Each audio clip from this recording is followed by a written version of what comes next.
that holds my life. Lion of Judah. You are the pillar that holds my life. Anyway. You are the pillar that holds my life. Hey, yeah. Master Jesus, you are the pillar that holds You my are. life. You are the Master pillar. Jesus, you are the pillar that holds my life. I said, Jesus, unibu kalabati sinduwe. Nibu kalabati sinduwe. Ojo biemede, nibu kalabao. Nibu kwa kalabano. Nibu kwa kalabati sinduwe. Ojo biomi go nibu kwa kalaba. Chika nije nibu kwa kalabao. Nibu kwa kalabati sinduwe. All right. Good morning, good afternoon, good evening to every one of you. It's good to be back here again. This is a new broadcast today. Please, let me see. I have somebody on the backstage. Okay, Alex, I can see you right there. You can turn your camera off right now. Thank you very much for joining us. Thank you. Yes. All right. Thank you very much, my people. I appreciate every one of you. Okay. Yes, on today, as you all know, what happened today in court. So I would like us to take update again quickly so that we take it from there. I appreciate every one of you. Continue to press on the like button and let us do this together. Press on the like button. I appreciate you all. I appreciate you all. And God bless you now. I can see more people is coming in right there. In fact, people are already there with us already before. But I'll just quickly want to go back to the last update which I gave earlier on, because I'll be bringing a video later on. But some of you that are just joining us, if you want to watch the full update, you just ended. Mute yourself, sir. Mute yourself. Ogasi, and mute yourself. Thank you, sir. Thank you. Yes, thank you very much, Mother of all Mommy Diaspora. Thanks for joining us. I can see Mother Naomi Bella, thank you very much for joining us. Mother Patricia, thanks for joining us. I can see Stephen, thanks for joining us. God bless you all, my good people. Bryce Strasser is right there with us as well. Lady G, thank you. I appreciate you. Amaka Fujabi, Kogwa, thank you very much. God bless you all. Eva Line, thank you. Chinewye, Divine, I can see you as well. God bless you all, my good people. Continue to help us to press on the like button. I can see Morning Ferreira, thank you for joining us. Ellen Okiti is right there with us as well. I appreciate you all, my people. Kids, I not mention your name. I bet not verse. Onye O Stephen, you're just coming in right now. Thank you. Amazing Grace USA is with us as well. I appreciate you all, my good people. And God bless all of you now. Please, let's do this together. Yes, I'm just going to take on the notes surrounding what happened today. And after that, then we will just start talking, Yes, as you all know, today, how the court went, although it looks good because we got a witness from Amazon, but the only thing that doesn't look good about it is that, as you all can see on the new title that we have right there, let me put it on the screen. Let me remove this one and put the new one on the screen. That is the new one right there. Court update, INEC Chairman Yakubu above the law. Peter Obi brought a witness from Amazon. So that is it. So the beautiful thing about it is that the witness that we brought from Amazon, why the satanic act of the INEC chairman, the satanic act that is given continuously is unacceptable, is questionable, and the court needs to do something about it, and Nigerians needs to take note of this in case of whatever that happened prospectively, because this man cannot slap us twice. Somebody not slap you once, go say sorry. No. Then he do him again, say a mistake. No. So I hope it doesn't happen. I want to speak positively, but the way things is going right now, INEC chairman, I'll just take it like that. No need of reading anything for you for now. I'll give you guys updates later on. I want to let you guys know that the good, beautiful thing about it is that the court accepted almost everything from our witness and noted them down as an exhibit. But the question here is that INEC chairman Mahmoud Yakubu refused to respect the subpoena from court. That is, is a huge one for us. So we need to take that very, very seriously. So thank you very much, my people. I would like us to start talking before I'll present something later on. The way we did the ESCs, Mr. CM was trying to say something earlier on. After Mr. CM, I have to go back to Mother Patricia and Mother Nena that will take it, come back to Mama HO. So I'll go CM, go ahead. Okay, Thank you. yeah, thank you very much, Niger Watch. All protocols once again observed. Actually, what I said, like Niger Watch was pointing at, I mean, to Niger was pointing at was, something happened here today. Probably to Niger did not know. Some people want to crash, just like what I mean. The other day you were here that you advised the Niger Watch to quickly stop, otherwise the system will crash. People are trying to crash it, and from the look of things. Niger Watch said these are like three people and they are based in the US. So I took off from that tangent. I was trying to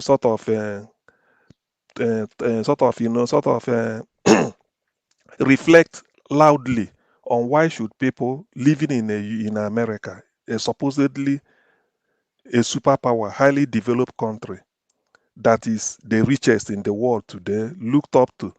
So I thought Nigerians living there will be looking at what technology, what skill, what do I learn here that I'm going to take home, like the Chinese did.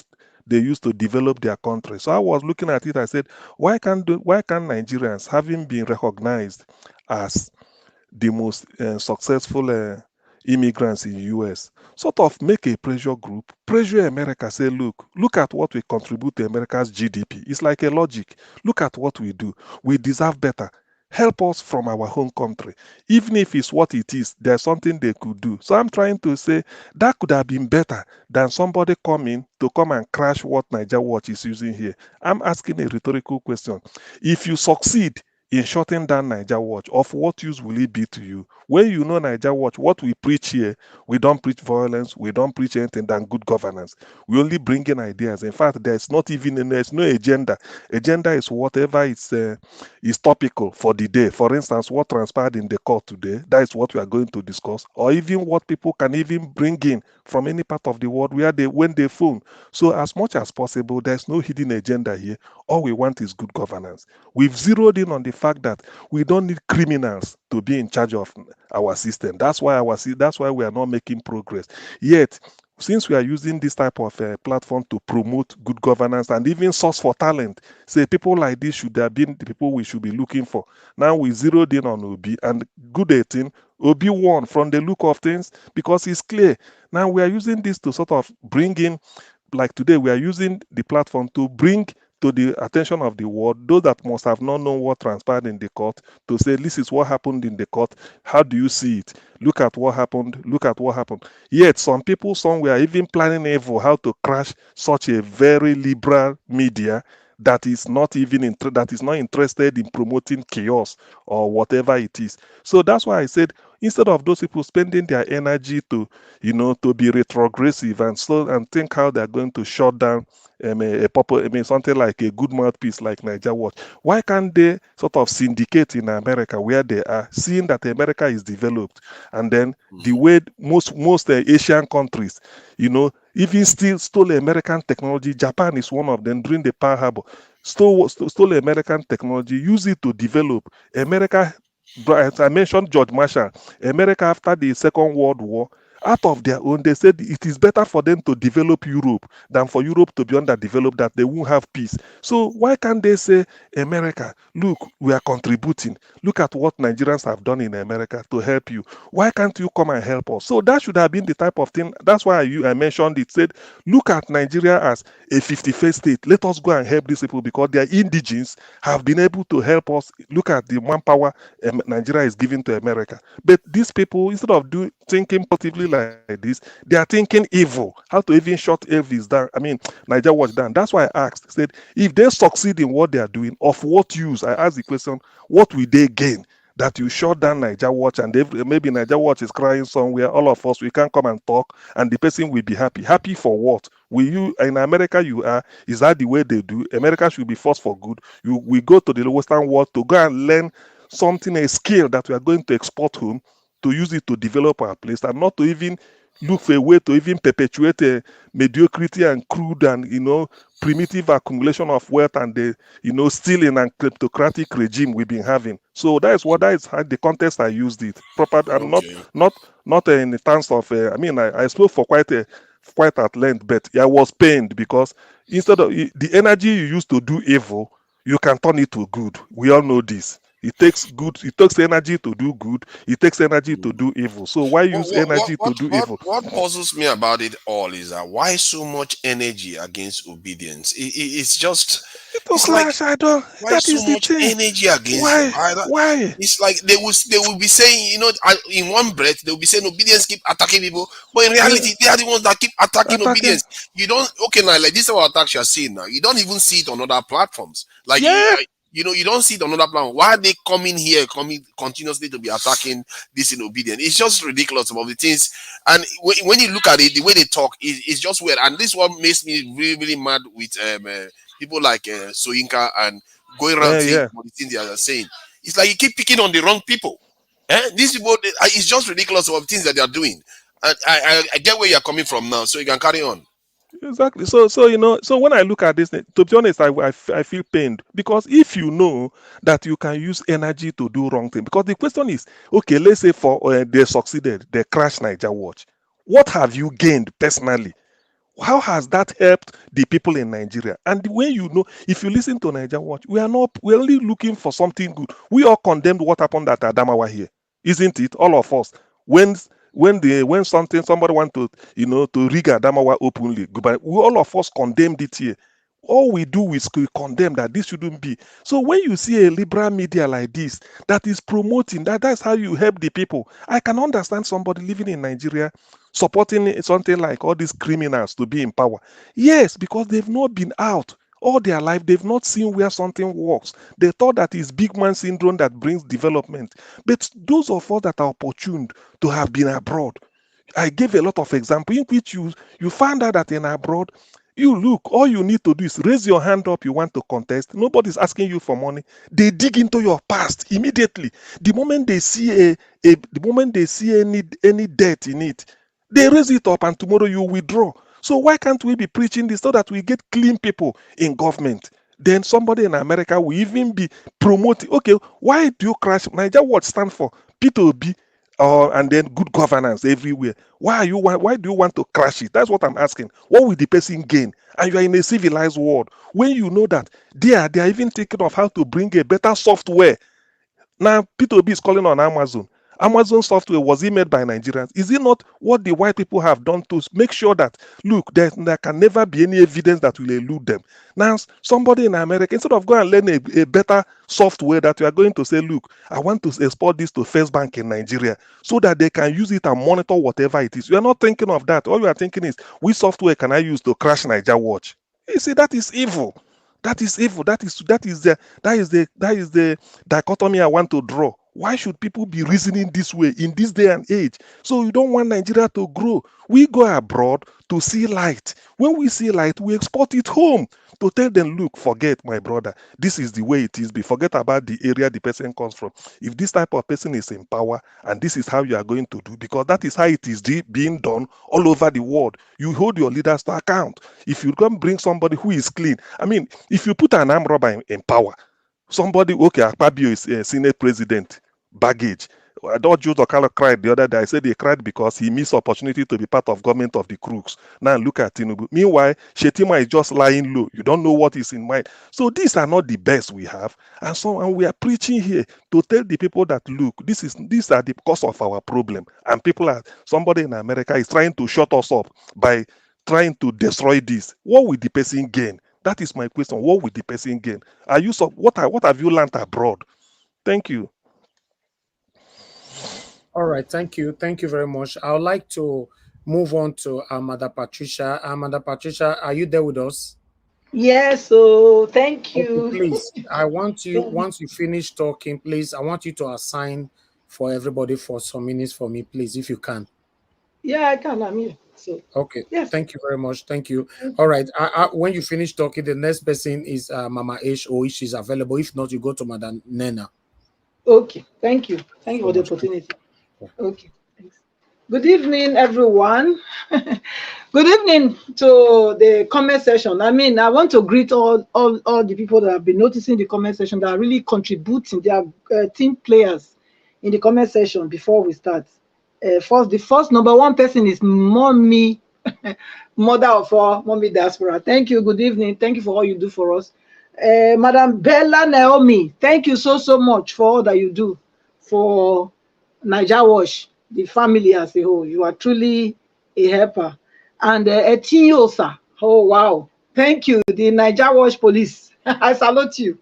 Thank you, and many more, of course, than all the panelists here. Thank you so much for your generous contribution, relentless contribution to this platform. We are grateful. Thank you. Yes, let me talk about Nigeria. Nigeria now matter. It's a matter to discuss, to be discussed all the time. We cannot take our eyes off the ball because it's something that connects us. It's something that matters to every one of us. Hence, we are here every day. And the way things are going, it's really telling us that Nigeria doesn't really, it doesn't have a direction. Because the direction I'm looking at now is like they are playing with us, honestly. I wanted to believe before that they are going to be thinking of doing the right thing, but the way I'm looking at it, because with that 25%, which already the INEC already confirmed that, yes, APC does not have 25%. I don't think we should have been dragging this thing till now. If they don't have their sinister agenda, which they are planning to do against Nigerians, because the case is supposed to have been over by now, because I don't see any reason for even all these extra miles that we are going now, bringing the Amazon worker to this picture now, because the matter was settled long ago. So I don't know where these people are carrying us to. It's better they know. If they know they will not do the right thing now, let them just call everything so that way we will know where to go. Because this one, it's like a delay tactics. That's where I'm thinking. Because how can it be? They are objecting to everything, but they're not giving us any reason why they're objecting. So what is this? And then the judges are there. They know what's going on. They were not in Mars or Pluto when everything transpired. So what are we talking about? They are just wasting people's money, wasting the people's time and energy. That's what I can see in all this matter. So for me, we should start looking at plan B. What do we do? Because we want our country. We want our country, and because we want our country, we cannot just fold our hands and be waiting. We have to start doing something. And then the woman that came out, Mrs. Bukashova, what is her name? To say her husband is lying, and she did it. She wasn't. There was no time. The husband encroached on her profession, on her decision, while she was the president of the appeal court. Who is she? Is she talking to a baby or what? All these old women and the old grandpa, they come out to be lying. And are you not ashamed to come out and say that? I mean, the Agbakoba should not relent. They should make sure they go and review those judgments that she passed when she was still on in the bar.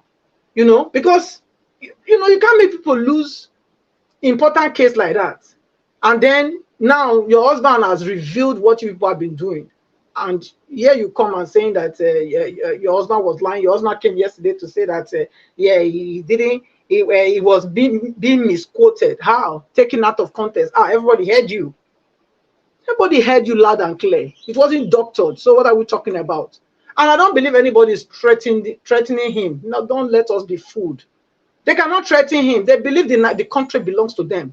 They can do as they choose, as they will, at any time. That's what you are saying. They can come out and blah blah. If you don't believe me, is RFI? It's not working free. It's not working. Have they arrested him for the confession he made that day? Is it not working free? It's free. Yakubu Magut is free, working free.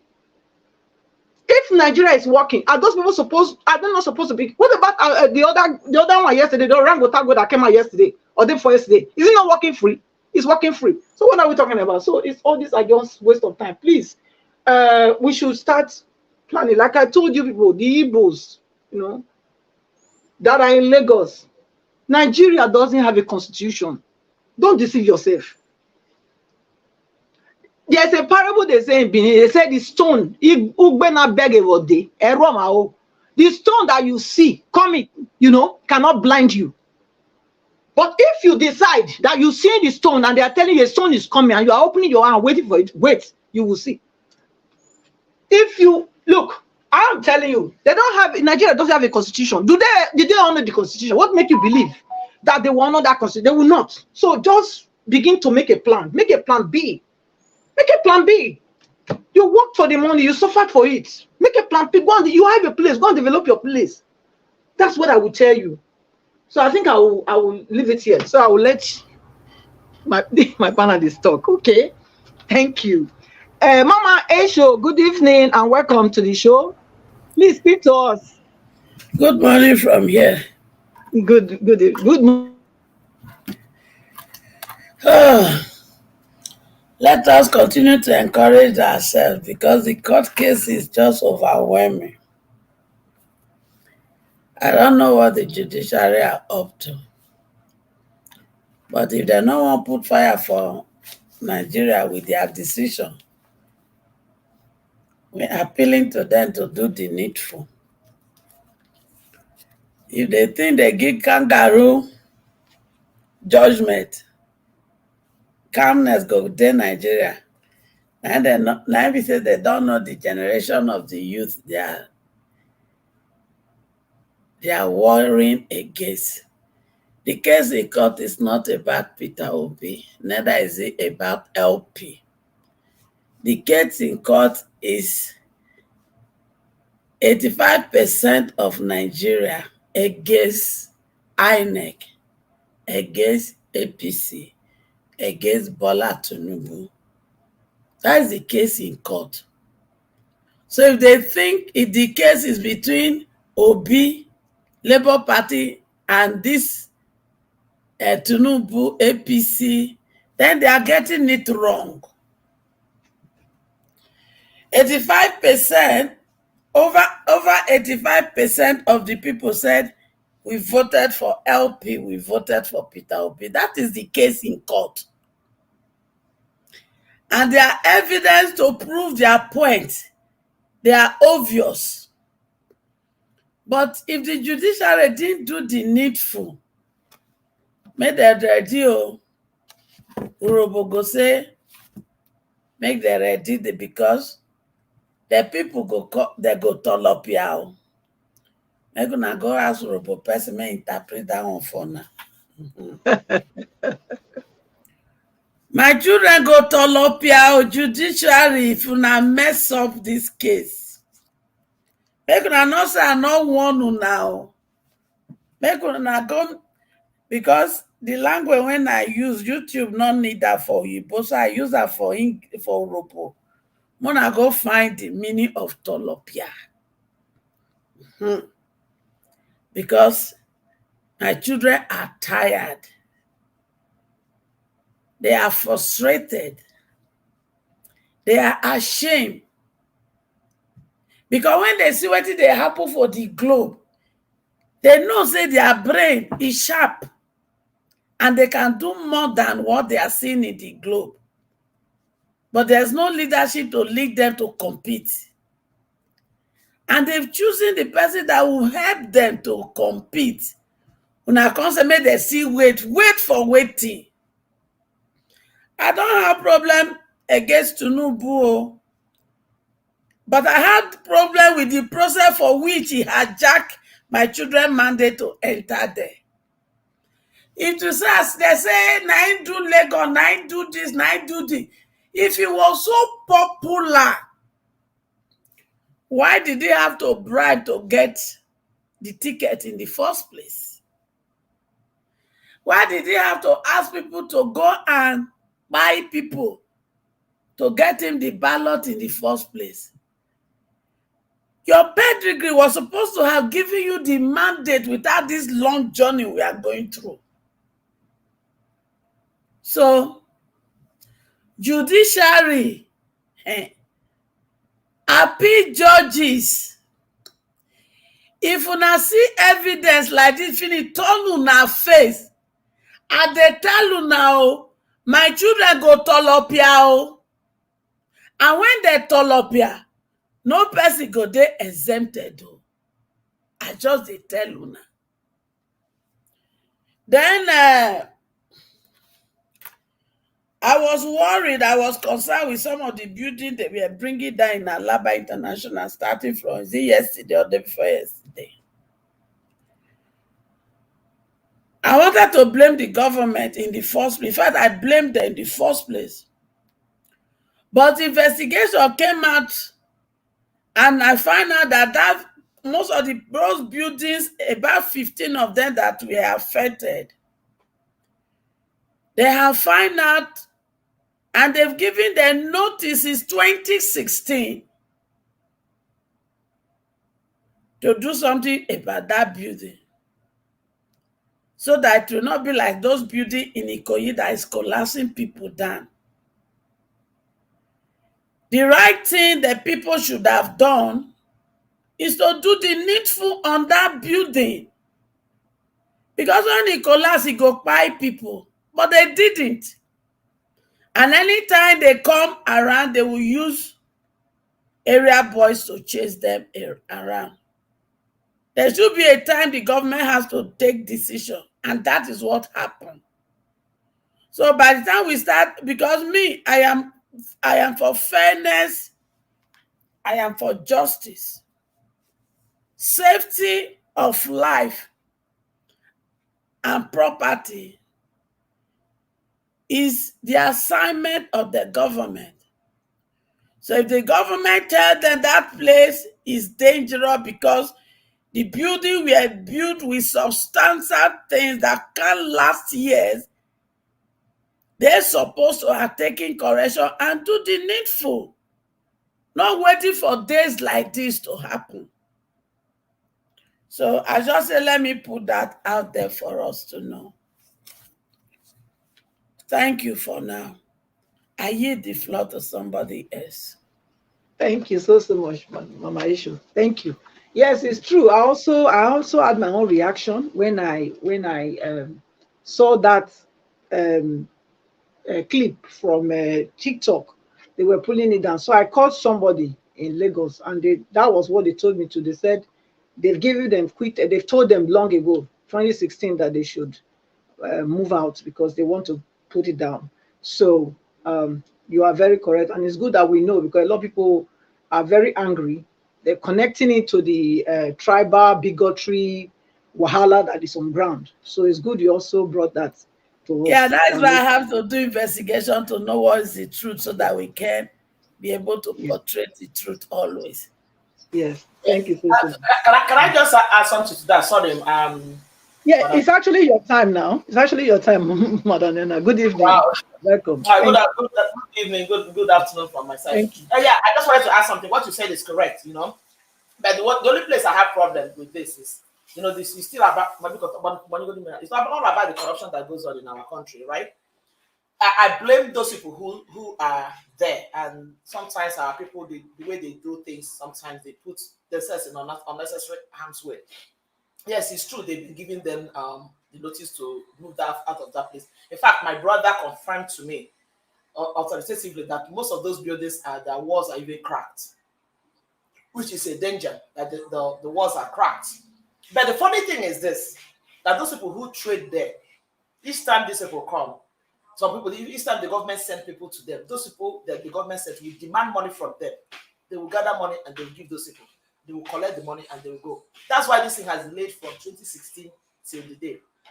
If we have a government that are ready to be active, you want to do something, you get to it and do it. Maybe this thing wouldn't have been happening even at this time, so that nobody will even tie it to whatever election or tribal, whatever that is going on. You understand? So, because initially when I heard it, that was the angle I went. But then when I made my own inquiries about it, I realized that that is what happened. And I think there was a time they said, I can't remember if it was a few years back or maybe 2-3 years back, they said the traders they gathered 24 million and paid to the government. So my point is that if you truly want to demolish them, why are you collecting money from them? Why don't you just go ahead and, you know, make it serious like you're serious right now? So the whole thing is that both the blame is both on the part of the people that are staying there, because it's a risk for you to be staying in a building with all those equipments and the building is cracked. And then on the other side, it still tells a lot about the corruption that is in our government, because if some group of people have been going there telling them about demolition, using that opportunity to be collecting money from these traders. So it's so unfortunate. I mean, the whole thing, both ways, is wrong, you know. So having said that, with everything that is happening, you know, with our judiciary and the whole, I heard somebody that was saying something that they don't burn these people where maybe they come out to for office. No, my own point is this: let's keep going to court. Let all the evidence come out. The only place I'll have issue if eventually the judiciary does not show us the real evidence that they used to come up with their decision at the end of the day. Let all the evidence be coming out, because whether we like it or not, no matter what anybody says, a lot of things may have been obtainable in the past, but with the amount of evidence that they are presenting in court now, whether these people wants to hide information or not, they've gotten an Amazon expert who can get into that thing that what is he? Mahmoud Yakubu is hiding. They can get into it and extract that information that Mahmoud Yakubu does not want to bring out. That the reason why he's not bringing out the things that they're asking to do, because he knows that he's hiding something. They're hiding under the excuse that, oh, people's personal information. And I ask myself, what personal information are they talking about? This is not Nigeria is not like America, where you say that people's social security and blah, blah, blah. Like, people don't have all those things, and people are still committing a crime and doing 419 and what have not, what have you. So what are they talking about that they can only release those things? So I'm glad that P2B is they brought all these experts that are able to extract some of those information. So let's not preempt them to say, oh, nobody can do anything. Look, Tinubu is not God. Tinubu is not God. There will always come to at a point where the hand of God will move and cause the sun to stand still. I believe that. There's always a point in time where the evil, things will definitely take a different turn. So let all the evidence be coming out. Let's see them, and let's, at the end of the day, let the courts tell us. As much as they can pretend that there's nothing they can do, and they can do to INEC, INEC you've subpoenaed twice, and they've not been able to come to court and produce the thing. And our judiciary is trying to give us the impression that they cannot. Can't you order for the arrest of Yakubu Mahmoud? They do those things in the civilized world. They can order for his arrest. Get that man. Get him whatever he is. He is not above the law. He's not above the law. But my point is this: let them keep bringing out the evidence. Let the world keep seeing the evidence. At the end of the day, let them tell us that all this evidence that we have brought before them does not matter. That they can go ahead and still do what they want to do because of whatever money they've collected or whatever weapon that is on their neck. Let's see. And as for Bukashawa, whatever they call himself, with his wife, that are coming off to that nonsense. What I said it before, that whatever damage control they are trying to bring up now does not hold waters, because this man stood up in the presence of the whole world on the national TV. The whole world saw him. He said what he said. And for him to say that he's taken out of court, we know be babies. We know what it means that you encroached into somebody's because of somebody's position. We understand what that means. And he said it clear that even most of his honorable members benefited from that encroachment. That was why the speaker or whatever, or their speaker or whatever it is was halting him, telling him, no, you don't have to go that direction. Because he knows the direction the man was going. He knows the direction the man was going. So he didn't want that exposure. And you hear that all of them started screaming, time up, because they just want to shut that truth that was coming out down. So whatever that man is coming out to say with his wife, they're just doing damage control that does not hold waters. The truth about it is that we know that they manipulated themselves. Even that Bukasha or whatever he is very, very obvious that he himself manipulated his way to get into that place. It is obvious from the confession. That was a confession that he made, and he cannot take it back because we already heard it. People have analyzed it. Arise TV, channels, all the news media, they've carried it already. So what nonsense are they coming out to say? What nonsense are they? Instead of them to, that is what pisses me off it with our people and their mentality. You know, in a civilized country where people act like civilized human beings, some certain things like this will come up. You just resign from your position. Just resign. Say because of this scandal, let me resign honorably so that you have your respect. Instead, people will commit crime in this country. They want to rub it on your face, and then you, at the end of the day, you be the one that look like you're crazy. Like you ask yourself, am I being punked? Are they trying to sell out that we didn't hear what we heard? Is that what they're trying to say? Two of them need to shut their mouth up. They messed up. They are the one. They are part of. They are not telling us that they are part of the reasons why Nigeria is where Nigeria is. Papa said it already. He robbed him 3 of his court cases. Probably these are court cases that the man knew very well that the evidence are overwhelming. It was obvious that he was going to win. This woman used her privilege, opportunity they give you. That is the funny thing in this I don't want to use a wrong word for this country called Nigeria. God will give you an opportunity where you need to go to serve your country and serve humanity. You chose to use it to perpetuate evil. You chose to use it to perpetuate evil on the nation. Something that is entrusted into your hands, and you choose to use it to do wrong by every ramification, and you people think that you get away with it. You're coming out now to tell us you did not say it. Who are you talking to? We are not kids. Nigerians heard you. We heard you loud and clear. And these other judges that are these ones that are holding these tribunals, know it now that you can play all your games.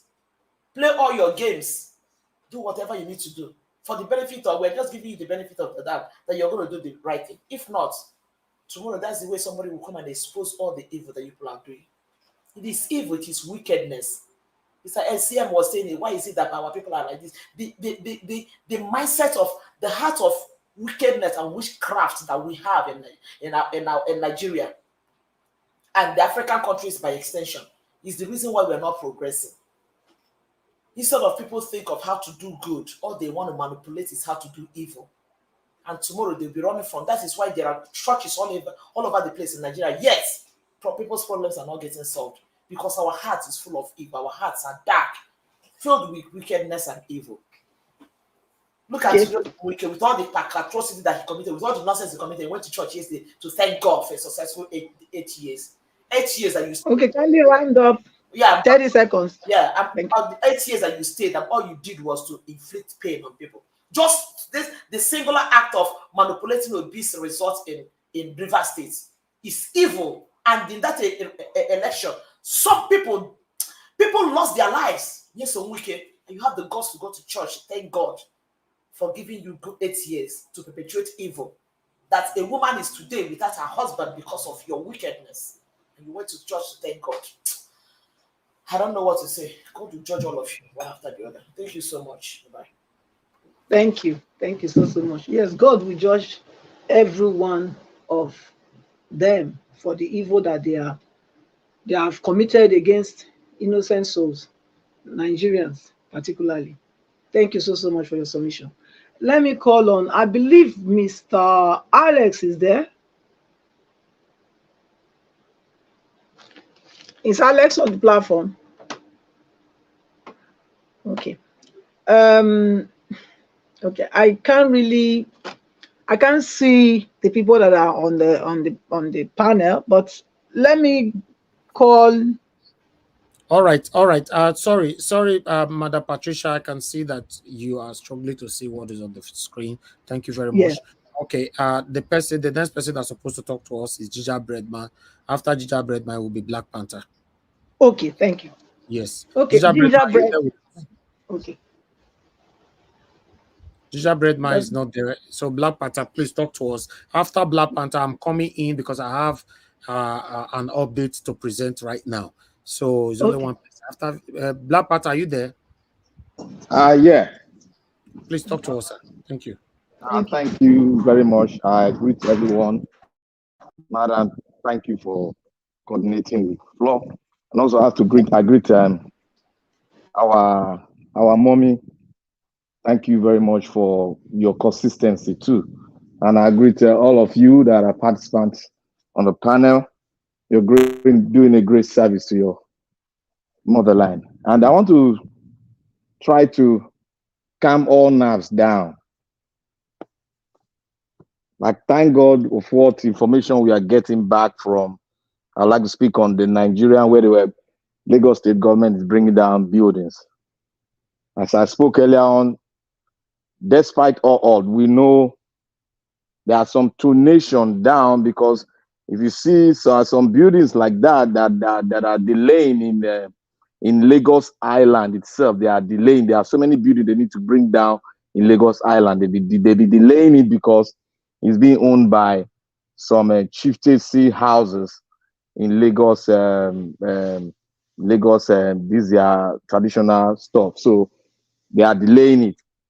But despite all the delay, thank God they really brought out information concerning it too, that most of the buildings are not up to standard. They might collapse anytime. And I also accuse those people, they've given them that these buildings are not, they are substandard.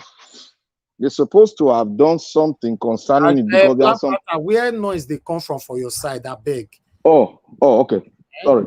Please, I don't like anybody to talk where noise is coming from, please. Okay. Can you hear no noise anymore? Yeah, it's better, please. Let's stick to that, please. Not to talk. Any noise now is a distraction and is a suspect. We don't need it. And, okay. Once eyes, please. Thank you.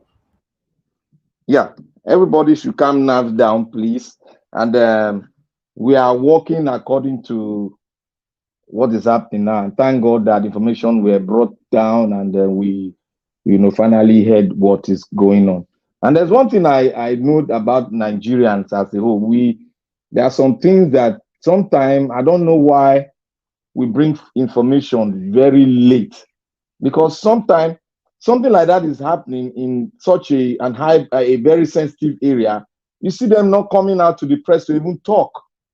It is when something now happens, they now see something is happening, they now bring it in just to protect their I would say is criminality when they tell you that the building is substandard and you went there to bribe the government to hold that substandard building so that they can buy some people. That is very, very, very wrong. And it's always happening in Nigeria. I don't know if we some of us have value for life. We keep on crying when something happens. But when it comes to the time that, look, to avoid this thing, stop this thing, they will go ahead to bribe. Even if somebody say if you bring bribe for them not to do it, you should know that normally this thing is, you see the crack and it can collapse. You shouldn't waste time in giving money. Rather, you should go ahead to say, they'll tell the government that, oh, we can bring the building down and build it all over again, rather than the government build it and a sort of way to suspend or take the land. Those are the kind of moves they should have made, rather than going through this before, and the government will suspend that land, and before you know it, they'll give it to somebody else. Look at what it has led them to now. And I want to also go further to speak on that, on the tribunal. What is going on? What is going on? Like I said earlier on when I came in, I told this several times, that when facts continue to come out, when the substantial facts come, they will take that fact in, and your ruling is based on the fact and evidence that is being brought forward. No matter what the other people do, they are preparing ground for the Supreme Court. That is what we should know now. They are preparing ground for Supreme Court. But they are not going to get their own way in this tribunal we are seeing now, because when that IT personnel who has sworn under oath, there's no way he's going to play ball with them. There's no way he's going to say something contrary. It's against his ethics. If you go that way, that is his own business. But what I know from an IT expert, from that kind of a big organization that have all the facts behind the fact, she's going to bring it out. Because when it's being cross-examined, they will try to tell Nigerians that, look, this thing, we know what they did, but we are not in control of what they did. But we are seeing it from our own side that this was what they were doing. They can tell that this is what they are doing, but they don't want to remotely control it. But they have access, but they don't want to break that law. So this is what is going to make the whole ball game more thicker and our evidence more thicker. And when we go to the Supreme Court, they are going to look at some things. They are going to look at this voice that are going to speak tomorrow. They are going to look at it, and I pray that our lawyers really do ask very good questions that will open that INEC server very open for us to see, so that when the Supreme Court are going through it, it's like you tell a doctor now to say if this man having an HIV, is it positive or negative, and the doctor tells you is positive. The Supreme Court will really oblige and look into that expatriate submission. That is what is real, and is going to look at all, because they are the ones that made other things to happen. If they follow that they follow that line on the software and the computer itself, we wouldn't have had this. But because they refuse following that line, this is why the rigging, this is why the tempering of numbers on the ROF. This is what they did. Why did they not transmit? Why did they didn't give? Because there was a confession by most of the INEC officials that they didn't give them the password. Those are coming in too, because those are evidence. They are still going to play those videos. They were confessing that they weren't giving, and they gave them an order that they shouldn't transmit. They shouldn't send the report from where they voted. Those are strong evidence that Mahmoud was compromised, because Mahmoud got to bring out evidence that the server itself or whatever why they shut it down, because maybe something want to come here or somebody is trying to steal something. They got to prove it, and they are proving it. It must be consistent with what this IT expert will say, because if it's contrary, they've lost the case. So that is what is going to happen. We are going to look at it with open eye. We're going to look at what this IT expatriate is going to say, and what the INEC official will come and tell us why they switch it off, because they are seeing it.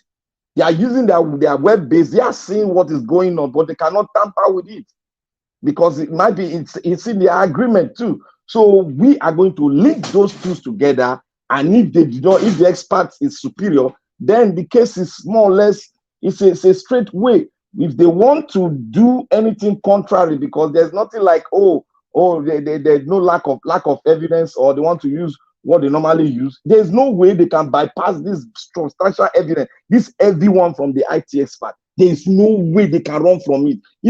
There's no way, except they want to close their eyes and say, no, we want corruption. We want this inequality to come into limelight. We want to destroy the nation. Except that. But from what I am waiting for, I say I'm waiting for this IT expert is the grand finale of the entire argument. Is the one that will tell us how this thing is going to land finally. If this guy make a confession, we are going to hold it by the side. Then let the INEC expert that is also on ground monitoring the website, let us see what he's going to say. Then let us merge it. If it's contrary to what the expert says, then there's a compromise, and then we know that there's a criminal act coming from somewhere, and the INEC chairman will be held responsible, and they can take the case upward in a criminal court to bring him down, because that's a criminal case. If the ITS partner pronounce it and they come with something contrary, then they can go on and sue INEC chairman on a criminal court. Black Panther, 30 seconds, please. So yeah, I want to say that we should cool all nerves down. We are not losing. We should cool all nerves down. We should not be angry that they're trying to delay. There's no delay. Let us hear that tomorrow. IT expert. That is the grand finale. That is what I'm holding on to. If that say true, boy, that is it. Forget any other argument. Forget any other transmission, whatever. If that say true, that is it. They will tell us, because that thing that is blood there, that you see that is blood there, they use a software to make it blood. And there is another software they can use to open it too. which I know, but we won't say anything concerning that. Let us listen and hear what the IT expert say, and that is what we should all try to focus and speak onto, rather than going all this round the whole globe. The IT expert is very important in this judgment. Thank you. Thank you. Thank you. So yeah, Mr. Ivis is here now. All right. Thank you very much, my people. I appreciate you all. Good morning, good afternoon, good evening to you all. We don't come again, no. Yes, regardless of whatever that happens, you know, we are bigger than them. I want you guys to know that we are bigger than them. We are going to have a new Nigeria. You know, we are going to have a new Nigeria where all Nigerians will have right to their lives. Yes. And yes, according to the report that I gave earlier on, so I finally I spoke with someone, a very important person, you know, in this struggle with us. So it's a good thing. It's a good thing that is going on. That after between now till Friday, if the Mahmoud satanic INEC chairman did not respond, a decision will be taken. So it's all good. It's nothing to worry about. You know, you guys, I've told you guys before that I cannot come here to pretend for anything. When things look good, you see it from me. When it doesn't look good, you hear it. No matter how I try to pretend, you're going to hear it from my voice. So the truth of the matter is I was a bit feeling down already because the continuous satanic act from the INEC chairman was already weighing me down. Especially this afternoon, maybe because of what happened and, you know, joined to the report I was putting on. But, you know, I received a call. Now everything looks good. I want everybody to look good and to be happy that we are getting there.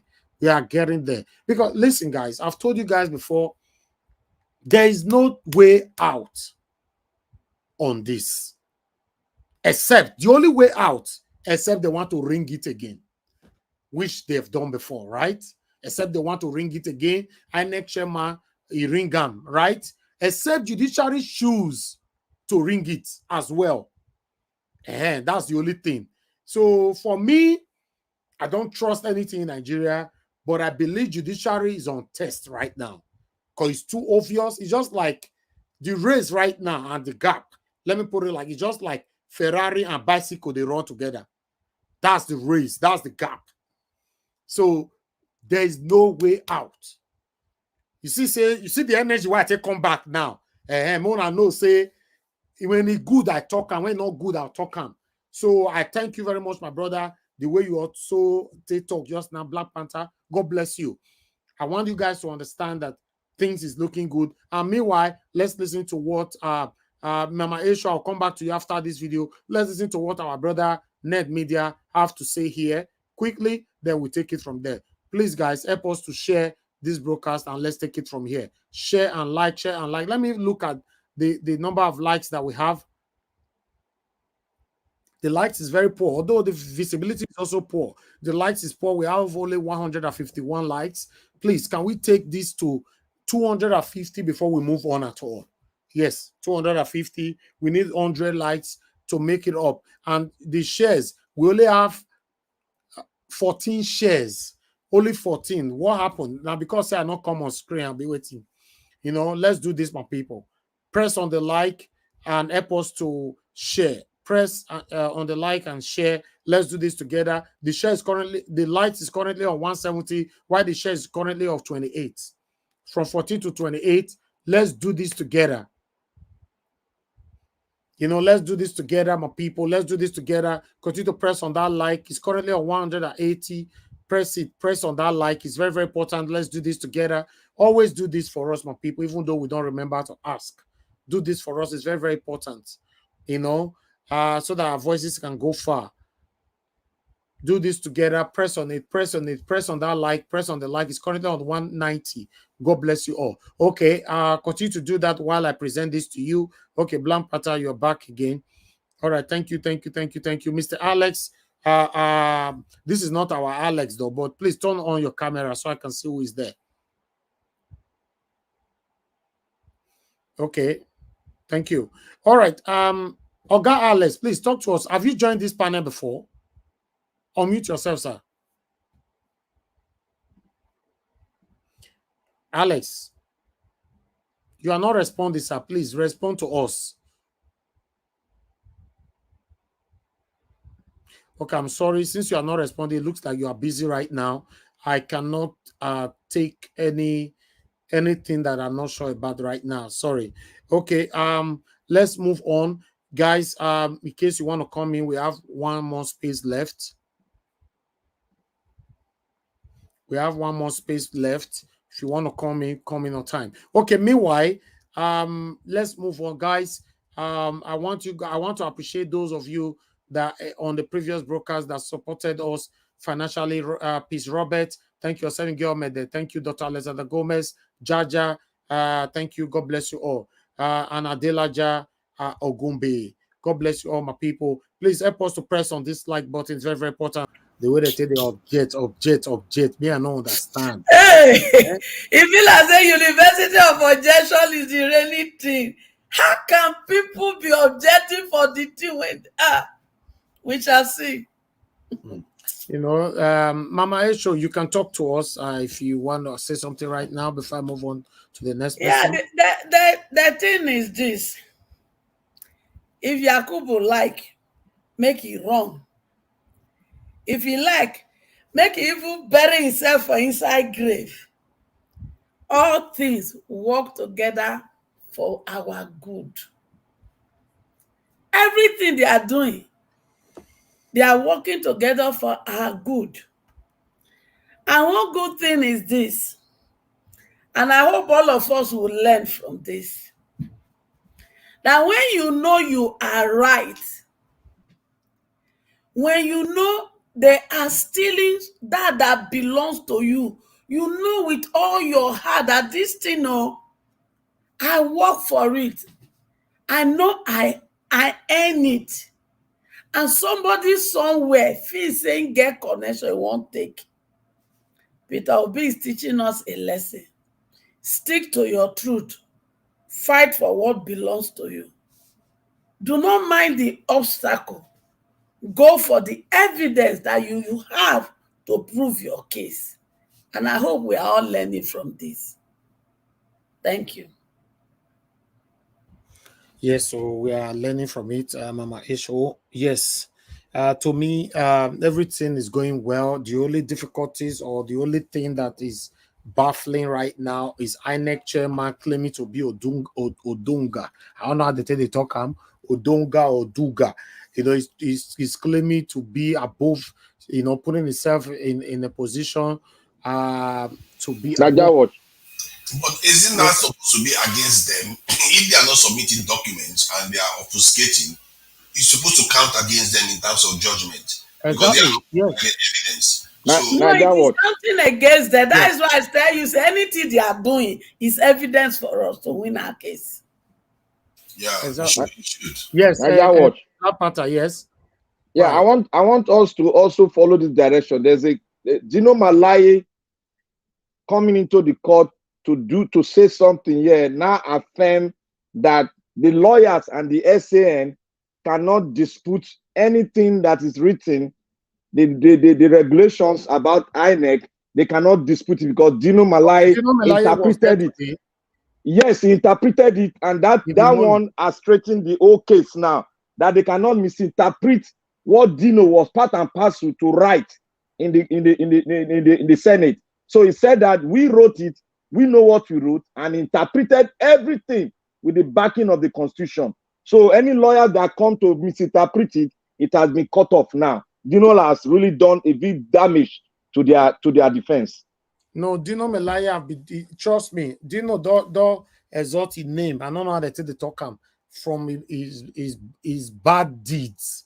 You know, right from the day where INEC was calling on the fake results, you know, till today, and is doing well. So meanwhile, I don't want us to be carried away. Thank you very much, Mama Esho, once again. So let me go on to those that have not said anything here at all. Let me just move straight to Engineer Francis. Engineer Francis, are you there with us, sir?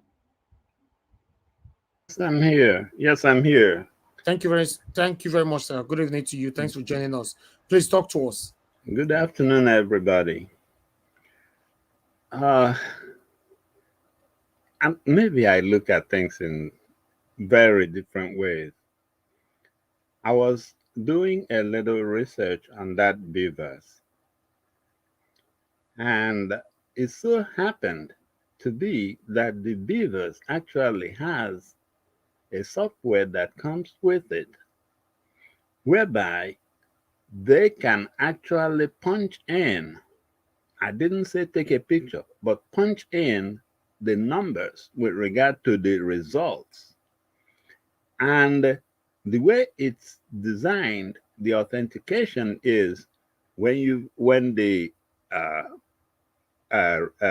returning officer punches those figures in for every party what they got, then he will call on party agent for party A.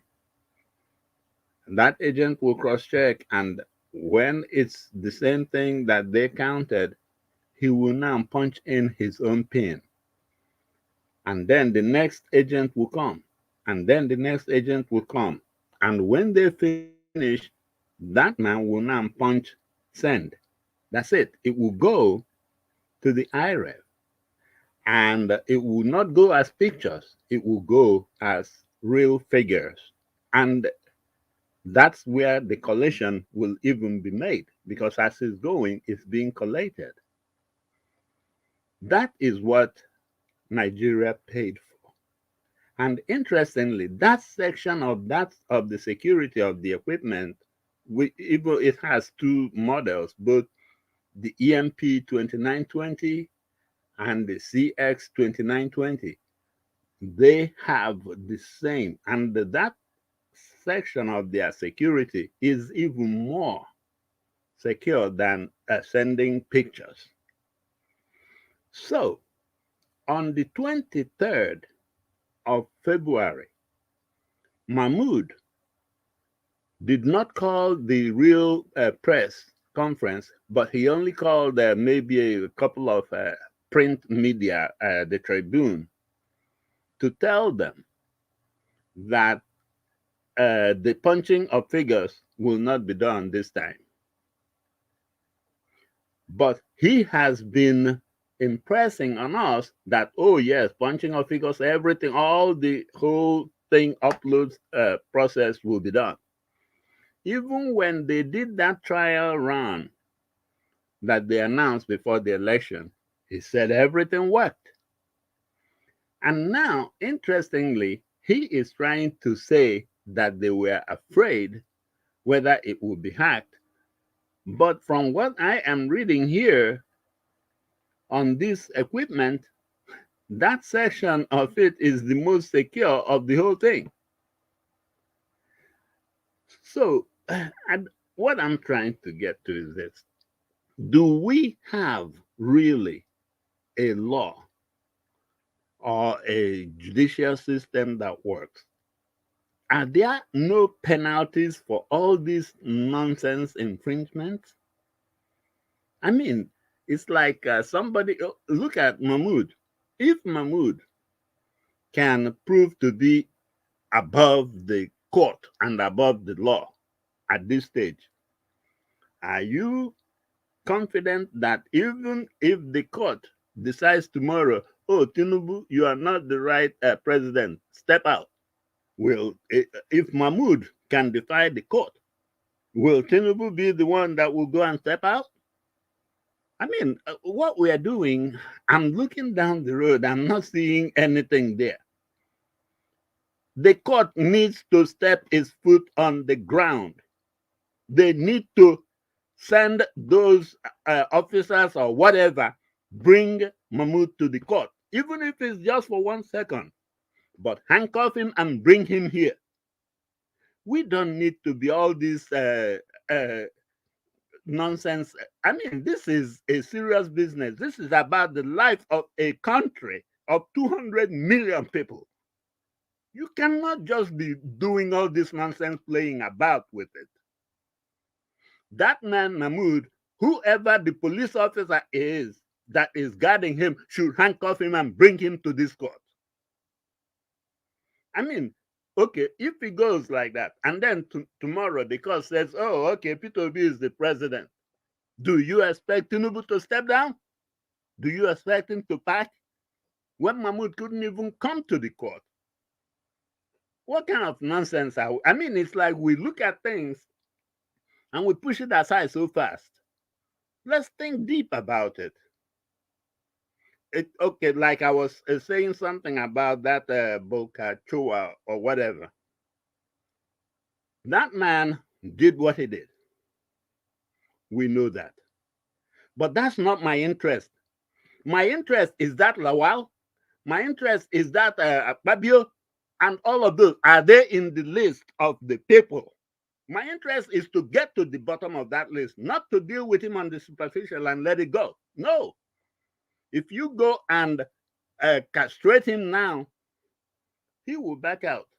Already you can see that there is no protection to him. He's now backing out because he's now pulling back what he said. But if the DSS had approached him the way the FBI approaches things here, he would have felt very comfortable and he would have already given them all those names of all those people. I bet you Akpabio and Lawal are there. But we keep looking at things and now he's pulling out. He's running for his dear life. I don't know why we mess things up intentionally, acting as if the people watching are dumb. We are not dumb. How can you go and tell a thief that the police is coming? And then when they come, you'll be like, oh, he ran away. You told him. I mean, Nigeria, we should wake up. We should be looking far beyond. We should be at the bus stop waiting for them. We know where they are coming from. And we should definitely stop this sleeping and concentrating on some nonsense glittering thing they put in our press in front of us and we concentrate on that. No, look beyond. I'm looking beyond. If this court comes out tomorrow and says, Peter B, you are the president, we are having a problem because this is a toothless bulldog, that court. And if that court doesn't use Mahmoud to say that they have tooth that they can bite, even if it's for nothing, but just send that statement that you can bite, that you are not just a toothless bulldog. Use Mahmoud to show it immediately. Everybody will take you serious. If you don't do it, and tomorrow you come and tell Tinubu to pack from Asarok, who are you? I don't even know why sometimes, even like I listen to some of these lawyers in court, I wish Gani Fayemi was still alive. Because this is the kind that he will stop every court proceeding until they listen to him, until they bring Mahmoud to court. Nothing is happening here. And don't subtract it from our time to present our case. I mean, somebody needs to grow a backbone in that country. Enough is enough. I submit. I'm okay. Thank you, guys. Thank you, Engineer Francis. God bless you, sir. Thank you for your submission. All right, let me hear from Moderator. Moderator, thank you very much for joining us. Good evening to you. Please talk to us. Yeah, good afternoon, Mr. Elvis and everyone in the panel. Engineer Francis, thank you very much for that last comment you made. You said someone needs to grow a backbone. I would say that some of those SANs need to grow a backbone. Some of those lawyers need to grow a backbone, with all due respect to them. Because I'm just saying it's very clear and glaring for everyone to know that the judiciary has been compromised. Listen, the judiciary has been compromised. I am not moved by the acceptance of the documents and all that to make it seem like, oh, they're working based on due process and all that. No, it's so obvious that it has been compromised. And that's why sometimes, I just wonder, are we really going to get justice? And even if we get the so-called justice, will it be presented in such a way that it would not be in favor of true justice? Or in favor of the Peter the Rock Obi and the majority of Nigerians who want good governance? Those are the kinds of things the questions that's behind, my mind when I see the whole court processes and, the way the judge is responding and how people are reacting to the court orders and subpoenas. It's just, I don't know. It's discouraging. If you want to look for, it's kind of discouraging. It's because we just want to stay positive and we want to believe that, the court will give us justice, true justice.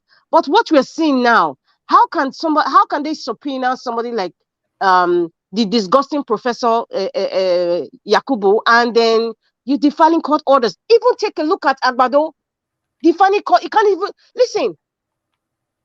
From the time of, even during the time of Buhari, when they called Yusuf, this is an example. Yusuf, I don't know if that's the correct name. Yusuf is the man, is the DG of Immigration and Customs.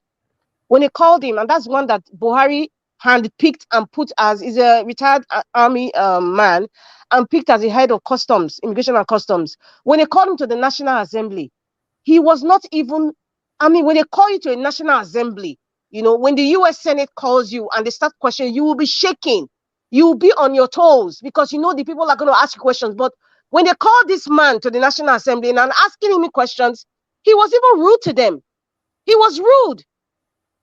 So that tells you that the elite, and why was he rude? Because he knows who is backing them. He knows that the person that is backing them brought most of all these senators. They have collected brand envelopes, most of them in those committees. He knows them. He knows their organ that has given them money. So that also applies to the courts. If the court gives an order or a subpoena Yakubu now, Yakubu would not come. So this attitude that they're giving, they're telling Nigerians now that the judiciary is weak. Clearly, the judiciary is weak. I'm going to just say it the way it is. If nobody has told them, I am saying it now. The judiciary in Nigeria is weak. Somebody needs to get a strong backbone. So one of these sons or one of these lawyers need to speak to their judge.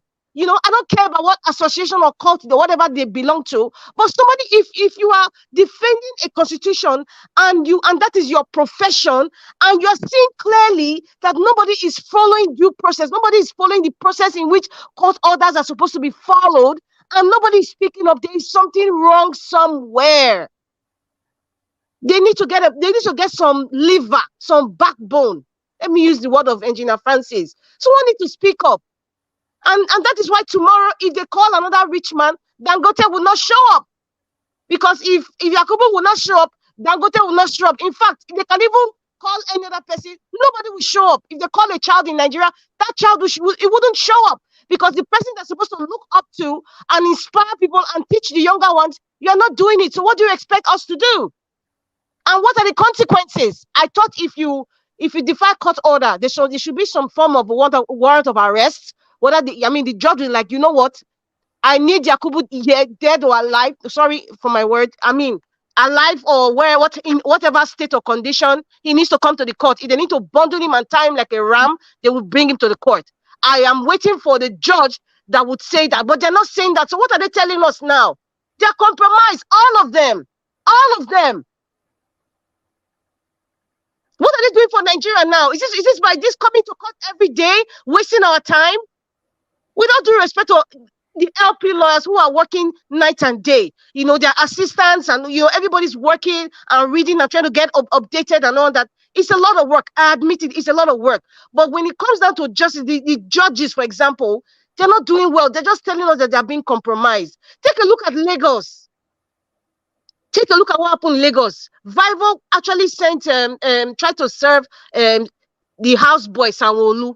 He defied it because his own brother, Agbado, did the same thing. Before they could even serve Agbado, he left the country immediately because he did not want to be served. And they had to go back to the same court to get an order so that they can place it anywhere.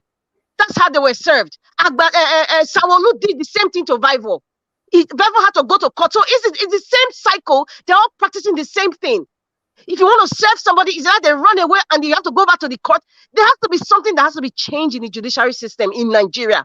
Because Nigeria is a unique country where people feel they're above the law. Where people think and they know that they're above the law. Because they know that they pay for the law. They are in charge of the law, and they can tell the law what to do. And that is what we are seeing right now. How can you subpoena somebody with a serious issue, a very serious issue as electoral fraud, electoral rigging, that's affecting over 200 million people, and then you don't show up? We are not in a banana republic, for Christ's sake. We are human beings. We're not apes. I know that some people are animals in Agbada and Baba and their suits, but we are not. Majority of us are not animals, for crying out loud. What is the court doing? Even take a look at, Nigeria Watch, what you presented today. You see the people talking, I reject this. I rejected somebody's resume. Someone that came from the United States, for crying out loud, worked for a very big company. You are saying you are rejecting her job letter, and you are rejecting her resume. Hello? What the hell? It's just nonsense. I just feel like, with all due respect to the LP lawyers and my president, Peter Obi, I just feel that we're just joking. So we just need a cleaner, because this nonsense got to stop. It got to stop. They just wasted time today talking about somebody's resume or the legitimacy of her employment status, and then now tomorrow is time you want to do cross-examine. Now wow. And then the person that they've called is not even showing up.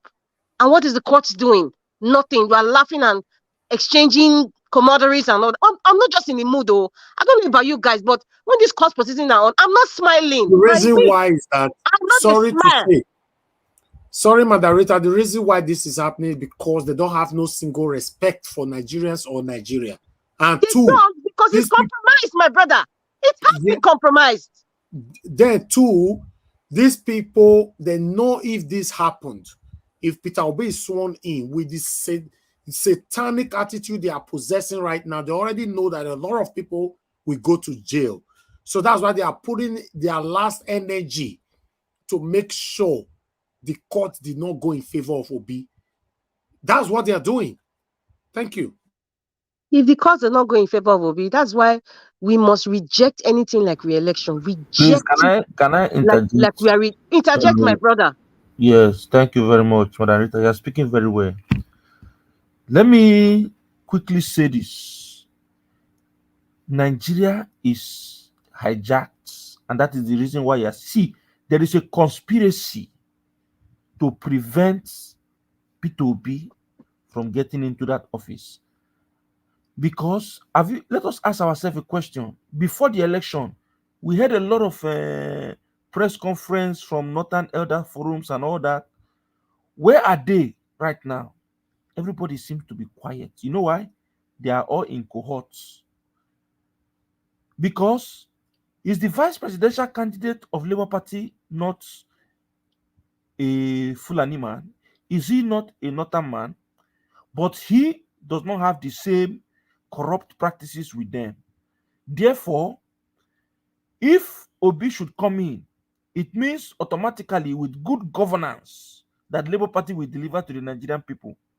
After 8 years, it will go back to the north, because the vice president, the people will give him that mandate again. So it is not about whether power should go to the south or to stay in the north. It is just this group of people have colluded with the bad elements in the south, both from the west and from across the Niger. My brother, I think what you're saying, we all know that. We all know that there are a lot of bad eggs. And we all know that a lot of them are protecting their what they call it, the oil blocks, and they're protecting a whole lot of things. We all know that. But if we start to immerse ourselves in all these things, we will not be focused. Sometimes emotions can come in, and then we might not see things the way we ought to see. So that's why I really don't want to ponder on the fact that it's a conglomerate. It's like a Gestapo kind of organization that is going on in Nigeria. However, I just want to focus on what is going on in the courts, according to what Nigeria Watch is presenting right now. Because if you want to go to, like we're talking on Saturday about oil blocks and all that, that's a different kettle of fish on its own. But right now, what I'm seeing in the courts is shameful. What is it? What are the consequences of defiling a court order? I think most of us in diaspora know that. Even if you haven't experienced it, you've seen it, or you've probably even seen it in the movies. The judge will get an order of arrest, find that man and bundle him to my court. Thank you And he very will be much, fined. Madanita. You are hitting the nail on the head. Once you violate a subpoena, that same court, that same judge, that same magistrate gives a warrant of your arrest. Who are the people that will go and carry out that arrest? Hey, my brother, we are still saying the same thing now. I say the judiciary has been compromised. They are just proving to Nigerians. Many Nigerians now possibly are not educated about court processes. They possibly, I would say 80%, they are not. People are not even following it. They are dealing with other issues with their life. Then they don't understand what it is to go against a court order or a subpoena. They don't understand that. So that's why we have channels like Nigeria Watch trying to educate people that when you defy a court order, there are consequences. Sometimes some judges are even lenient to say, okay, I'm giving you a second chance to show up. And the third time you don't show up, you're going to get arrested. Anywhere they find you, they will arrest you. Even if you run away, 5 years' time, they will pick you up and they will arrest because your name will be in the system that you must come to court. And you'll be fined for it. But in Nigeria, that doesn't work. What I'm saying is like, Engineer Francis just said, in fact, that just covers it all. Somebody needs to grow some back brain. Sans.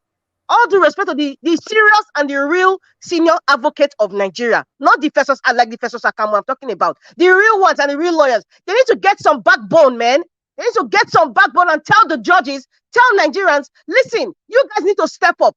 How can somebody like Yakubu, a mere fake professor? Yes, I said it. He's a mere fake professor. I cannot compare Yakubu and Dr. CM. Never. They are not even in the same league at all. A mere fake professor called Yakubu championed a general election, lied to Nigerians, went to Chatham House, lied, and actually defied the electoral law, and then he's not even defiling court order. What does that tell you? What does that tell you?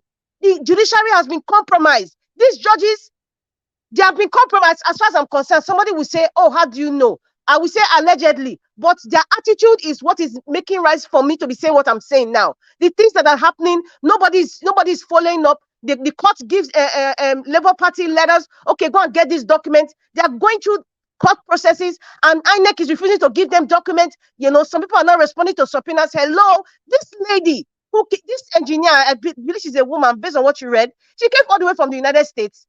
Even if she's working remotely, she's coming all the way, and then you're not defying her employment letter. You're not denying it. What is going on here? That is an insult. I'm just praying that whatever the cross examination will be like tomorrow, it will make the Labour, it will exonerate the Labour Party, and it will bring more disgrace to Agbado, to Shetima, to the INEC lawyers, to Yakubu, and the APC lawyers. It will bring disgrace to them.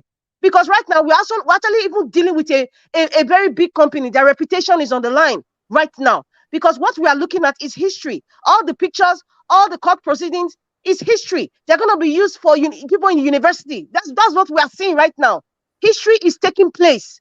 So nobody is playing. But the judiciary are trying to tell us that they are playing a game. What are the consequences? There's no consequences. Listen, Nigeria Watch. When Peter the Rock Obi is sworn in as president, when he enters Aso Rock, me, I'm just saying my own now. He needs to listen. There's nothing like forgiveness. It does not exist in any constitution that works. There's nothing like forgiveness for the kinds of wicked, rascal people in Nigeria. All these so-called leaders. There's not the ones that will go to jail need to go to jail. The ones that have to have capital punishment, even if we have to bring it back to our constitution, it must be championed. I will sign it. I will sign for it. Because this is what you need to, this is the cleanup we're talking about. There's nothing like, is my brother or is my auntie. Peter Obi, if you are listening to me, Labour Party, when you get to Aso Rock, many people that need to be arrested, if you don't have the list, me, I have list. I've been having this list for the past 15 years. Every state, I have my own list. I'm showing you list of people that need to be arrested and what they have done. There's nothing like I'm sorry. And if you want to champion the ones that have carried Nigerian money, if you have information outside Nigeria and you have proof, please, let us be guarding our list, because there is no sorry. We're not going to do sorry or forgiveness. Let us just enter Aso Rock first. That's just my own. And they will develop Nigeria the way Nigeria ought to develop. That's what I have to say for now. I'm really, really pissed off. This child game, I'm not smiling. When you're smiling in court, me, I'm not a smiler. I'm not a sadist. I'm a happy person. But when I see something that needs to be serious, it needs to be serious. Because we're dealing with people's lives here. We're dealing with our constitution. It's not a joke. We're dealing with Nigeria's sovereignty, Nigeria's constitution. That's what we are dealing with here. It's a serious matter. And why would Yakubu not show up? Who in heaven's name does he think he is? This kind of attitude Emefiele was doing, and this and during the Naira exchange, having the audacity to talk, because he knows the caliphate is backing. He knows who is backing him. The same thing, the midget of Kaduna comes to talk anyhow. He knows the caliphate is backing him. He knows what is backing him. So it's the same thing Yakubu is doing. He knows the caliphate is backing him. He knows the demons that are backing him. That's what is going on. That is what is going on in the country. The non-state actors that we don't see on TV, that are not constitutionally placed, those are the main demons in Nigeria. And I believe some of us know them. I believe some of us know them. They are not state actors. You don't see them on TV every day. They're the ones making decisions in collusion with some international bodies. This is very, very painful, and it's very, very annoying. Very annoying. What rubbish! Judiciary has been compromised, my people. But they have to give us justice. So if not, if Peter the Rock is not president, they just divide Nigeria. They just divide Nigeria. I will just declare myself I'm from Bender Republic. I'm seriously. I will not declare myself as a Nigerian anymore. If Peter Obi does not become president, I'm just done. I'm just done. Thank you. Now, God bless you, Madam Rita. Thank you very much for saying it how it is. The way it's going right now, it looks like the judiciary are scared. It looks like they are very scared. That's why they are prolonging this decision. By now, they're supposed to have taken the decision. If you listen to the report that I reported to you live today in court, for the judges, the justice to be asking LP, what do you now want us to do? That is a strong word. That's a strong word. What do you now want us to do? Then the justice now ended it by saying, everybody should take it easy, please. Everybody should respect each other and listen to each other's. Mr. So let's see tomorrow. This thing where you talk now, Mr. Elvis, I tell you to say, person where they sit down with them for inside, they tell me say the judges no get liver. They no bond them way to give judgment that is contrary to Tinubu. Na fear. There's a barrel. There's a knife. There are all types of dangerous weapons that is facing their jugular. Nigerians, we got to take our country back in peace. All right. Or in peace. The truth of the matter is, if the judges do the wrong thing, I don't know, then I cannot predict what will happen in Nigeria. Like I've always said, I'm not calling for violence. I'll never use my platform to call for any kind of violence. And I will never do it. I will support my sister. Okay, go ahead. I just wanted to say something. Can I say something? Real quickly? Okay, fine. Okay, so my point is this. I know based on the last person said, I know the person said this thing before, repeating it again. And I wanted to call you anyway. Just talk to us. Okay. I go with the same sentiment as Madam Rita, because this whole thing is beginning to look like a joke. And the question that just came into my mind when everybody was talking is this. Okay, let's just believe. I believe it's truly that these people are in a tight corner. Then I ask myself, where does integrity come in? If you're in a place, and that is one of the things that makes this distinguishes Nigeria with a place like this, where justice and integrity and everything works. Sometimes people can find themselves in this kind of precarious situation where they know they want to do the right thing, but the powers that be don't want them to do the right thing. Integrity, courtesy demands you resign. Resign, wake up and say, you know what? I cannot go through this court case anymore. Resign. So this judiciary, is it that, I don't know, like the question Mr. CM asked before, is it that they just want to maybe go by what they are asked to do, whether Nigeria burns down, whether Nigeria gets destroyed, whatever that happens, they don't care. Like after doing this whole thing, they still want to remain in this country, or they, excuse me, or they want to run away, from Nigeria. Like, I don't get it.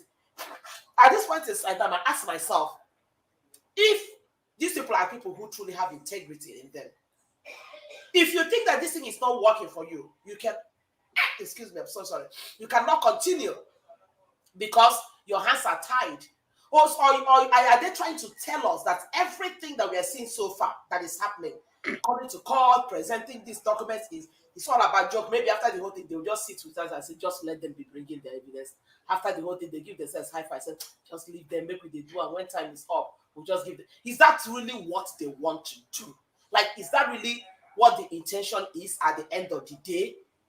Coming there, making joke, wasting time, and the whole thing is becoming very, very annoying.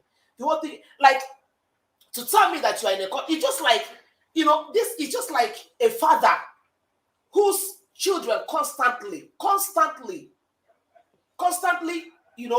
disregard his orders and his authority. How do you feel? This is our judiciary that are giving orders to Yakubu Mahmoud, and he's not coming. I mean, how do they even say it on their own integrity in the first place? So, of what use is the weak? Of what use is the SAN or whatever name they attach to themselves? Of what use is it? If you are so powerless, if you are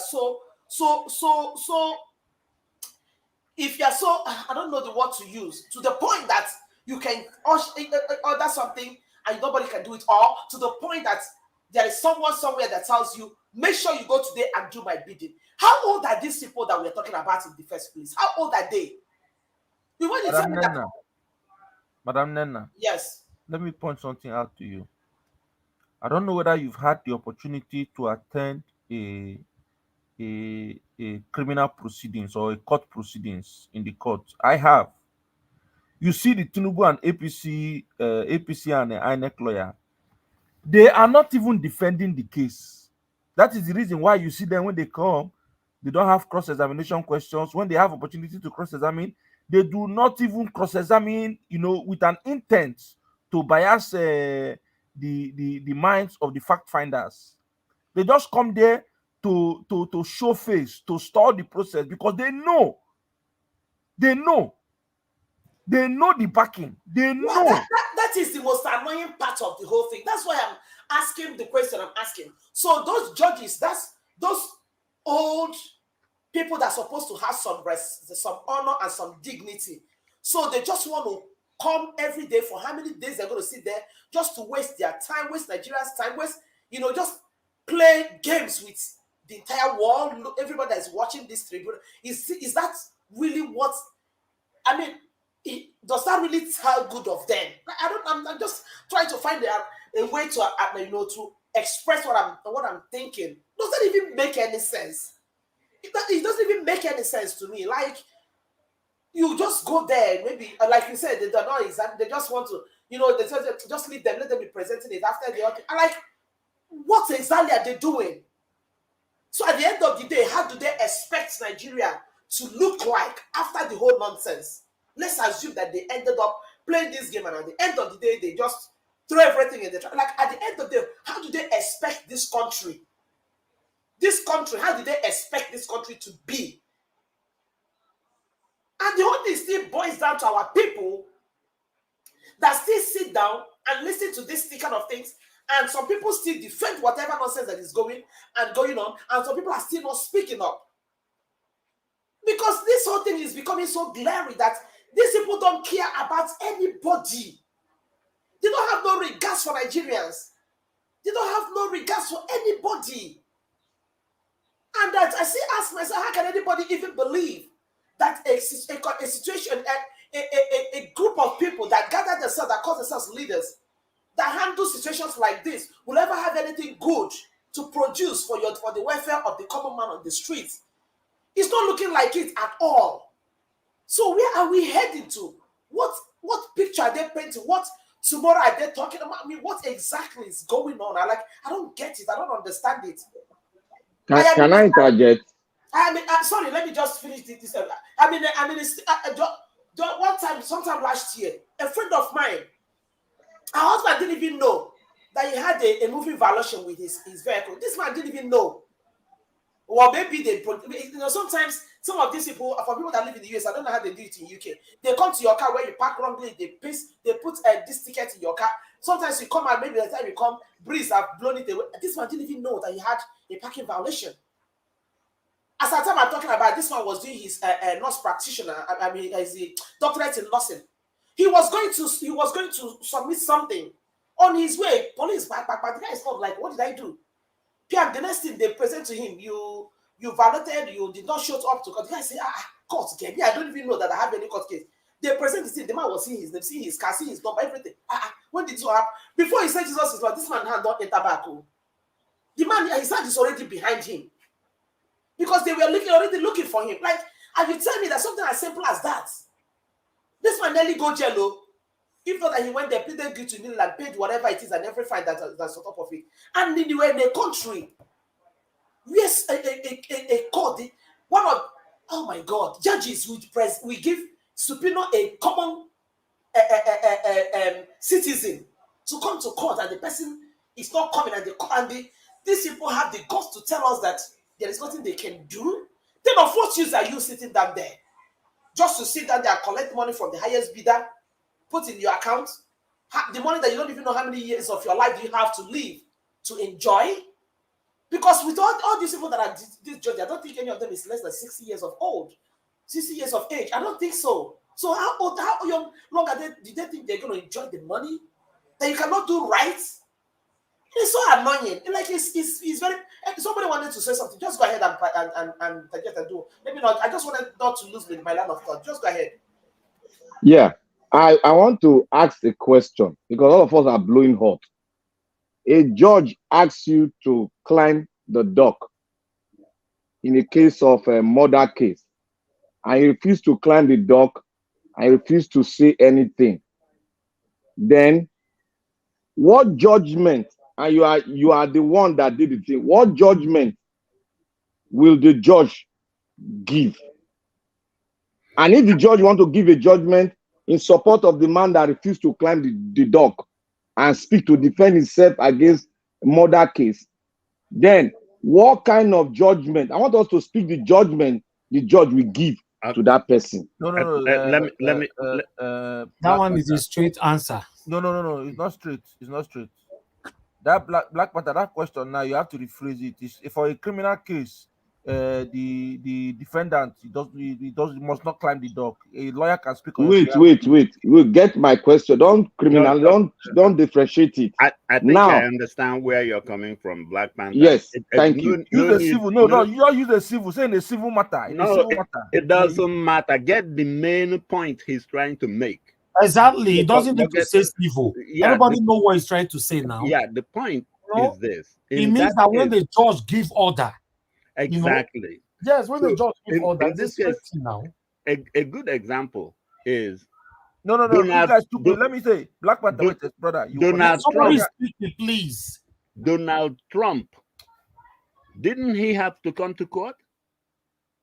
And number two, I think these justices in this present case need to do one thing. They need to assert their authority. That means they need to use one person as a guinea pig. If it's Mahmoud, use him and have the country see him in handcuffs dragged to your court. Even if it's just to ask him, what's your name? Mahmoud Yakubu. Okay, thank you. Go back. But use him to say that this court is not a bunch of clowns in wigs. Tell them that this court is the third arm of the government. I mean, it's like, what are we looking at? I am beginning to hate all those jokes and all those adjournments and everything, sir, that I see every day. Sir. No, you guys have not answered the question. I want to answer the question of the Black Panther. They don't want me to answer them now. They don't want to divert me. The answer to that question is for the premises you are asking. Automatically, they will enter a judgment against you. You are guilty. You lose the case. God bless you. God bless you. Question. But the point I'm trying to make, brother, to answer the person that just spoke before you, you say they want to use the authority to assert and show example. And what's his name? Bauer. Bauer was given a subpoena. He didn't show anything happened. Inspector General of Police, the same thing, nothing happened. The people that in a normal society, the judge give an order, you violate it, they will send out a warrant. Who are the enforcers of the warrant? The police, the law enforcement enforces. The judge will not go and arrest you. It is the police, it's the law enforcement that will go and enforce the court order against you. But my brother, the people that will go and enforce that court order is controlled by the Fulani man that is the IG of police. They are all, so see, it is a complete hijack. But the IG lost the case in court. Oh no, he lost the case. They already gave him judgment. They ordered for his arrest and all that. But he lost it. I'm not saying that he knows. I say, who are the enforcers of the court order? I guess the question to that will be, who is that enforcer under? He is under the executive and not under the court that gives the law that he should enforce. The police, but the executive takes on. That's not the Nigerian constitution, the fraudulent constitution we are fighting. And that's the big problem. Because the executive is the commander-in-chief of the armed forces. Well, here in the US, believe me, you, the president, you do something that the court orders you arrest, those your Secret Service guys, they will be the first people to arrest you. They will be the first people that will put your hands behind you. Immediately. Because they are under the judiciary. Because there's a complete separation of power. Exactly. The constitution here is a reflection of the government of the people. Nigeria is a fraudulent constitution that was written by a military, as far as it's a military decree. I think this is one of those cases that Fela will say, teacher, don't teach me nonsense. We went and copied the nonsense. In fact, we copied nonsense. Thank God. Sorry to interject. Thank God you all are now focusing on the constitution. When we were talking, some of us here we are against us. That's not the constitution. It's not the now you guys are now going to the constitution. You see now. Because the armed forces need to take order from the IG, who has to report to the presidency. Who is the presidency? Bola Ahmed Tinubu. And he will give them order to go and enforce a judgment that is against him. And that's exactly the point. So if the court decides tomorrow that he should hand over to PWB, well, guess what? He will not obey. And the court is toothless because the court cannot do anything. The law enforcement you will use is under him already. I have no idea how this thing will look, but I'm looking, it's like bleak. Anyway, let me just hold my optimisms that a resurrected Gani Fahimi will come out somewhere and help what is going on in that from Mr. CM. Mr. CM, please talk to us, sir. Okay, actually, from what transpired so far in court, it's quite evident that one, there's a delay tactics. 2, they want to use it to frustrate the legal representation presented by Obi and Labour Party. 3, my deduction is this is a case that is already clear that will be won, but within them they are just trying to say that they were overwhelmed by the evidence. They didn't know it will be the expose should be this much. Now, where does that leave us? Having said all this, I asked a question earlier before. Said all these things shenanigans they are doing. I mean, the lawyers and both. I mean, the judges. Maybe they will pretend and ask one question and then entertaining people that we say the Amazon website worker or something should not be entertained. All this, whatever they are doing. I'm trying to ask, do they have the unity? Because why I'm saying unity is that since I was born, I keep hearing unity. There's nothing Nigerians talk. You can't hear them say justice. The thing is that, the peace and unity. They can never say justice or equity or fairness. I don't hear it in Nigeria. All you hear is unity. Now, that unity we want to achieve, all these things happening, do they have that unity at the back of their mind? That whatever we do here, we need to unite the country? Or are they doing it that after all, this should be there's already the handwriting on the wall. People should go their ways. You see, because I know this thing called conscience, they say it's an open wound. Only truth can heal it. Even right from the first day, that exchange between the INEC lawyer and the PDP witness, that exchange, that was the day. I don't think this thing should have dragged to this level. The day the INEC lawyer was asking the PDP witness, do you know that 25%. Do you know that Tinubu scored 15% of the total vote cast in Abuja? The guy said yes. And the INEC lawyer asked him again, now how then do you think we can declare Tinubu winner based on that 15% when he couldn't satisfy Abuja? Then the chap said, yeah, but the person you declared winner, Tinubu, did not even get it.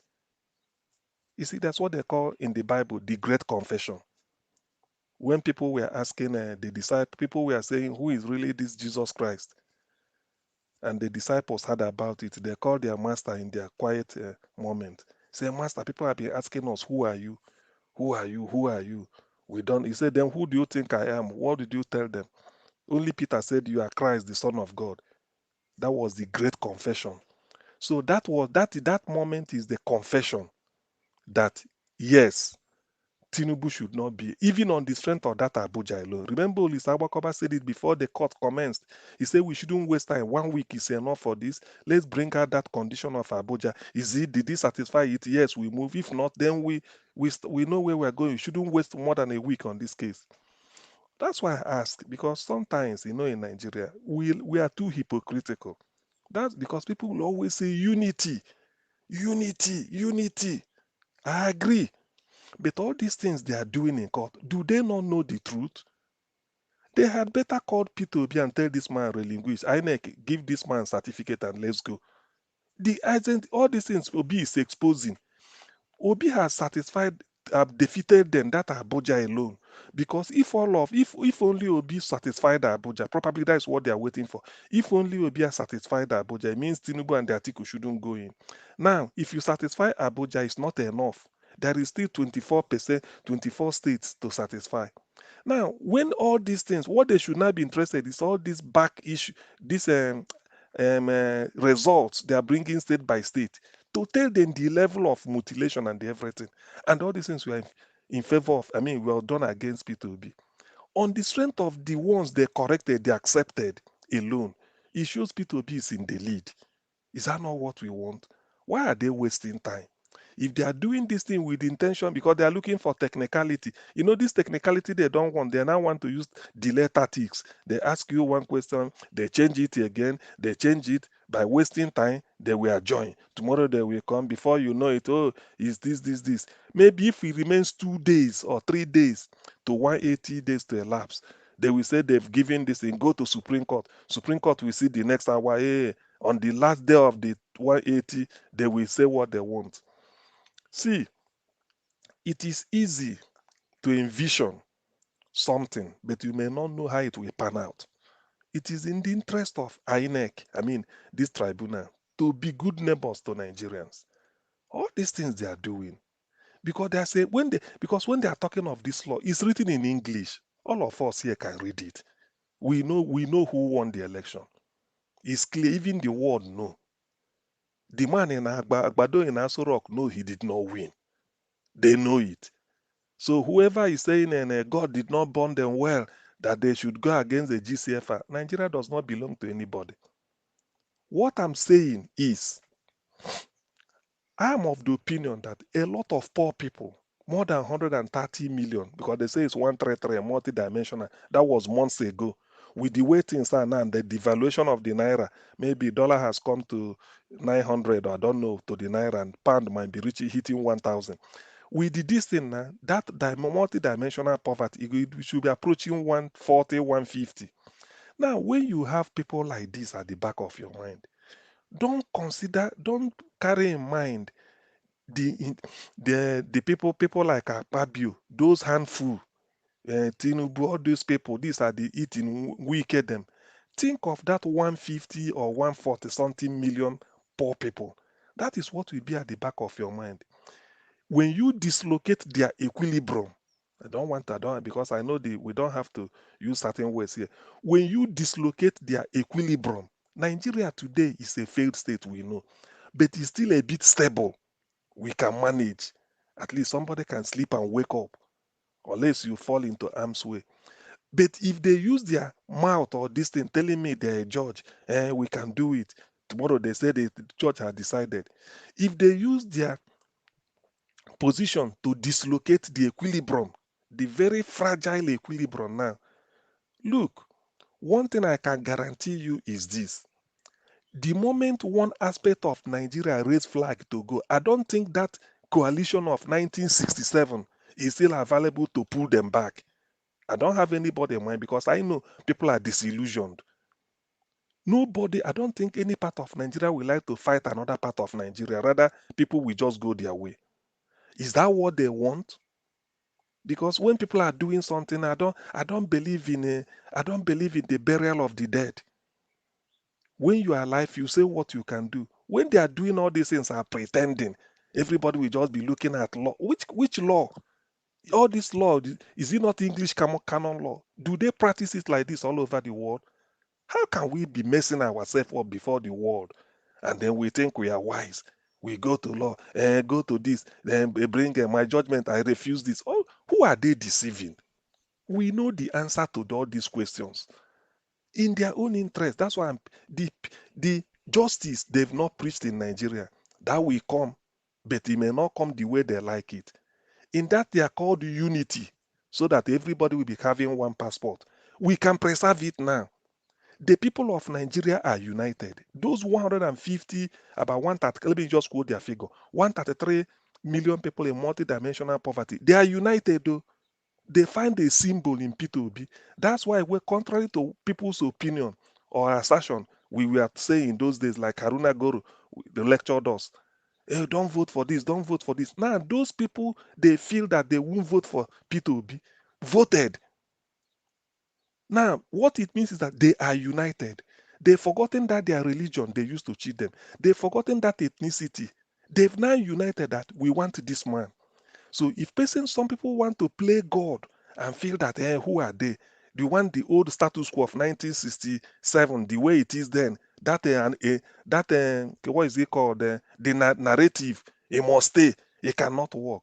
Well, if they disrupt this equilibrium, look, the thing is, the death will kill Alaji. I don't think it will leave Almajiri. The way it is in their, let them allow the sleeping dog lie. Look at the evidence. What are we looking for again? All this evidence P2B has been presenting. Why can't APC, why can't INEC present their own evidence? I thought it should have been a festival of evidence. As P2B is bringing his own trailer, maybe coolers of jollof rice. That's what it's called. Coolers of jollof rice every day in court. They should be bringing their own to contradict. That's what they call firework. But only one side is presenting evidence, and they are still the object of. Let them not bring. We are not stupid. Nigerians they are not stupid. Even if they are not literate, they can read and write. Hunger has taught Nigerians a lesson since 2015. So for them to decide to go the way of P2B, let no man use their whatever position they are to disrupt that equilibrium, fragile equilibrium now that is existing among the poor people. All the poor people now, okay, they've removed fuel subsidy.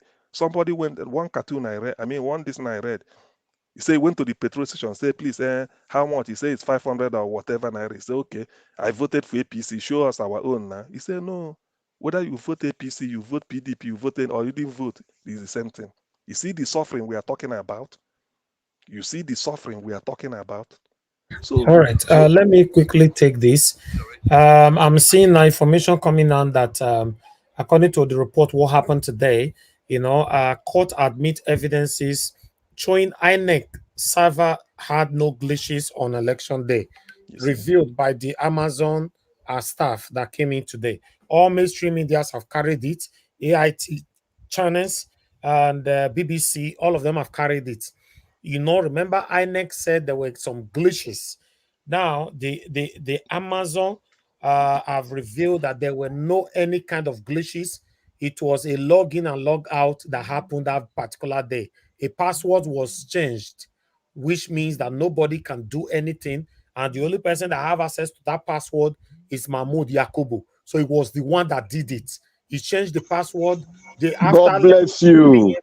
evening, he not brought the password back again.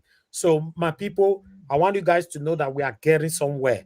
I See, don't know, like I kept saying, I don't know how these people will escape this. Thank you. see, see, see, Case see. finito. Case So, finito. all this, they should have stopped all this trial and then someone P2B say, look, go and take oath of office and continue. Tinubu, get out from that place, just to save face. But the thing is that, do you know why certain things happen? When people start to play God, you see, that's why when you start to play God, the 133 million people, they are united. They know what they went through. That is their figure. They know what they went through in terms of poverty and hunger. They say, this is the man we want. And somebody who feel that he has a 10 limousine, he can have private jet, I do this. Now, Mahmoud Yakubu. What that means, what that password means is this. That, can you imagine all of us here, 10 of us on Niger Watch? We sat down to say, this is what we want, and we agreed. One person will now take it and say, who are you people? And go and change it. Do you know what it means to change the opinion of electoral, the opinion of the people? Now, Mahmoud Yakub is now the person that will go and say, no, no, no, I don't care what, from the desert to the Atlantic, I don't care what they say. All I know is I have to fix who I want, and then go and do nonsense. This is a country, and then people are still starting to say, yeah, I remember in those days, some platform, it's a glitch. Lai Mohammed has to go to US and start telling them, we switched it. You see, certain things, when people play God, I know where I'm heading to. I'm not a soothsayer. I'm not a prophet, and I don't want to be one. But I've known that I'm just having a sense of foreboding. The fact that everybody expected Nigerians to be on the street and they didn't. Everybody kept calm as if there's a cold water everywhere. Let them not play God. They had better now call this man because the evidence is overwhelming. The evidence so far is okay. This is enough. There are people that will say, look, we've had enough. It's like you are having a boxing bout. There's a way you punch your opponent. Even before you get to if he hasn't fallen, but this referee will say, no, no, no, no, no. It's No, enough. no mass. He said, no, he just throw it. He said, then even if you are paying, he said, no. He said, no, no, no, no, no. You can't continue. We've had enough beating. Because you may slump. The next time you slump there and die. So it's better. And the day they die, they will tell the man, you're a referee. Why didn't you stop the fight? He said, no, he just put the hand and said, no, no, no, no. You've had enough. Even when you didn't get to the round. So when people are doing all this, entertaining Nigerians every day, they come and the case is clear. Mahmoud, who is Mr. Mahmoud CM, Yakubu? Yes, please. Who is can I Mahmoud just Yakubu? chip in something for you? Okay. Like I told you, because the case now is leading to a criminal case, Mahmoud is going to come out. He can't hide anymore. This has already indicted him. He can't hide anymore. Well, I believe so. But the thing is the judges I'm talking to. On the strength of evidence present, it doesn't mean they don't have to last that long. They throw in the towel and say, look, we've seen enough. The man there did not even merit it. He does not. Abuja has knocked him off, yes. Then you go to the second stage, if you still want that. The second stage, so far, what did they announce? Look at what happened in Port Harcourt. Look at what happened, in River State and everywhere. Now they are 18, was it not 18,000 blood red? That is nothing. Why are they really doing this thing? Do people, you see, things that, why I respect the Western world, irrespective of the fact that I'm not always again, because I know somehow They are always wanting to wait for us to see what they can gain from us and then leave us under wretched. But there is something I respect about them. There's what they call public. You invited people, say, look, Saturday, everybody must come and vote. Better go and get your IPVC. People did all this. In the end, you take them for granted. So if Mahmoud knows that our opinion do not count, why force people out on that day? People died. Some of us lost close relations because of that election. People died. Everything, there were dislocations everywhere. Yet people kept faith. Who then are you to tell me that in the democracy that calls for pluralism, it is now your opinion to go and know when to TPEC something and change it and announce? If you don't want to go to court, now we are in court. Come and cooperate and let us come. Why can't INEC be the person to come and give evidence that this is how I arrived at Tinubu? They are dodging it. All they are waiting for is time has lapsed. Time has. Then they start to bring one primordial sentiment. Igbo man cannot rule Nigeria. Okay. Well, the thing is, I think if I'm the judges, if they are listening to us after today, they will just wind up and then tell the world that this is what they do. After all, there are five. There are five of them against 133 million people that came out that whose plight should be what they be seeing every night in the dream. And you tell me that because somebody is a beggar on the road, begging for alms with tattered slippers, he doesn't know who will better his luck. And you tell him to vote, he doesn't know what to do. Now look at the way they are glorifying themselves. APC, they are celebrating this. This is a cult of criminality. Well, if the judges feel that they can get away with it, they are making a mistake. What will happen tomorrow is not for me to say, but I have a premonition that this will end the existence of that country called Nigeria. Not me doing it. And the way it will happen, this is a case of, it's like everybody is in a cage. All of a sudden, there's a ray of a small, everybody will just escaping. Nobody is interested. Coming together for what? We've come together to vote. What else do they want us? What else do they want from me? As an individual, they said, you do your civic responsibility. I voted. Let my vote count. You refuse. Then why should I? Then what do you want me to do? If you can't settle it according to Macron X, if you can't use the ballot, you use the other one. But I'm not predicting for that. I'm not calling for the other one. People came because they want peace. That's why they voted. By participating, you want peace. You don't want violence. Nobody want that. But why is it that it is difficult for us to obey the simple rule? You said you will upload it real time. You refused. We don't even consider all these things as a crime. What we consider as a crime is, this way this person got he chops person off. They can do it. The real crime is for you to disregard the opinion of millions of voters and feel that it is only you and your clique. When you TPEX the result and change it and upload rubbish, and then you decide to announce anybody, you feel that you are doing the right. You don't know that is a mortal sin. I'm not God, but I doubt if God can forgive that. Now look at the confusion you are throwing into the country. How then do you people want Nigeria to grow? Every country that have gone through what Nigeria is going through, they will find a way to re-engineer themselves, get the best from among themselves, say lead us. Italy, very soon, they will come out of where they were before. A lot of countries, I can start giving examples. Tanzania was a backwater country before. Magalufi came. Events changed. And now look at where they are. Colombia was a drug-infested country. A leader came. It changed. Lee Kuan Yew, nobody want to hear about Singapore in this 1965. Nobody in the world, they said they look at them as a plague. But he sat down with his people. Then they decided. Now Nigeria looked inward and brought out Obi. Then some people will tell me that it's their opinion. They go and tell Americans, we switched it off because of this. Obi is a terror. Obi, what is it called? Not easy. Obi is he's preaching. Is it not terrorism? He should be arrested. KMO was writing then at the earlier stage.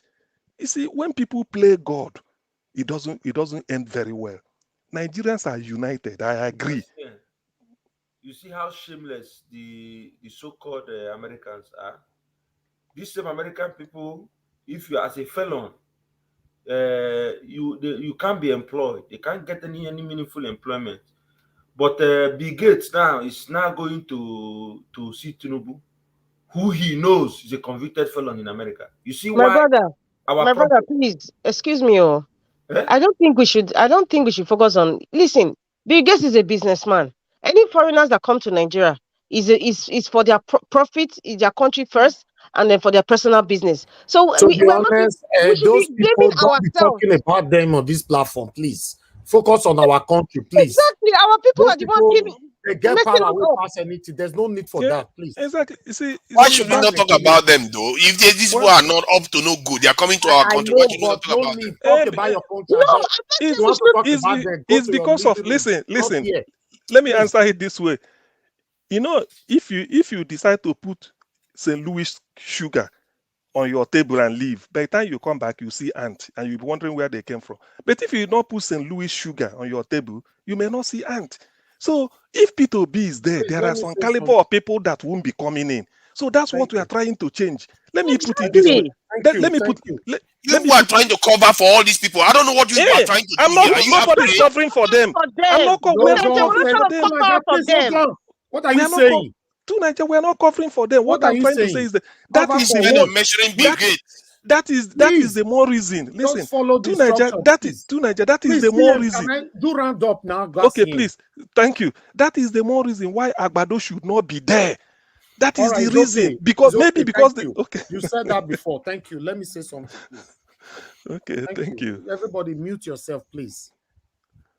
Tunaja, please don't argue the decision on this platform. If you want to talk about these people, carry microphone, go to your streets of London, talk about them. How you they talk about the people where they make decision of the world overnight? You say because let me talk. Doesn't work like that. Okay, Not on that's this fine then. platform. If you don't want me to talk about people that are causing problems for our people, Talk that's fine. about your I'm not going to get country. involved. Talk about your country. I'm not. Don't You talk see, if about you want to be apologizing to them, you can be apologizing to them. I will nobody's exit talking right apology now. yet. Tunaja, please, you are becoming rude. I don't like that. Don't shout on me. If you don't have better thing to say, get out. Nobody should make me upset. What kind of rubbish is that? And so I go talk. Let's talk to them. Let's talk to them. Then I'll come here and put somebody in trouble. People where they make decision overnight over your head, over your family, everything. You want to come here, come they say, let's say it how it is. Talk out for your living room, buy microphone, go King Square or go Trafalgar Square. Go they shout the road for ground. May they know say you sabi talk. And yeah, you want to talk about them. Never talk. When it comes to Nigerian government, you don't talk about them. When it comes to other foreigners, you want to talk about them. When it comes to Nigerian government, you want to talk about the Nigerians. Nobody should patronize any kind of hypocrisy here. Nobody should mention that, all those names, Bigate or whatever here. Go talk them for your living room, not be here. I beg. Nobody should push me to be rude. We get problem, never sort them out. Now they could jump, come off for Nigeria. We not even jump enter South Africa. Now they jump, go where we don't know. Jump it to where you don't know. So you sabi talk.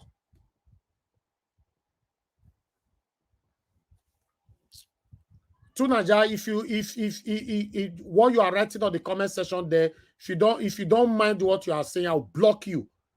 Respect yourself. You know I have so much respect for you. What are you talking about? You talk about Western power. The platform where you talk, so now your papa or your mama get her. I been my papa and mama get them. The same Western power where they talk, not be they get them. Sometimes they talk like people don't get sense. People hide all that darkness. They say, let's say it how it is. Let's say it how it is. Let's say it how it is. You hide from your living room, they say it how it is here. Nobody can see you. Nobody know where you did. Nobody know where you came from. Nobody know where you belong. Nobody know the family where you came from. Then you hide in the darkness. Everybody want to say it how it is. When it comes to Tinubu, Tunaja can never shout. When it comes about the satanic government that is causing us pain, Tunaja will never shout. When it comes to foreigner where you know say they're far, they don't fit touch you, then you want shout. Now you want shout. Please, the respect, you know I have respect for you. Don't push me. Anybody that demonstrates any spirit or any indirect or direct spirit of satanism here, I will not take that rubbish from anybody. What kind of rubbish is that? I allow the panelists to be tackling you all this why? Because I just want to be I want to be straight and be fair. When it comes to Tinubu, you know they talk. Fear. How many times you don't talk about your mention Tinubu? They'll say Tinubu, Nigeria, give us 8 minutes submission. You'll say Tinubu, then you start talking. But when it comes to mention Boris Johnson, you go open like person when they release from cage. Let's say it how it is. Please, please, please, please. How rubbish is this? Let me take on this update, please. As you all can see right there, like I stated before, court admit evidence showing INEC server had no glitches on election day. So Nigerians have reacted to it. I would like to take the reactions from here. You know, let me remove this from the screen. Let's take these reactions together. Like I have said, and I will maintain my position, it will be wise for Tinubu not to name ministers until the completion of this tribunal and Supreme Court ruling.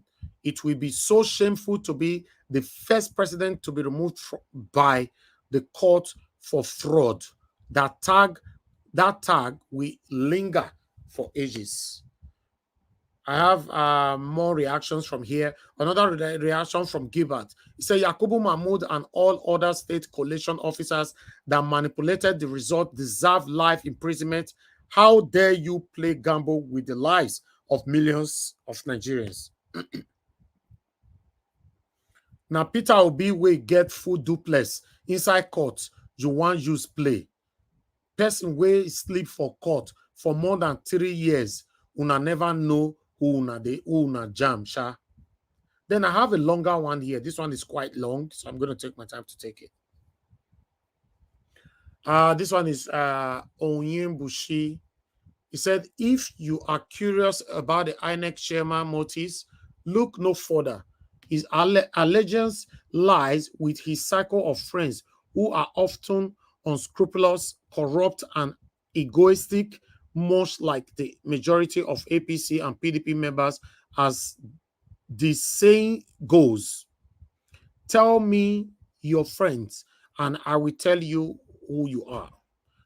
Mahmoud acted in the interest of his friends, just as Madam Bukashiwa and many others have done to further their goal agendas. Their ultimate goal is power. Consider this: in a democratically elected government, power comes with accountability. Accountability necessitates transparency, which in turn means that its gotten gains cannot go unpunished.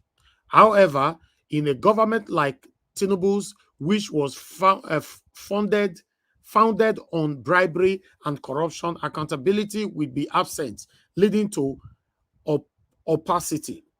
This means that those who benefited from the corruption will get away with stealing from the Nigerian people. And who are the Nigerian people? Us. Okay, I have another one here, crying for justice, CJN. Our God will see us through. The judges should ask the INEC chairman, Yakubu Mahmoud, APC, Tinubu, Chetima, what are they hiding? Why the second to the last is saying, can you imagine? It was human manipulation all along. INEC know waiting them do. That Yakubu or waiting be name. Again, INEC chairman is a big criminal. Then the last one here is that which kind glitches? He reached on to upload presidential snapshot via Beavers, server hang, network waka, no pin code to log in. Story for the gods. All right, that is the reaction of the people right now over that breaking news from there. Like I said before, my people, if you want your country to be changed, I'll say this again because the the attitude that Tunaja possessed earlier on is not the only one that is guilty about it. You cannot come here and be blaming Trump for your problem. You cannot be blaming Sunak for your problem. You know, you can't. These people, they don't tie rope for your leaders' neck, make they come to buy houses and storing money in their countries. Blame your leaders. You can't come to this platform, you put water for mouth, make you talk about your leaders. But when you come, you want to talk about the citizens, you remove the water from mouth. You go talk how might be. I don't like hypocrisy. I don't like authentic people. Say it how it is, say it how it is. You always try to shy away from the truth. You shy away Can I say something? Go ahead, madam. The truth is this. To Nigeria, that attitude of blaming me foreigner, let's stop it. There's a rat when they inside her. Now they call the one when they ask I say food their house. Foreigner not go our country, go times road for their net to carry our money come here. Now we went in Mumu, now they carry our money come put for here. Now we went in Mumu, they carry our money, they take buy their property. Now we went in Mumu, now they buy their company. Now we went in Mumu, they thief our money come. So why should we blame them? They can't tie off our neck, make we bring our money. You not see how they make it difficult for you to even the money when you work for here, make you kind go Africa. Don't you see the loophole you have to cross before you can transfer those money? So not blame foreigner here. Not blame them. Now we stupid. Now we dumb. Now we they carry our money, can't give them. So there is no reason for us to sit down and be blaming them instead of blaming our leaders that are doing it. When he reach the 2-2, una gonna make a pen una mouth, una nothing call them. Wait till it be. The people look at INEC chairman, look at what he's doing. That stupid judge that sit there and laugh like only God knows, supposed to know he's right to make sure that his subpoena is arrested and brought before the court. Don't they know that? Let them not worry. I don't tell una one thing. If una like, make una pervert justice. My children, they go tall up here. Now don't hear? My children go tall up here on this matter for una head. If una like, pervert justice. Because how can you subpoena INEC chairman? How many times and he refused to appear and you they come they open your 32 teeth for us? What a shame. The Ghana must go on and collect. He go catch fire. We just a loot corner. Elvis. Thank you. Forgive Niger Wash. Please. Elvis, check your time. Check your time. 5 hours, 38 minutes. No, it's okay. It's okay, sir. It's okay. Thank you very much, sir. May you forgive him. I beg. I think the question. Sorry, please, one Niger Watch, just a second. I think the question we can even do is, like Mama H.O. said, they not tie our us rope, make we bring money put for abroad. Why can't we go and tell them to bring their own money, come put for our place? Why can't we do that? Let me come in here. I don't have anything against Nigeria. I don't like hypocrisy. I'm not an hypocrite. I say things how it is. I know the bare mouth they talk. But when it comes to these people, Benin, they call them of your 99 fear. It means people will go slap you, you know, if you slap back. They mention Brigade now your mates. First way go blow me so a broad daylight sun go turn to darkness. Now you talk from my platform, you say let me speak. We are supposed to be allowed to air our opinions. You can air your opinion in your living room. Because if you are crossing the line, if you know you really want to air your opinion to Nigeria, on this platform, I want to see you attack our leaders properly. Don't bend your mouth when you are attacking our leaders. But when it comes to the citizen, you go stretch. When it comes to foreigners where they run the world, you stretch. And meanwhile, let me tell you to Nigeria, one thing you must understand today. It's not only you. I first told my brother Alex the other time when he was trying to blame the foreigner. I said, no, you can't do it here. Blame your leaders. As we speak, so Tinubu de France. So you want to blame the president of France for allowing his jet to land, right? Say no, therefore not let the jet land. Oh. What are you saying? Do you know how much? To Niger, sorry, Elvis. I know the census. I know the census talk. Oh, you know me very well. So that your accusation are wrong. When I met my lawyer, a white guy in 2010, there is a question he asked me. He said, is Nigeria corrupt? I told him, yes, we are very, very corrupt. But the truth is we are the children of the father and mother of corruption. He now said, what do you mean?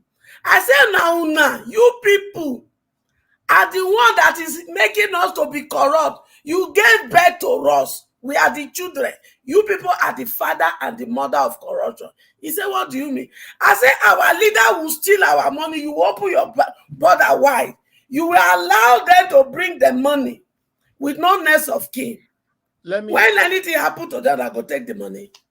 But if they were bringing it, if you have driven them back with the money by now, corruption would have stopped.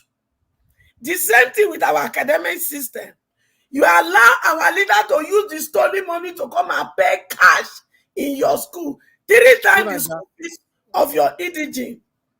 And at the end of the day, your EDG go to school with student loan, but our own, they pay cash. If you have stopped this, our school system would have looked like you people. Let me answer because of you. That, you just asked the question. Because of that, he told me, you have just won your case. I will do your case free of charge for you. That now you bomb man, I confronted him with the truth. So you come here to tell me that me, I dey censor this thing because I not support this your nonsense when they do is wrong. The problem at hand, it is our people. Now the foreigner go Nigeria go rig election for us. And they ask you, now the foreigner tell Chief Tinubu to cause kasala for Lagos when they take by my children. You fire there on top of your roof. You there outside, they talk rubbish. To Niger, quench the fire on your roof. That is what we are all saying here. Did you understand? Not be your people go to, instead of debating your national TV, during election, they not do, they carry their leg, kurukere, go to Charter House. Now they tie their rope to come there. Now then, call it what it is as at this moment to Niger and stop this nonsense. Thank you. Thank you. Thank you, Mama Esho. Let me quickly come in. To Niger, you said, so you are afraid of big gates. You know, say for me, like I told you before, I'm a very straightforward person. Maybe that's why my kind of person intimidates so many other people, you know? And my answer to you is yes, capital yes, YES. I want to ask you right now, why is it that you don't talk about Nigerian leaders? But they ask you now, you say, no, I'm not afraid of them, but you cannot prove it. You cannot. So if you talk as if I'm afraid of gate, why not? They are the one ruling the world. So if you know, say you get power to attack these people, go to Trafalgar Square. Go there, go dance first with your microphone. Insult them, not be here. Hypocrisy is a disease. In case we are not aware, like Mama Esho just said, our home is burning. With a jump, they go neighboring, they quench their own fire. Is that not hypocrisy? Saying that foreigners now cause the problem where we dey. But the same your own people that's satanically cause the problems and the pains, excruciating situation that we find ourselves today. You are always scared to talk about them. Now I see why people like Blampata and Alex always counter you continuously. Please, what are we talking about? What kind of satanic distraction is this? You just switch from INEC satanic act and activity. Switch to gates. You cannot even talk properly about the INEC situation. You are switching to foreigners. The day we will do a election, now foreigners say me the ring them. Yes, Why are we exactly. being hypocrites? Now foreigners say INEC off beavers. Now get say make you off beavers. Why can't you come here and use your time to speak about the satanic leaders? I know the rub shoulder with satanic people. That's me. I don't do that. But when it comes to foreign people, I've said it, not be your body. I started it with my brother Alex. He can testify to this. And he came back to say, yes, Mr. Najawa, you are very, very right.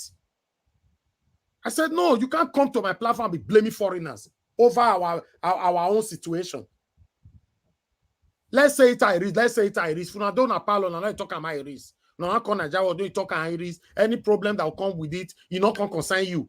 You are asking me if I'm afraid of gate. Who born me why I not go there afraid of gate before? Who born you if you know so be better person or you say you know they fear? Me they tell you now too, Naja, wear shirt tomorrow, go Trafalgar Square or go Elephant and Castle. Go there, carry your camera, carry mic. That there's a portable mic, put and pass your neck. Begin the insult gate for public. Or they switch the word on and off. Because they say, what talk about it for my platform? Mr. Elvis, sir. Okay, Elvis, have you come in? Hold on. Somebody already called in. Go ahead, madam. Okay, I wanted to say something. A typical example, I watched the video of Alan Onyema on Arise, and he was talking about the deals that he was making with foreign countries. When it gets to the point where does it benefit Nigeria?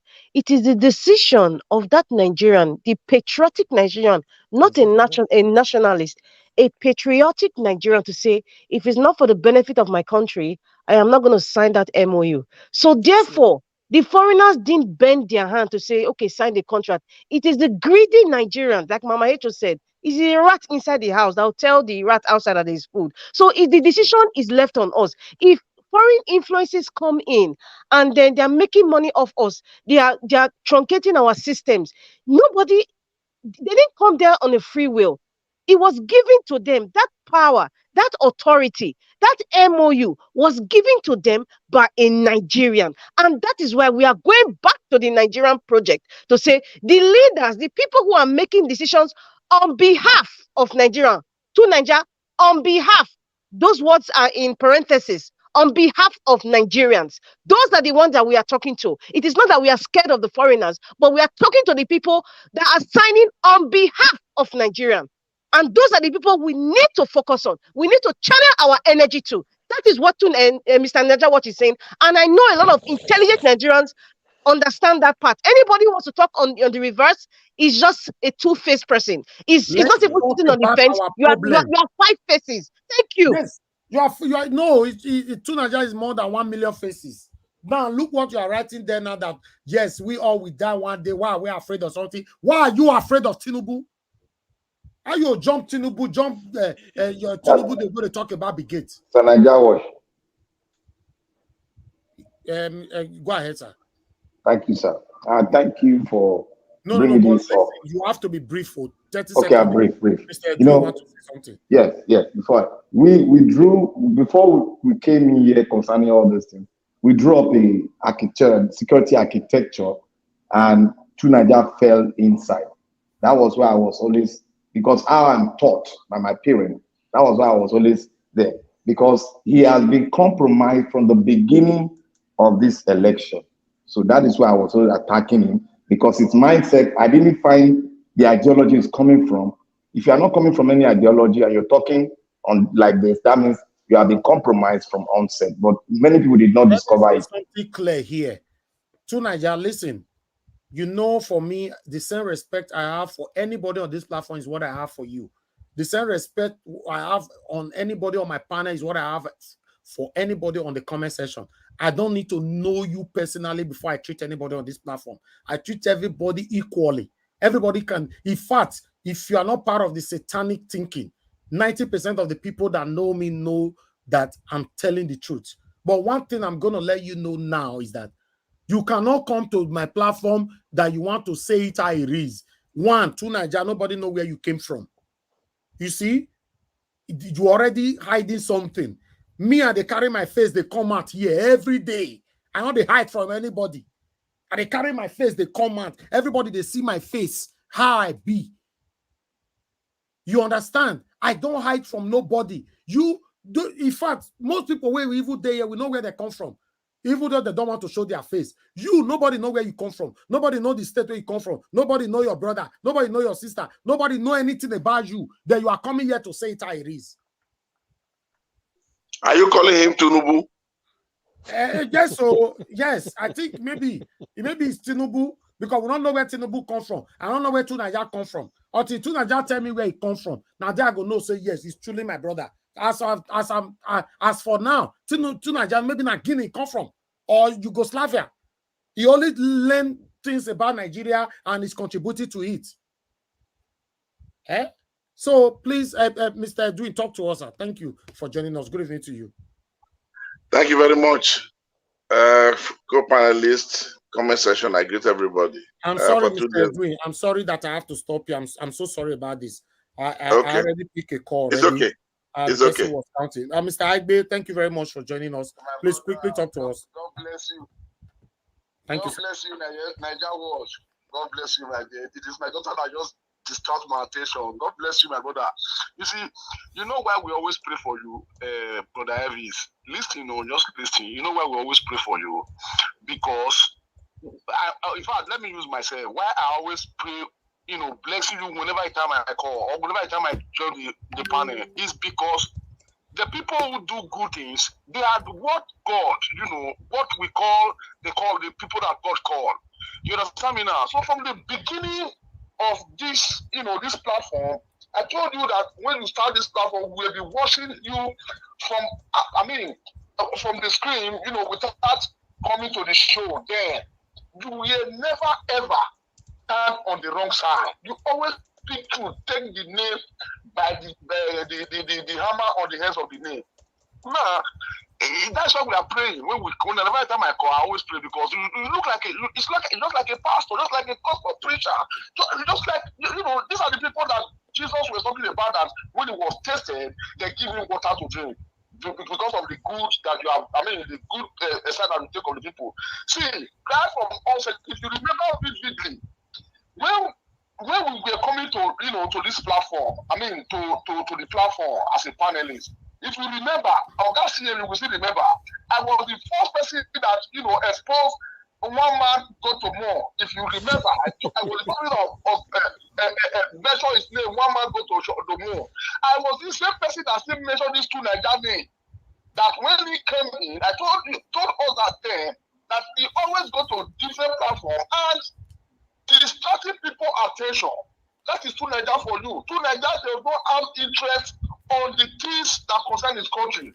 And when you are bringing on the interest, it will distract you. Always watch whenever time we come to online. Two Nigeria, he don't always go to the topic that is always on the screen. He said that he's going to the soldier topic, or he's going to face the Nigerians with their character, or he always diverts attention. So, it's only dog that acting like that. After vomiting, then we go back to his vomit again.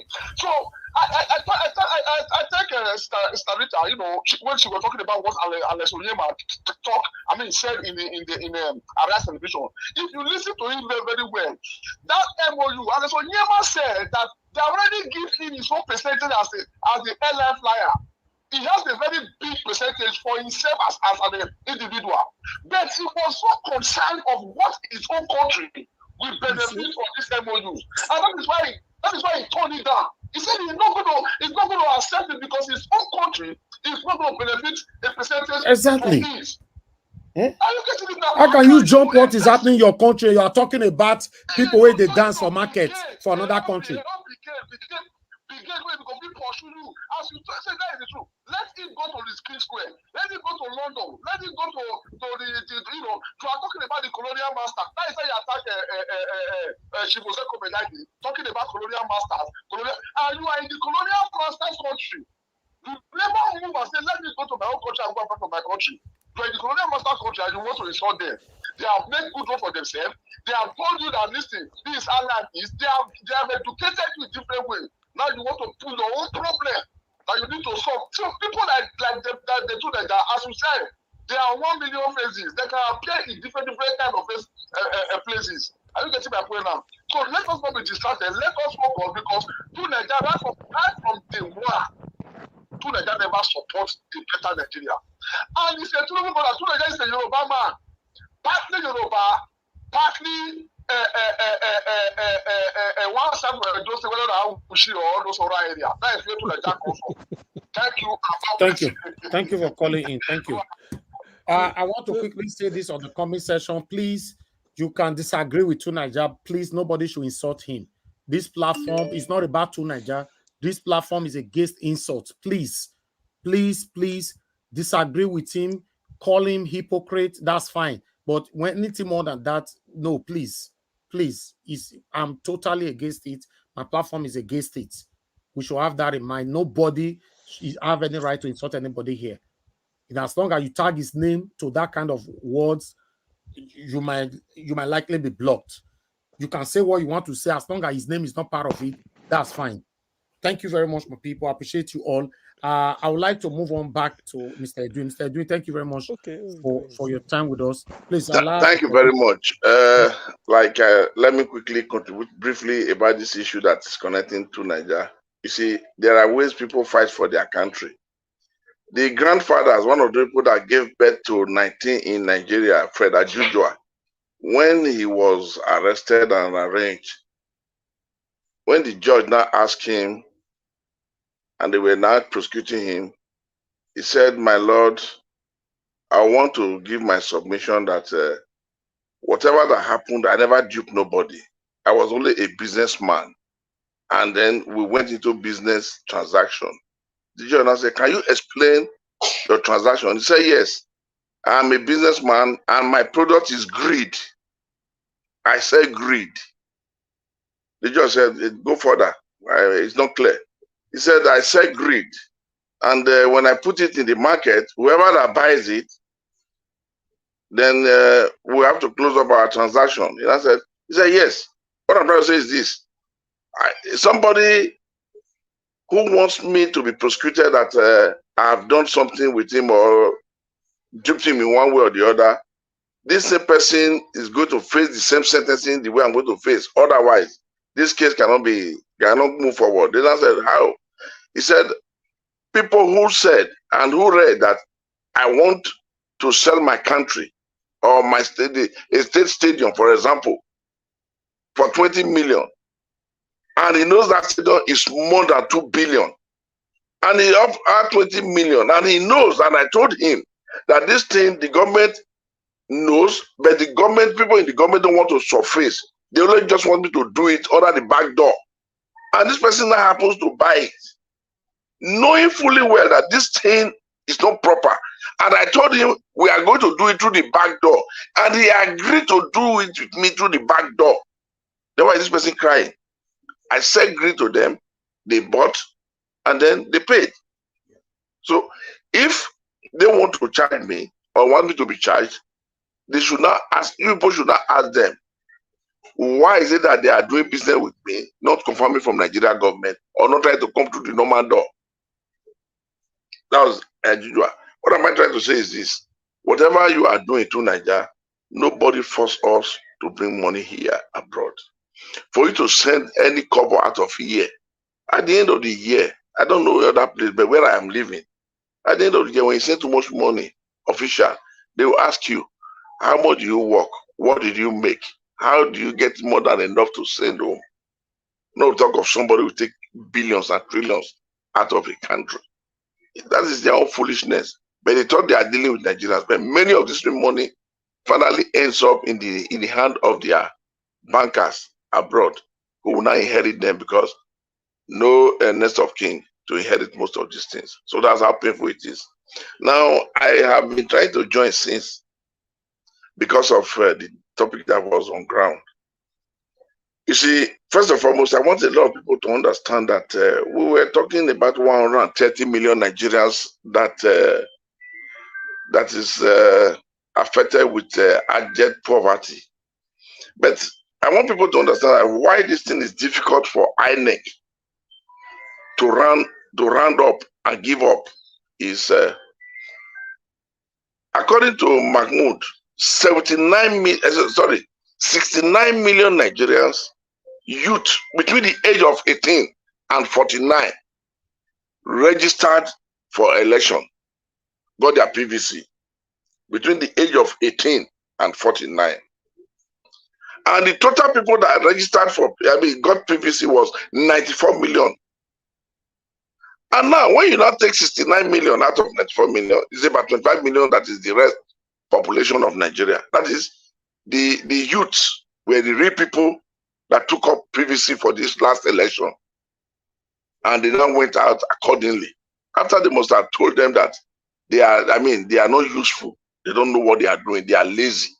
They took that thing. And that is why this same obedience is moving the way we are seeing it. We should understand that now, if you now take the total number of people that casted vote for Tinubu, it's going to be about 70% of that Nigerian population. And 70% from 70% of those people who were now the youth, you will understand that invariably, almost the whole youth that registered were those people that cast their vote for our obedient president. After that being said, gentlemen, some people were now saying by now the judges are supposed to call it off. If they call it off, now at this junction, they will use that to Supreme Court to say the submission and the procedure never elapsed before the Court of Appeal, the tribunal, before they now call it off. They will use it against our obedience. They will use it against our principles. Let them exhaust this time. Because mind you, they were giving obedience and Labour Party were giving 21 days. And that is 1 day is going to elapse by this weekend that we are in now. All the submission going now, the floor is for obedience and for Labour Party. So from next week, the so-called APC and Mahmoud winner, that is the week they now have to do their presentation, if even they have anything to present. So Obi is doing all much now to make sure they release everything, that not stone should be left unturned. They are only now blocking Obi because the essence is releasing evidence now. They are seeing it that it's having more than what they even thought. And now the best way is to delay them so they might not be able to get more than enough evidence before this weekend. So that is exactly what they are trying to do. The judge cannot rule now. Any attempt to rule now is that means he has subverted justice by not allowing the so-called APC to give their submission and call their witness if they have one. So that is why they said they have their witness to call. And then I said, okay, the floor will be open for Labour Party, for PDP, for 3 weeks each. They all agreed. The so-called APC, INEC, Labour Party, PDP, they all agreed on this time frame on who is to present and who is not to present for now. So that they have to elapse and allow them to do the normal thing. They will definitely have to do their presentation. But I know, with what we've seen so far, they don't have any presentation. Because if you look at it, the issue of certificate alone is dangerous. It's already damaging. And this man, like I have said, they are trying to go into re-election. They want him to cancel it because now if they declare Obi, he's going to get problem. If they now declare Obi and he decides to go to Supreme Court, he's going to lose because there's a lot that has been presented. And the most of all, if you look at this Amazon, this is the bank, the safe that is saving everything. When you now make mistake with your password, these are the people that will not tell you, if you've forgotten your password, do this, do this. And somebody did it. It's in their system there. That on that election day, somebody must have, punched to say he's going to go in with the password. He has forgotten the password. There's a lot of things that this person that came now brought in. For them to see that witness in the court today, it was like an earthquake that happened to them. So people should not be surprised that they are reacting the way they are reacting. When you prepare, they said when a fight is not serious, a woman will remember to hold her breast. But when the fight is serious, she doesn't even remember she has a breast. So these people, they thought it was that fight that was so easy for them to fight. Seeing this lady today, it's an earthquake. It's an earthquake. So that is exactly the situation right now that they are facing.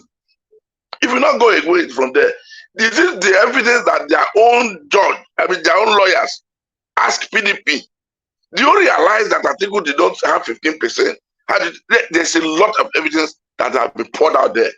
Like they're trying to say that they never said they would, they will upload the results.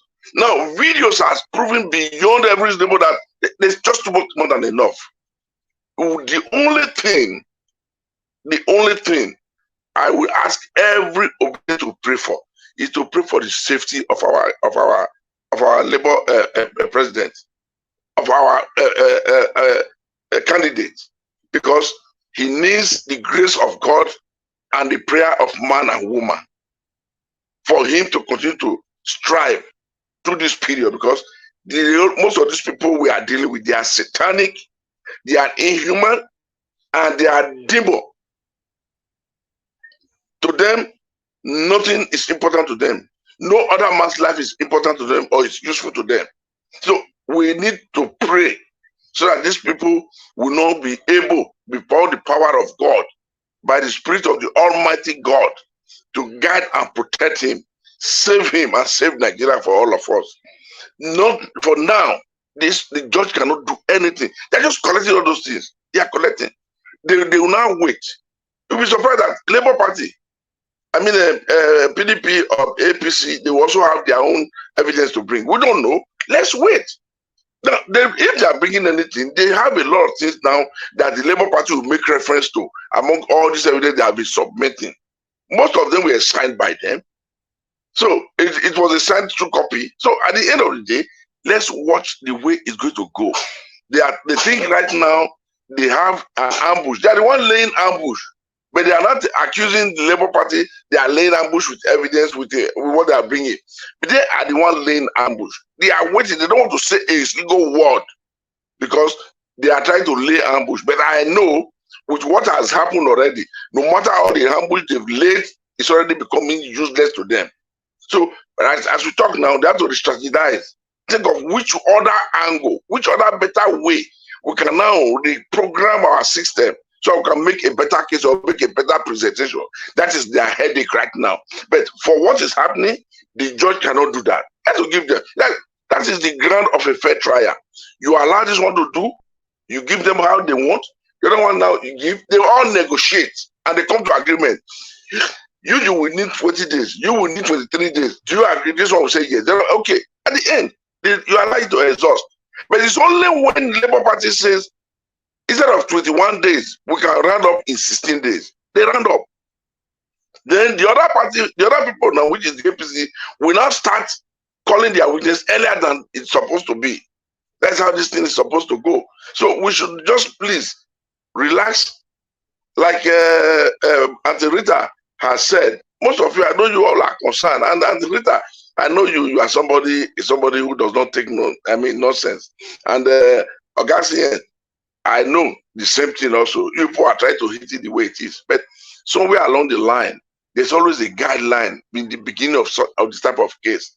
And mind you, people are also saying, why is Yakubu is not coming? Why is Yakubu cannot come?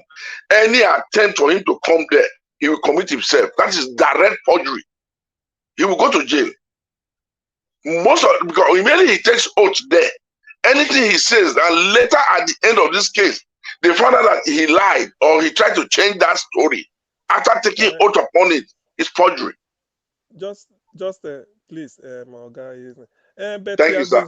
He has been forced. Is it not subpoena they call it? He has been forced to turn. Let me tell you the bad. Let me tell you the bad constitution. Let me tell you the bad constitution there. Let me tell you the bad constitution there. I think you say thank you just now, sir. Sir? That part two you want to, so I think you don't say thank you just now. No, when he now said he just said so, I said, okay, thank you. I wanted him to say something, but all the same, I can also do that. But what is important is that let me just clear that place by that's opinion they sent to him. Okay, You don't know where they carry us like, go. Okay, clear on for 30 seconds, sir. No enter. Thank you. Okay, that's Nigeria. The Nigeria Electoral Commission gave that sole right to the INEC chairman as the person that will always sign out any case to be criminal. You understand the logic now? So he is the one. It's only when, listen please, it's only when he now, purge himself under perjury, the court will now recommend directly. If you see what he's doing now, for him not to be trapped, that was why he sent the number 2 there to represent him. He has sent somebody to represent him once. So don't forget that.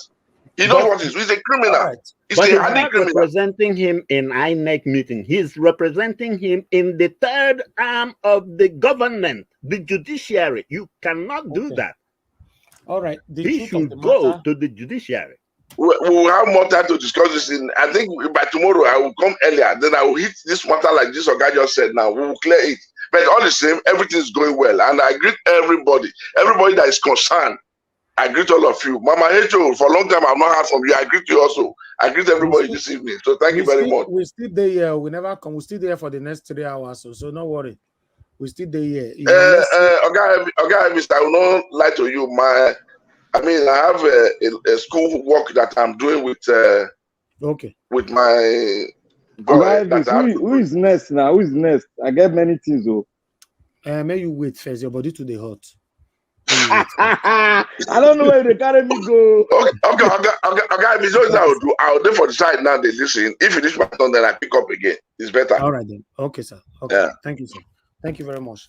All right. I appreciate every one of you. Now say we now remember to talk about like since nobody not like. Currently we are on 376. So make una leave to Naija matter. Make we go like. Make we enter train. We'll go like. We'll go press like. Can be like say the 2 Naija matter now, and everybody can focus right there. Instead of more, they press the like button. I beg more press that like button, my people.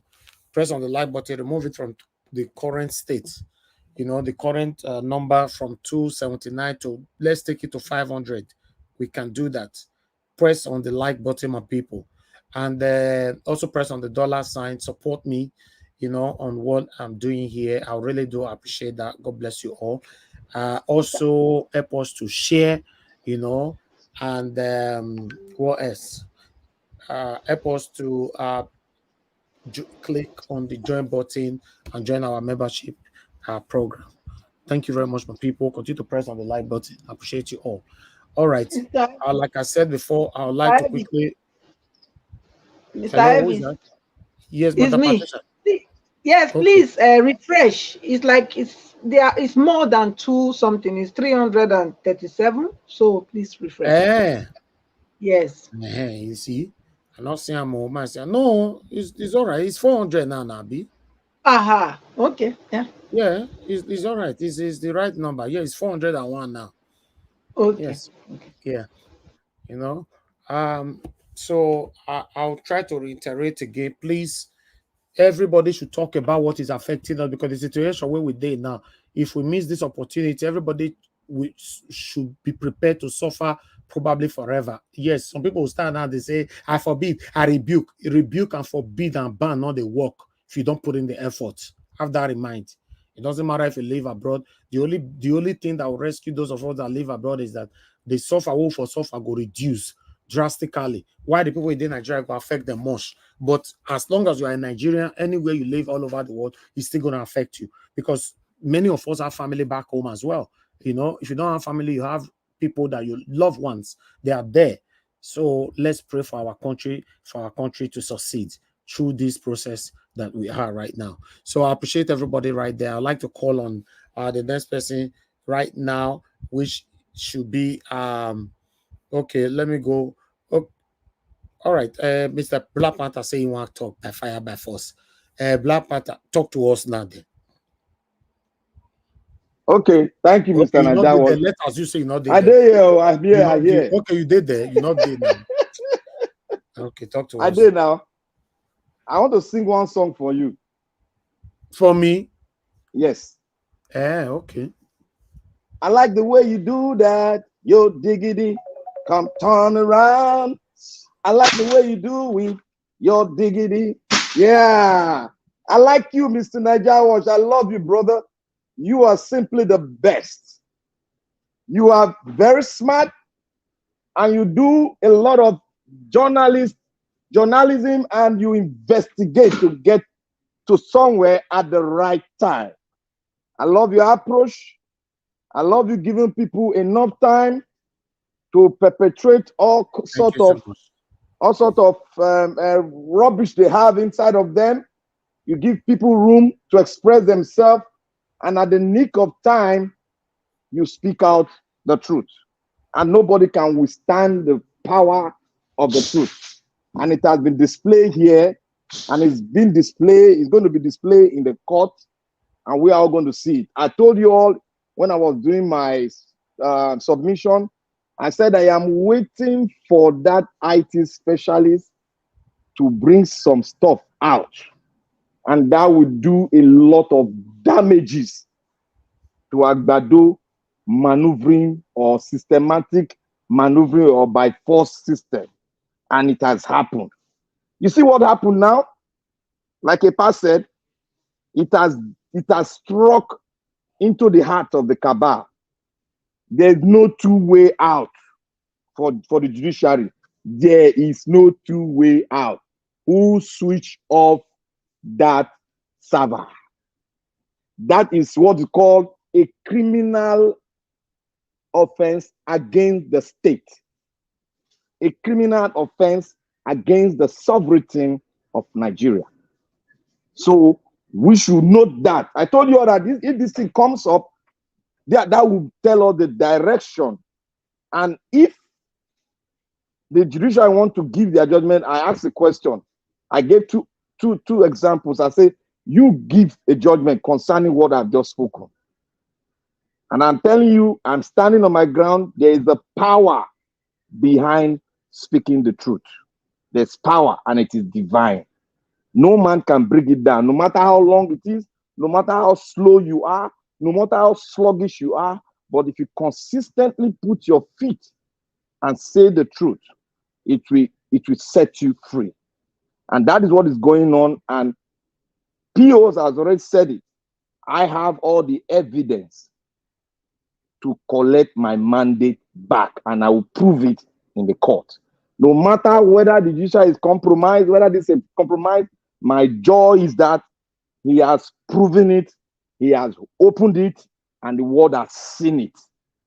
That is where I stand, and I will stand with him, thick and torn. I am not moved. I'm not doing this anything. I am compassionate, but I wouldn't allow them to distract me. That is what I always say here. Don't be distracted. Don't be angry, but focus on that arrow that is the truth that is going to hit the heart of the cabal.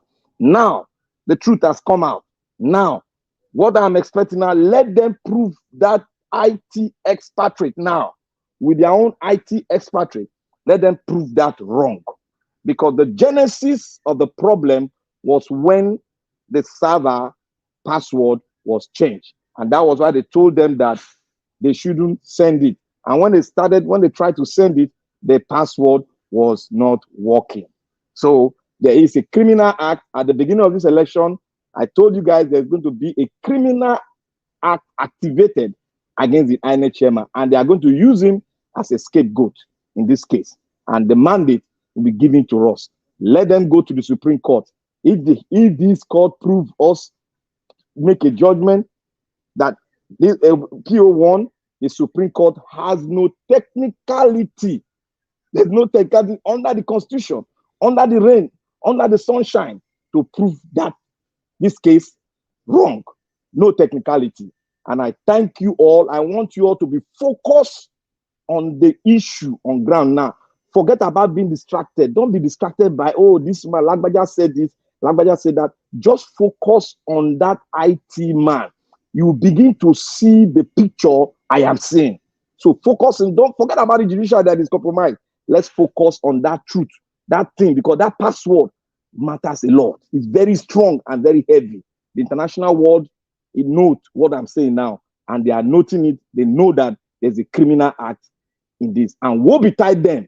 Woe betide them. All of them that participated in this, they are going to go down, because history, we tell the whole world that these are the men that compromised and wanted Nigeria to go down. And thank God, PO has proven them and has proven that he won the election. Thank you, Mr. Najawa. God bless you. I love you. Thank you very much, my dear brother. I appreciate you. Thank you so much for the appreciation as well, your encouragement, your kind words. I appreciate you all, my good people. I appreciate everybody here. Yes, everybody get when everybody they collect for here. Today, now, two Niger collect today. Yes. I mean, they collect sometimes for here. You with the top black party, you don't collect. Everybody don't collect for here. CM don't collect. So, yes, but one thing is that we must not hate each others, regardless of whatever that happened on this platform. Don't apply hatred to it. Let's stand for what is right. Let's talk about what is affecting us in our country. We cannot jump out of our country and be talking about another country. No, and not with my platform. I do that. If I bring a topic out of that, that's not a problem. If I bring topic on and say what they say happen for America, more can't talk them. That's a different thing. See what happen for UK, more can't talk them. That's a different thing. We came here the other time. We talk about what happened for Italy. That's a different thing. Cannot jump out when they terrible situation right now in Nigeria. We just jump coming from Nigeria, go to talk for another place. You know, I beg to Nigeria, stop those things. I beg. All right, let me quickly move on now to top. I would like to Mother Patricia, please talk to us. If you are available. If you're not available, just I'm not available. I'm not available. Thank you. I'm Okay. listening. Thank you. Okay, I'll come back to you. Okay, that's fine. Okay, let me see if Madam Nena is available. Madam Nena, if you're available, say something. If not, okay, let's assume you are not available. We have to space we're not there available. Now, if I say anybody want to call me, I'll remove any of you now. All right, let me quickly move on now to and see if Mama Esho is available. Okay, Mama Esho is available. Mama Esho, please talk to us. Then I'll come to Ginger Breadma. After Mama Esho, Ginger Breadma, get yourself ready. Now you be the next. Unmute yourself. Oh. The thing is, I'm grateful to God for everything that has happened, that is still happening. And I'm grateful to God for keeping Peter Obi alive, despite all their shenanigans and threats. And I'm grateful to God for his courageous spirit, because that is a lesson for every one of us to take.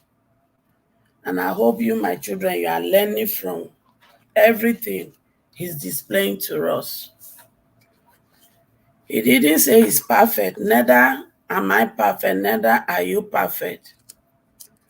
But one thing that he has proven to us is that shall we continue in sin that grace may abound? Shall we continue in allowing some set of people to rig election and we just move on? He has proven to us that that is a no. That is why he's taking his time to go through the court process. The court process is costing him a lot of money, not in naira, in dollar. So we should learn from that. And to those of us who come here to be twisting truth, I think it is the right time we stop it. We are all in a critical situation, whether you are home or abroad. At least those of us who get calls from one thing or the other, the call has increased, the demand has increased.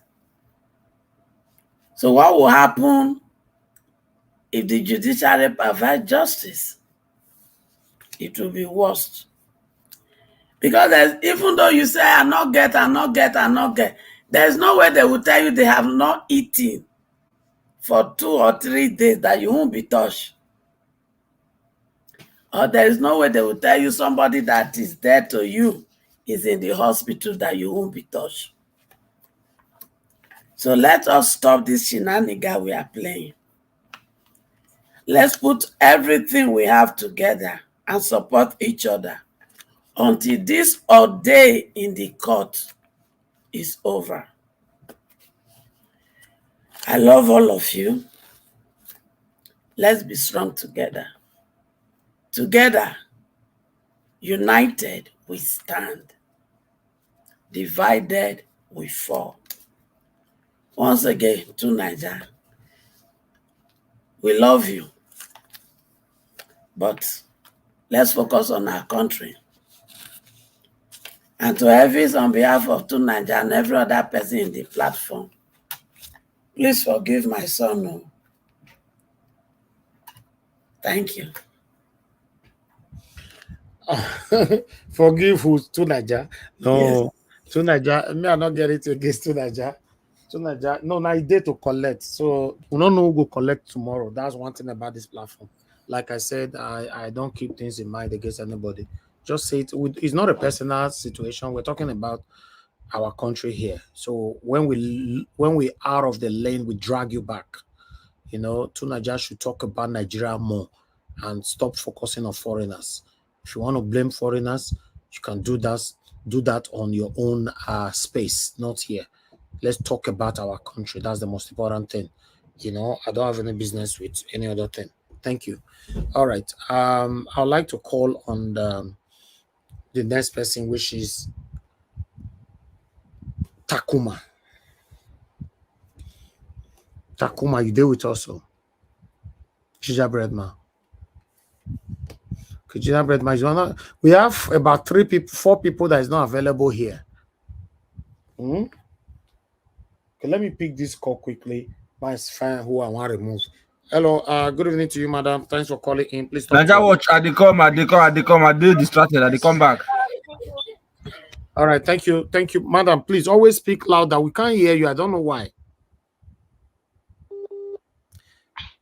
Hello. Nigeria watch. You hear me, ba? I bet Yes. That's fine. Hello, Madam Deborah. We can't hear you. Oh, we can't hear you, madam. I'm sorry, we can't hear you. I think you have a network problem.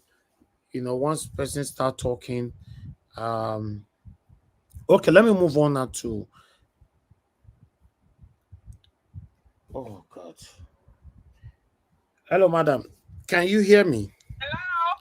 Is it better now? Okay, yes, it's manageable. Go ahead. Good evening to you. Talk to us. Yeah, good evening, Nigeria Watch, and good evening to all the panelists.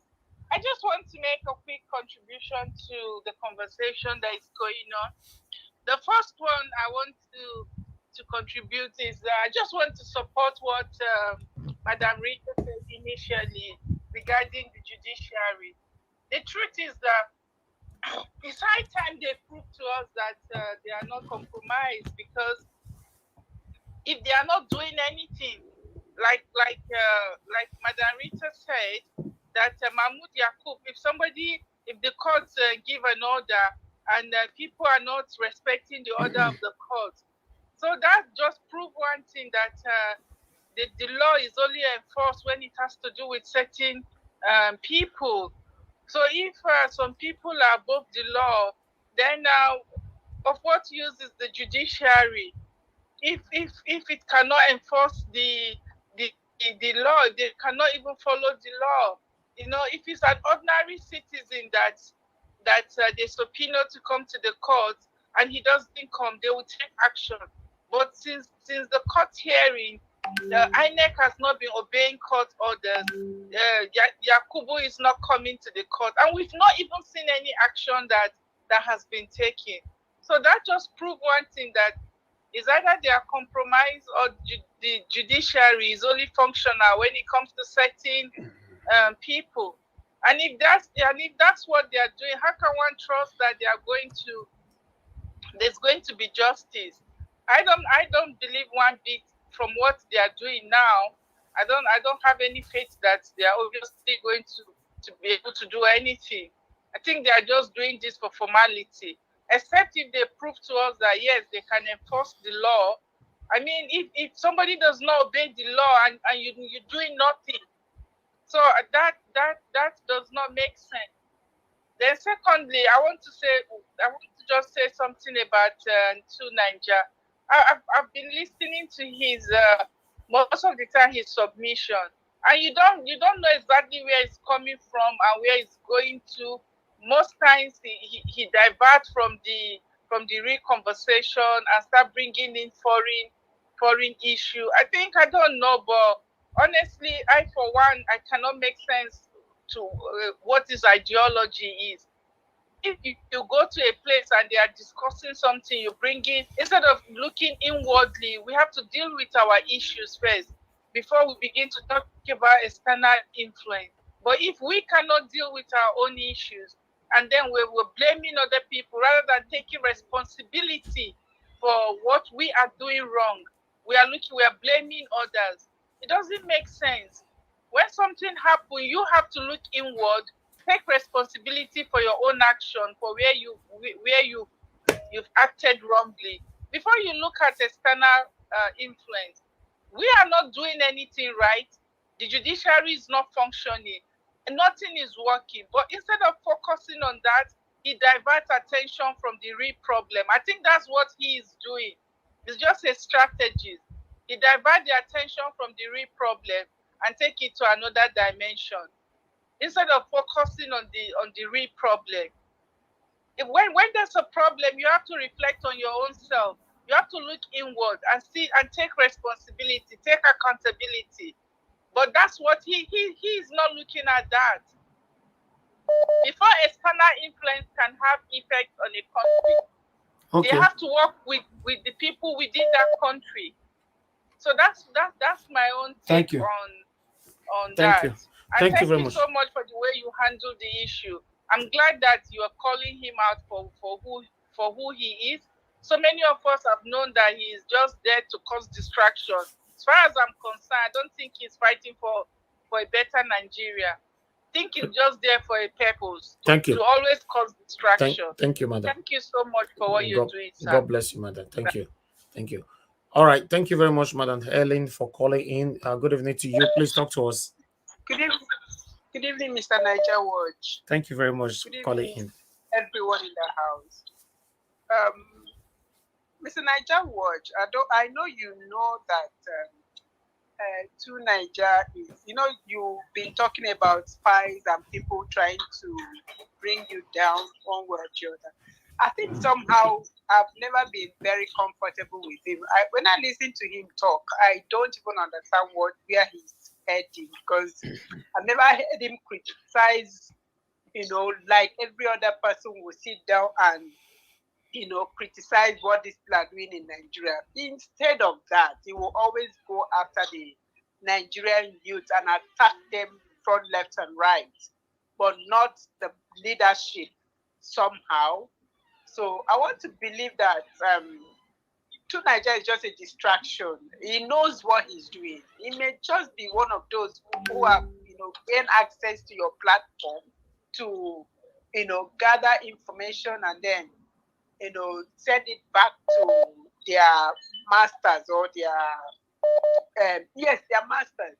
So you have to be careful, anyway, like I always know, you just like our principal, Mr. Peter Obi, there is a grace that you carry.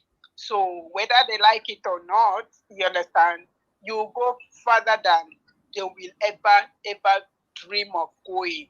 So these guys are just distractions, and trust me, you have many more coming in and pretending like they are, they support what you're doing, but they're actually the rats trying to, bite you and blow the air to make you feel good while they are biting. So just God is with you, and He will continue to be with you and protect you and keep every other person that is true to Nigeria that wants to see the new Nigeria. And everyone that has sold their soul to the devil, may God, just show them mercy. That's what I'm going to say. I hate to curse. May they just receive the mercy of God and Thank have you. a change of mind and do it right. Thank you so very much. God bless you, Madam Ellen. Thank you. All right. Mr. Chris, thank you for calling in, sir. Good evening to you. Good evening, Mr. Nanjaosh. Can you hear me? Yes, sir. Thank you. Talk to us. Good evening, sir. Thank you very much for the opportunity. Good evening, everybody. The panel in the comment section. Thank you all for keeping the spirit alive. My name is Chris, and I'm calling from Dublin. And Mr. Nanjaosh, may God continue to bless you for your wisdom and your ability that you are able to handle everybody from diverse background, political views, and and still able to keep everything together and move everybody forward. Thank you very much. Thank you, sir. For that, we remain grateful. Just like the other lady said, the lady that just finished speaking, I think you have a special grace that, it's not common. Just it's a special grace. You are Peter will be in another different dimension. Well, having said that, I think we we shouldn't be surprised that things are going like this, that we have people that are above the law. You can imagine just common INEC chairman is not obeying court order. It's just a stark reminder of what we are going to be expecting if we allow these mandates to go. So people that are saying, oh, it's already, let's just allow them, let's go. No, we must try and do everything we can to claim this mandate the first time. We must claim it at the tribunal, because I'm even scared of the Supreme Court, because if it gets to the Supreme Court, those guys there, I don't know. And we should remember that their judgment is final. There's no appeal. So we should do everything possible. We should keep the pressure on. There will be distractions left, right, and center. So we shouldn't lose our guard. We should focus on what we are doing. Having said that, talking about distraction, I personally am not surprised about how 2Nigeria has turned up. Some of us, we've always been, against him anytime he speaks. And in this same vein, I want to thank Mr. CM and Black Panther. I know these two guys, they are always countering 2Nigeria. They always see what he wants to say even before he finishes saying it. And my humble self, once in a while, if we meet, especially at the midnight panel, we always try to point out his double-sided view in all these political issues. I think I'll give credit again to Black Panther and CM. They always call him out, because I don't see any reason why the man is either he's blaming the people that are suffering the brunt of what the leaders are doing, or he's blaming the foreigners. Those are just the things he does. Yesterday night, I was even listening when Nigeria Watch gave him extra 10 minutes, even when the program has finished. The guy started, it looks as if he was blaming Soyinka. No, he was only angry because those guys, Soyinka was criticizing Russia, and Russia is against the West. He wasn't really saying it because of what those guys were doing against the movement.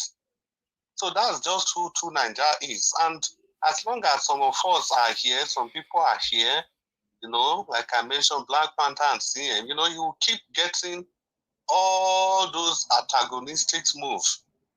That's just who 2Nigeria is. He knows exactly what he's doing, because he's too intelligent for some of his positions, some of the things he says here. It's a big distraction. But be that as it may, I also believe that he raises, like I've said before, he raises the discussion in this panel to a different bar, to a very high level. I must give that to him. I must credit him with that. But apart from that, we really need to be careful of his whims and caprices. We have to stay focused. And the Nigeria Watch are doing a very great job, no matter how you reacted. Some things, just like in the Bible, Jesus is the same time, he's the lamb upon the throne. He's also the lion of the tribe of Judah. So yes, that is how a leader should be. Sometimes Nigeria should be a lamb, sometimes you be a lion, and that's what you have demonstrated. I doff my heart for you. You are a good man, you are a strong man. Keep on doing the work, even if 2% of people are not for you, but the rest assured that 98% of people are for you. You can't please everybody. If you want to do that, that's the short ticket to failure. Thank you very much for your time. May God keep blessing you. You are very Jesus' right. name. God bless you, sir. Amen. Amen. Thank you. Yeah, he's very right. I'm not here to please everybody. I'm just doing my part. I'm just, yes, just being human. That's all. Obviously, I can't please everybody. Even the people that we've tried to please, they still, some of them still turn out to become a vampire in our lives. So what are we talking about? Jesus Christ could not please everybody. Now we want to please everybody. Let's just do it how it is. The reason why I'm calling to Nigeria out is that it should focus on Nigeria. That's it. I want to see him criticize our satanic government. Anybody that is doing. We talk about Asari Dokumbo. We've been talking about Asari Dokumbo for the past 4 days. To Nigeria, I've never talked about Asari Dokumbo. You know what that means. So for me, I don't like hypocrisy. Just say it how it is. You know, you want to say it how it is. Say it within your country. You know, except you are not from Nigeria. You know, you cannot be saying you want to say it how it is. You are not, you know, nobody can question me now that I'm not from Nigeria. You know, I can speak my language. I will prove it to you. So that you come here and speak your language. Tell us where you come from. You know, Nigeria is from Yugoslavia. That's where it comes from. All right, let me quickly move on to the next person, which is engineer Okay, Francis. Nigeria Watch, thank you very much. Okay, it's already now. Make I just talk very briefly. Now your pikin they talk or not be you they talk. Hey, Ijoma, quiet. So Tell yeah, what Ijoma to calm down. What I wanted to say, is first of all, I wanted to apologize, because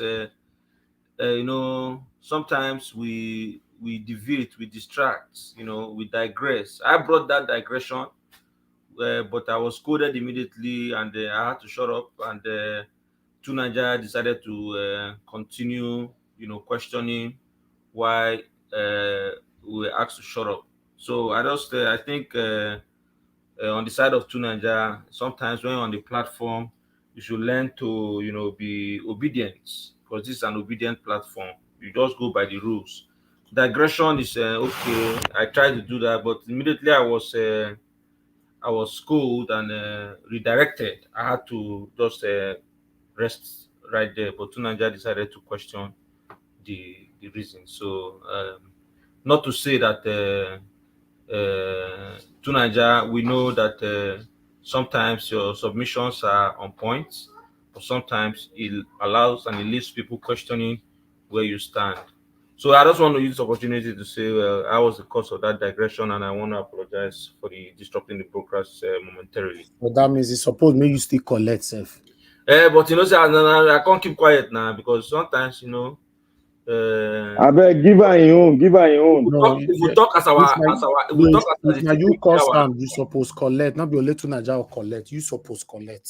Well, if you give me, I go collect. No, we'll postpone your own. We'll postpone your own for another day. No, well done. I did on the background. Just I'm a little bit distracted. I don't know if you talk too much. Thank you, my brother. I appreciate you. Thank you. All right, let me quickly move on to Engineer Francis. Engineer Francis, please, if you are there, sir, talk to us. Thank you. All right. Please, guys, let's not lose our sight on where we are going and what we are here for.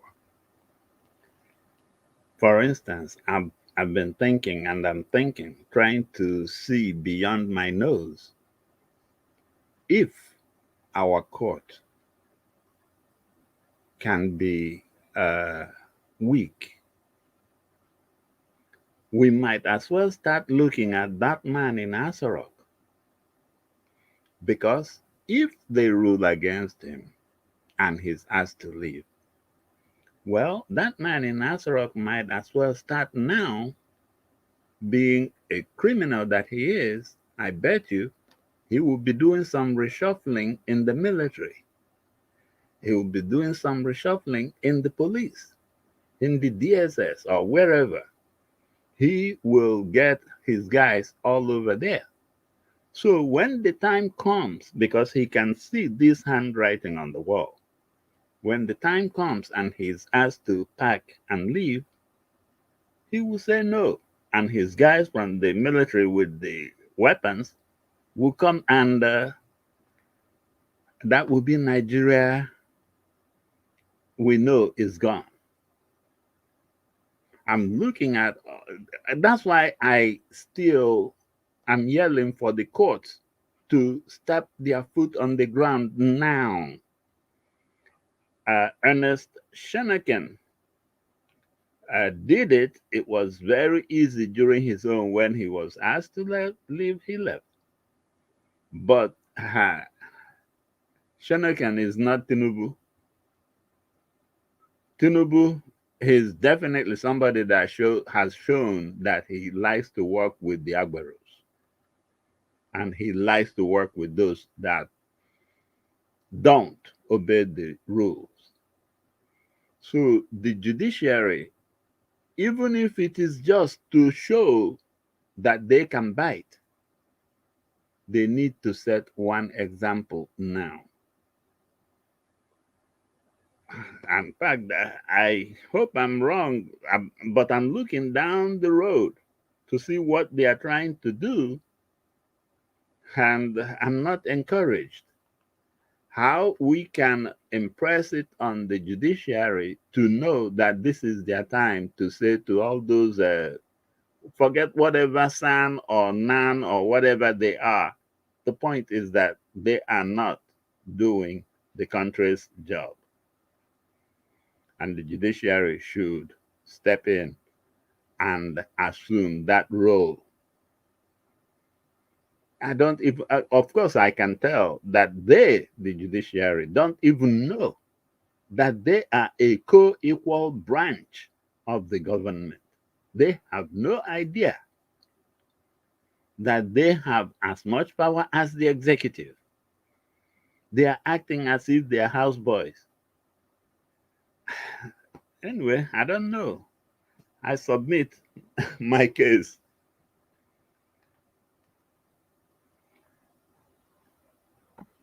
All right. Engineer Francis, thank you very much for your submission. The good thing about it today is that I would like to close on time because we've been on air since 2 o'clock, as you all know. So let's see, on this second segment, how many hours am I here now? It's already okay. It's already almost about 4 hours. So let's see if we can do a maximum of 4 hours, 30 minutes maximum.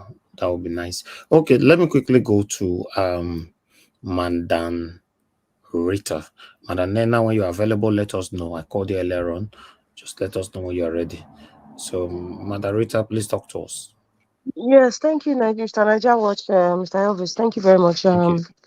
I think there's not really much to say for now. I think the only thing you talked about was the breaking news was about that they confirmed that there was no glitches from Amazon.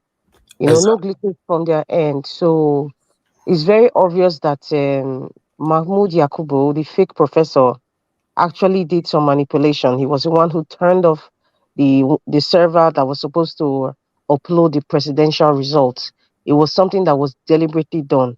Now, for me, I wouldn't say the sad part, but I know it's in progress. Because I've tried to research and check. Um, there's no bill to prosecute electoral offenders.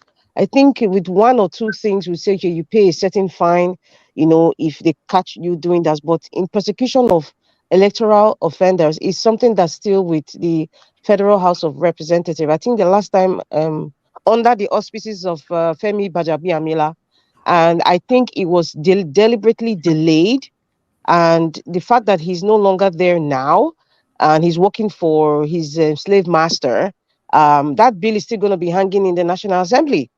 So INEC has said it. Festus Okoye has said that. Even Femi Falana has also said that. That is the snag that we have. That bill is still sitting in the National Assembly. They didn't talk about it prior to the election. It hasn't been touched. That bill hasn't been passed. So right now, even if anybody who is being caught right now, for electoral fraud, nobody's going to jail. Nobody's going to jail for a certain jail term, like maybe 10 years or 20 years. Nobody's going to go for that because, hey, so this is where we are. But it is good that at least we know what happened, but we need to know the full story. And if Amazon comes like this and tell us there's no manipulation, you see, one mistake that these ignorant so-called fake professors made, and with the APC, I think they didn't have any understanding about software. They didn't have full understanding about technology and what it could do. They didn't have a full understanding.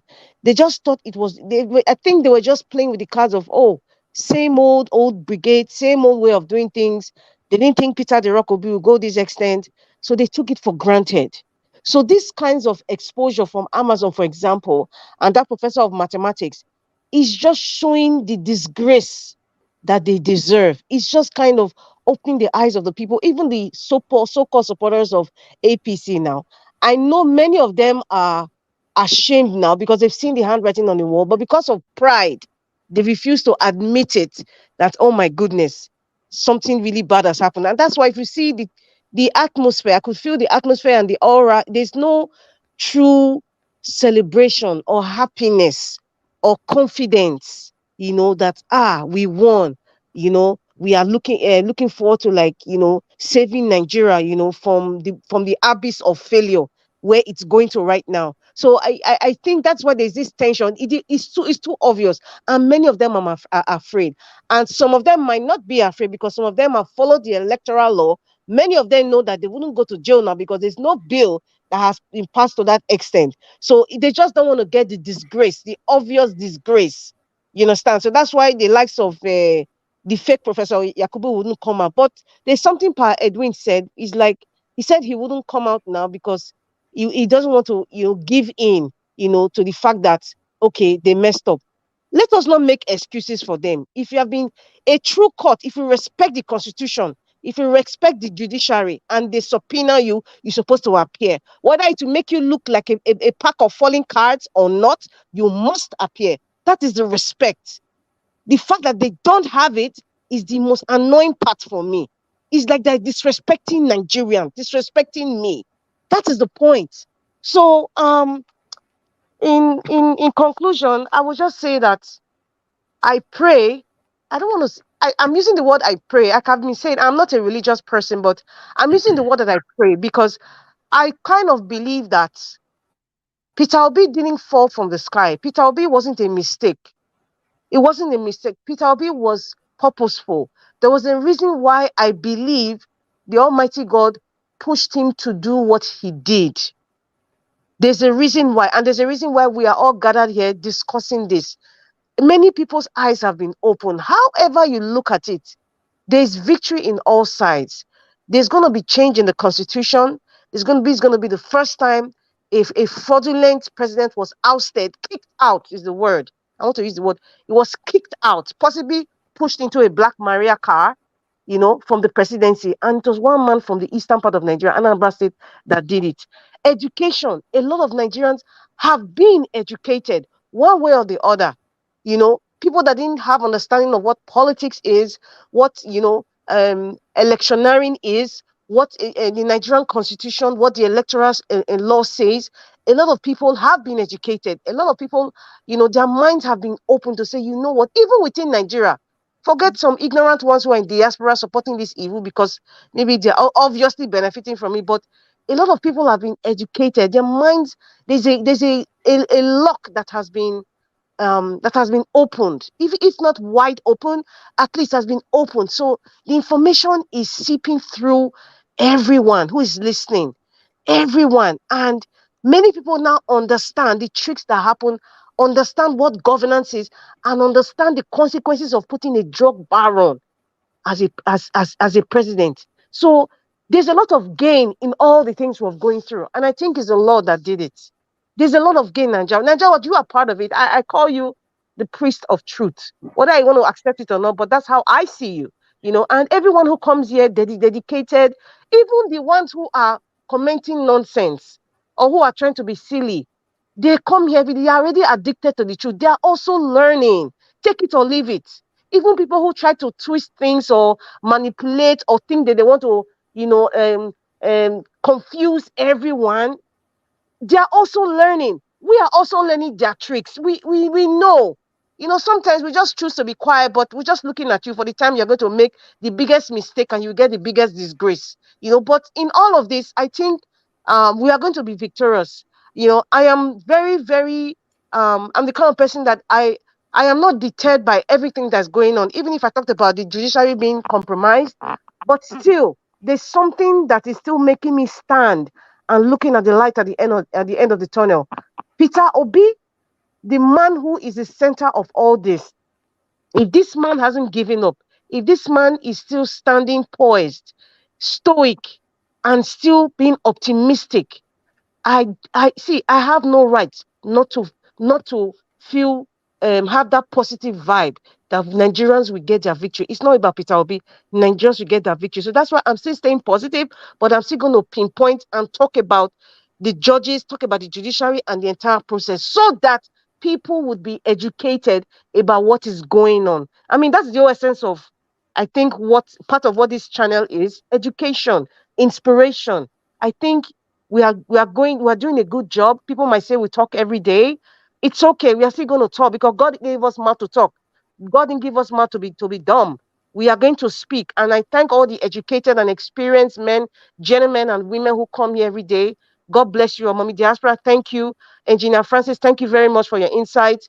Everyone, Pa Edwin, even Mr. Two Niger, I thank you too.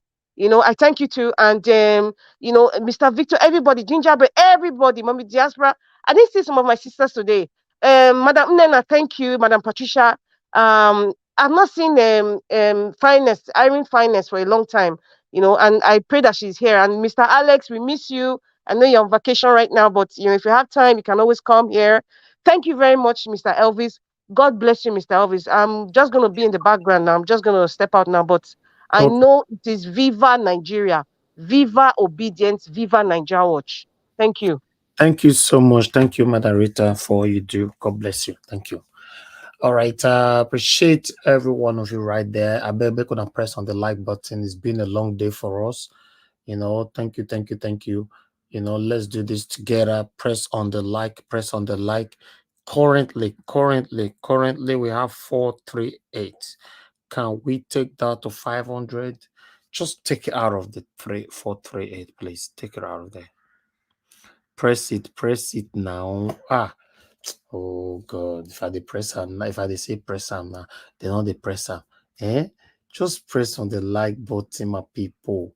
They don't press am. God bless you all, my people. I appreciate you all. Thank you. Now God bless you, now my people.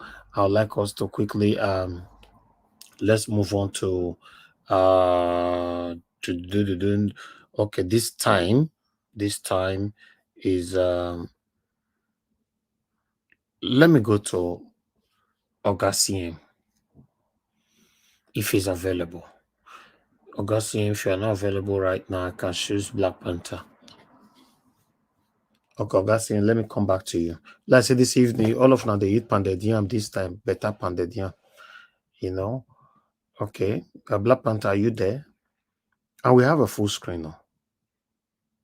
Black Panther, are you there? Nigeria Watch, yes. Are they here? If let's say you still they eat as well, you still they eat. Are they hear shaking for your mouth?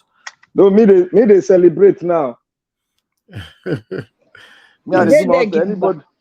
Me I dey gidigba. I dey here, like the Nigerian military will say. I dey here. We dey here. They give them money for pocket. They say they here. All right. Okay, give us your final submission. Oh, Mr. Najawat, what a wonderful day. And all the things I planned, I wanted to see, and I have spoken concerning, I'm seeing them, I've seen them now.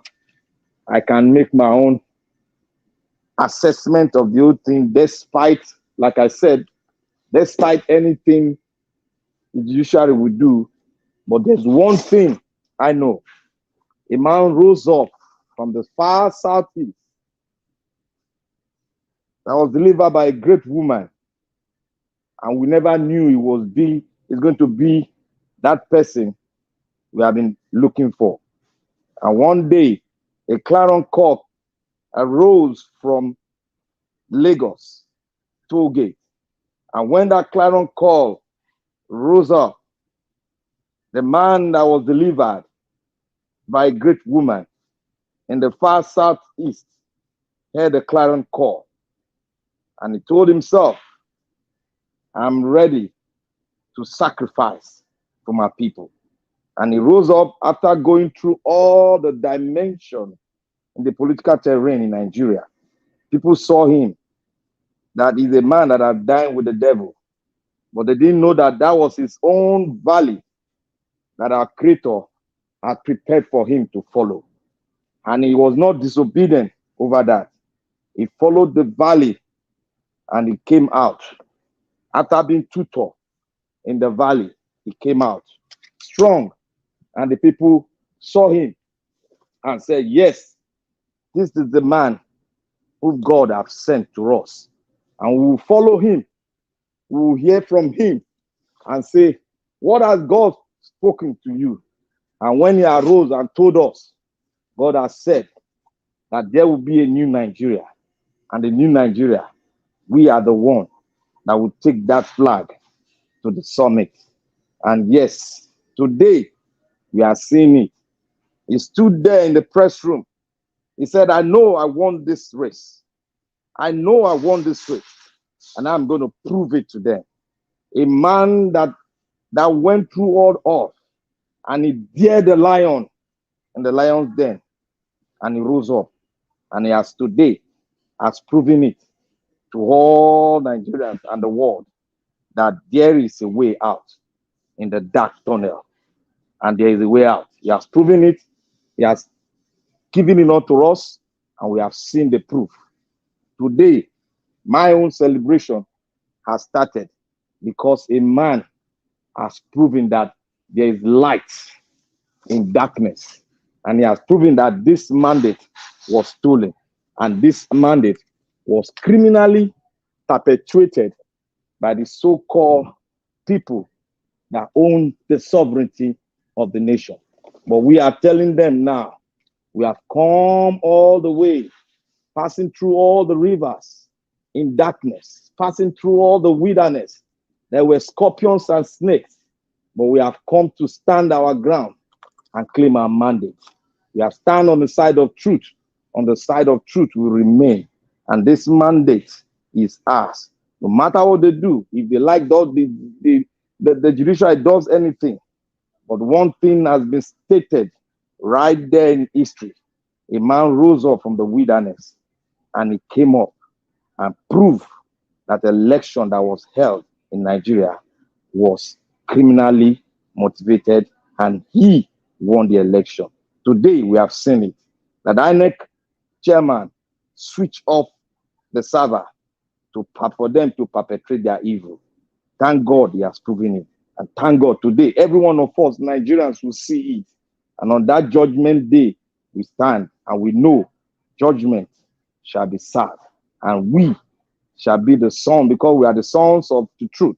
We shall stand and say, Viva, thank God. Today is our Independence Day in Nigeria, and we have stood our ground and we have claimed our mandate. Thank you, Mr. Obi. Thank you for standing and hearing the clarion call of the patriots we have lost. Thank you for giving yourself as a sacrificial lamb to take this lamp, this light to the promised land. Thank you, Mr. Peter Obi. Thank you, Mr. Naija Watch, for giving us the platform to follow its suit. You are like a wilderness. We passed through, and you gave us that passage. Thank you, Mr. Naija Watch. Thank you, all participants. You guys have done a great job to your service, to your father's land, to your motherland, I would say. And here we go. Here we go. A new Nigeria is possible. Thank you all. Thank you. Thank you very much, Black Panther. God bless you. I appreciate you. All right, before I call on the Oga CM now, let me appreciate Michael Organ Emaro. I really do appreciate your continued support financially and otherwise. Thank you. May God bless you. Guys, continue to press on the like button. Remember that I asked for us to go to 500 earlier on. Currently, we're on the 458. You know, please, let's take it to 500, please. Let's take it to 500, my people. Thank you very much. If you can help us to do that. Okay. If you can also help us to press on the dollar sign the same way my Organamaro just did. I really do appreciate that as well. All right, let me go to Oga CM. Talk to us, sir.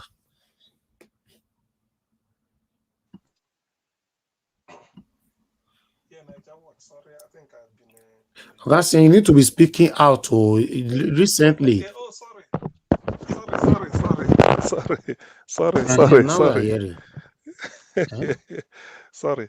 I said I was trying to say I was a bit off cuff, but I think I've seen what the news from Vanguard is quite reassuring. Presidential poll, there was no technical glitch on February 25th. The Amazon chap tells the court. You see, I think like the last speaker said, Obi knew. I think the thing is that it's like Obi envisioned that this situation will arise. So he prepared ahead of time. Because all these things, summoning all this evidence, I don't think it was after Tinubu was announced winner that he started collecting this evidence. Maybe he put them in the cooler, said there may be need for them.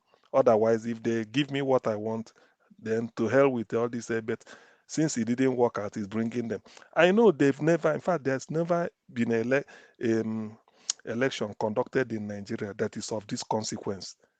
And then consequence in the sense that the way Obi is approaching it and the way Nigerians, both at home and in diaspora, approach this election.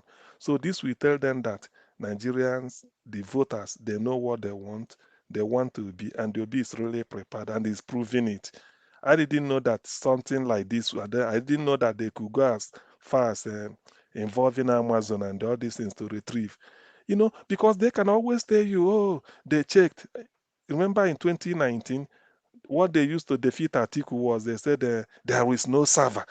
They say, where is your server? He said INEC system has no server.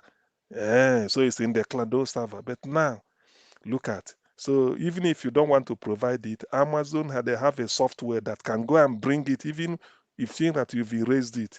So that is a welcome development and it's reassuring.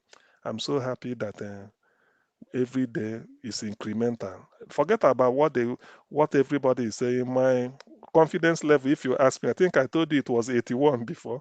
Let me put it at let me put it at 86. So that is, let me put it at 86 because every day is incremental.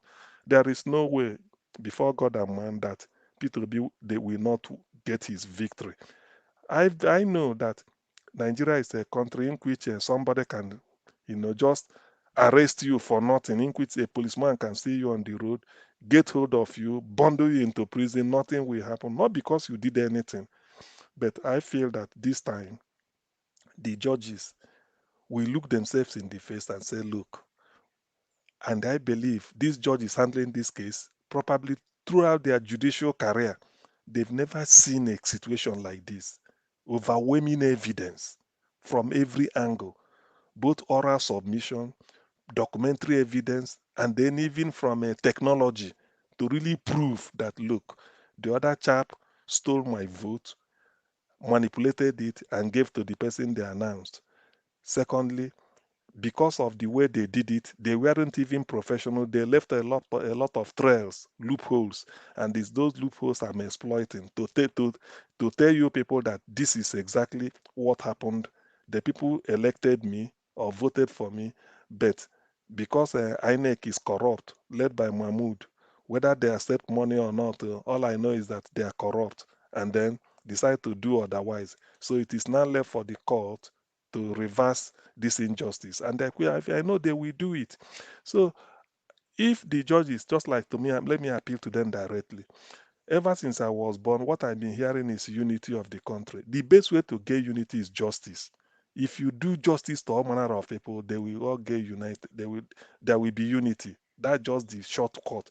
But Nigeria is approaching unity through mountain, making noise, federal character commission, all those rubbish. Just do justice and the equity. And there's no better way to demonstrate justice than through the decision of the court, that from the evidence they will say, from the evidence before this honorable tribunal, they've seen that yes, this was manipulated, they accepted it, and it has been given.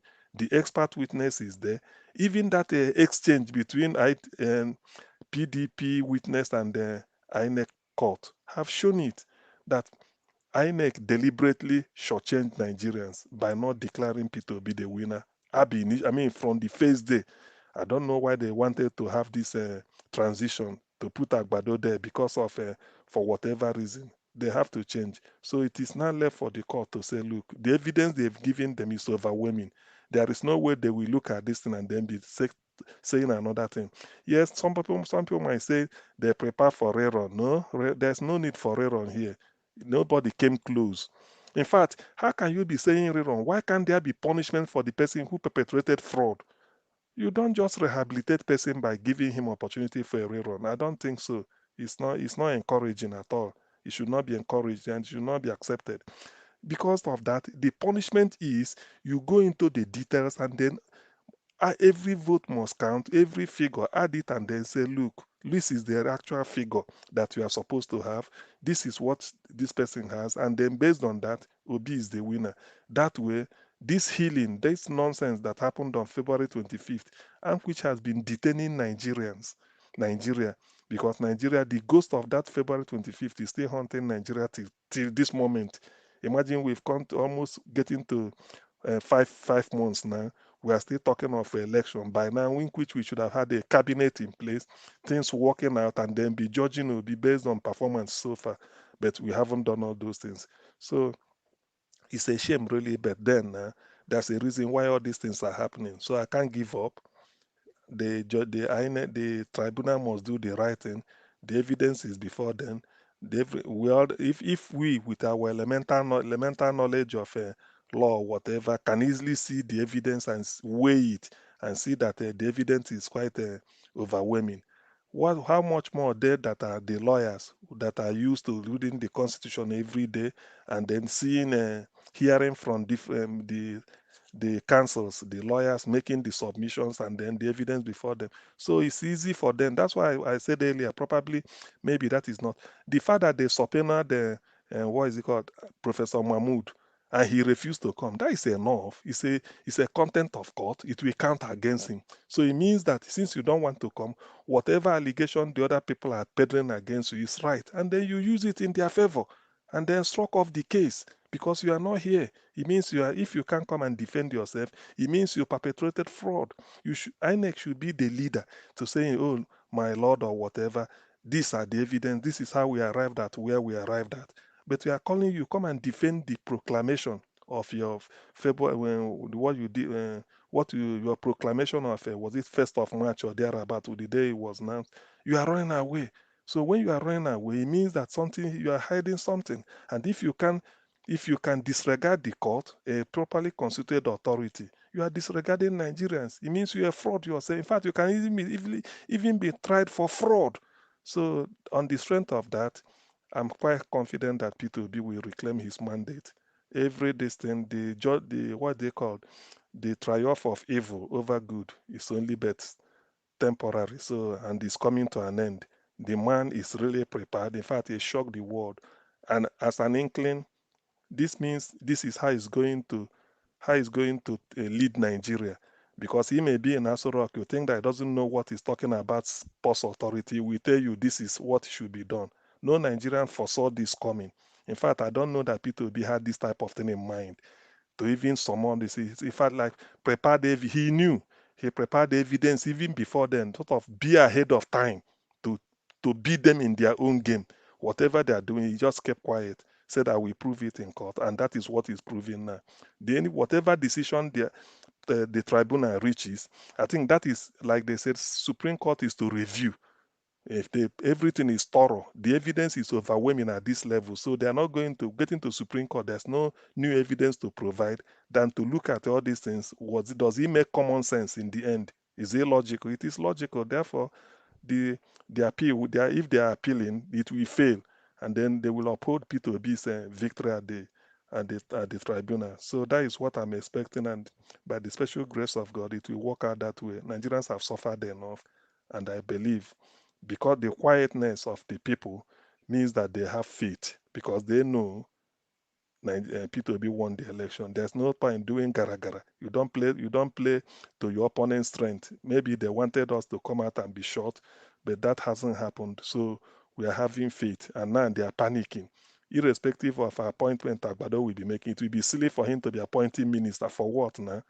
When you know you didn't win. All these ones he's saying is just to, what they call motion without movement, to pretend as if he's doing something. Now he's back to France, allegedly.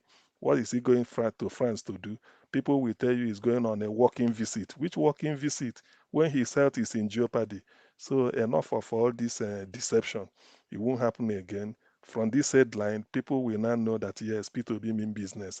And by the grace of God, he will cross the line. Thank you. Thank you very much, Ogasim. I appreciate your wonderful submission.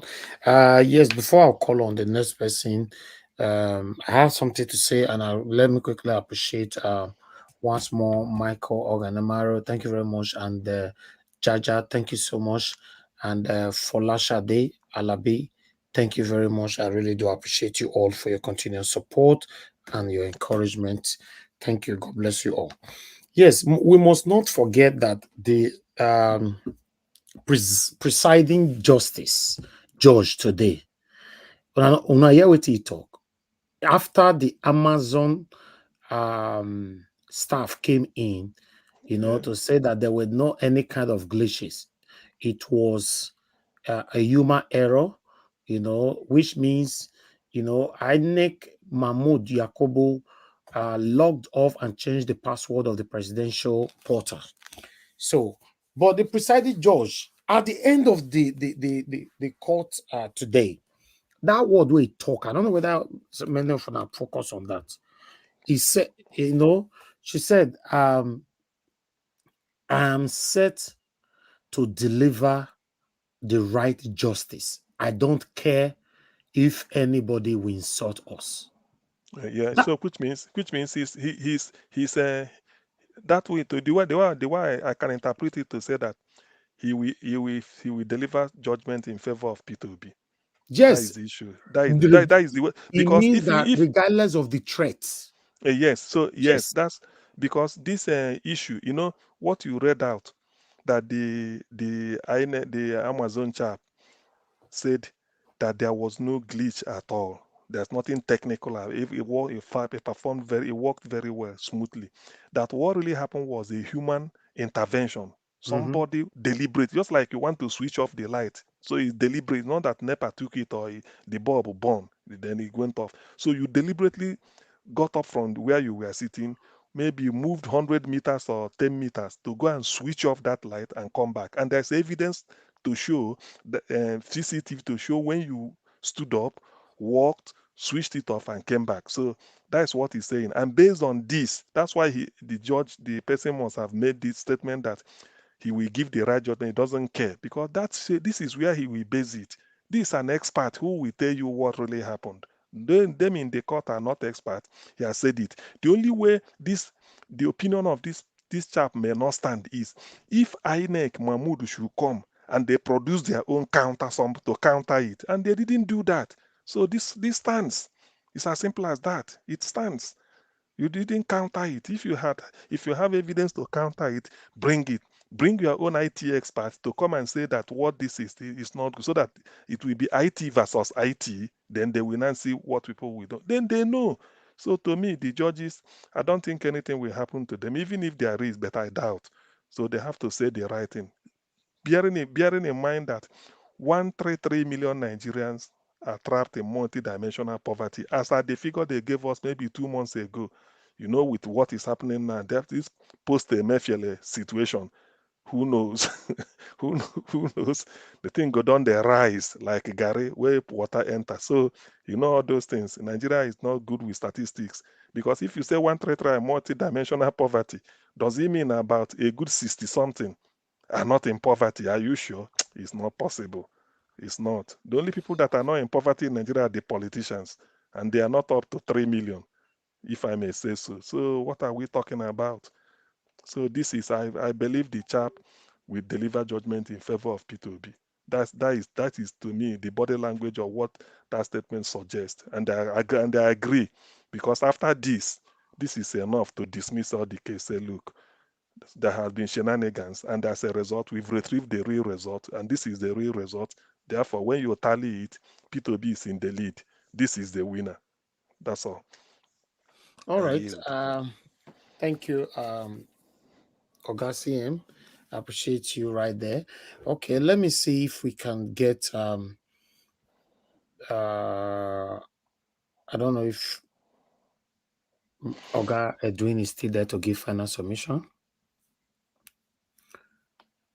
Mr. Edwin, okay. I assume you're not available. So let me move to the next person quickly. Madam Patricia, are you available to give final, or you just okay? You really told me then you were listening. Yes, I did. But if you want me to, then I can. Okay, Yeah. give your final submission. Even though there's a minute, that's fine. Okay. Thank you again for the opportunity. Thank you. Yes. Oh my God. The Constitution, the Constitution cannot be overemphasized. That's where our problem lies. But there's nothing we can do now until we have our principal there.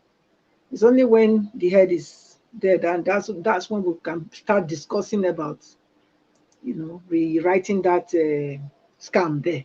It's a scam because all what Yakubu Mahmoud is doing now is because all the electoral crimes committed is based on the fact that there's no provision for punishment to those that carry out such acts. Hence, it has become a norm, with every election. So I believe by the time that is handled, once our PM gets to office and gets to work, that's the first thing that we will be clamoring for to be reviewed, because without that constitution being changed, I can't see him working effectively either. The constitution is so fraudulent, so one-sided, one law for them and one law for us. And yeah, it cannot go on like that. So that's one thing. And then the server, yeah.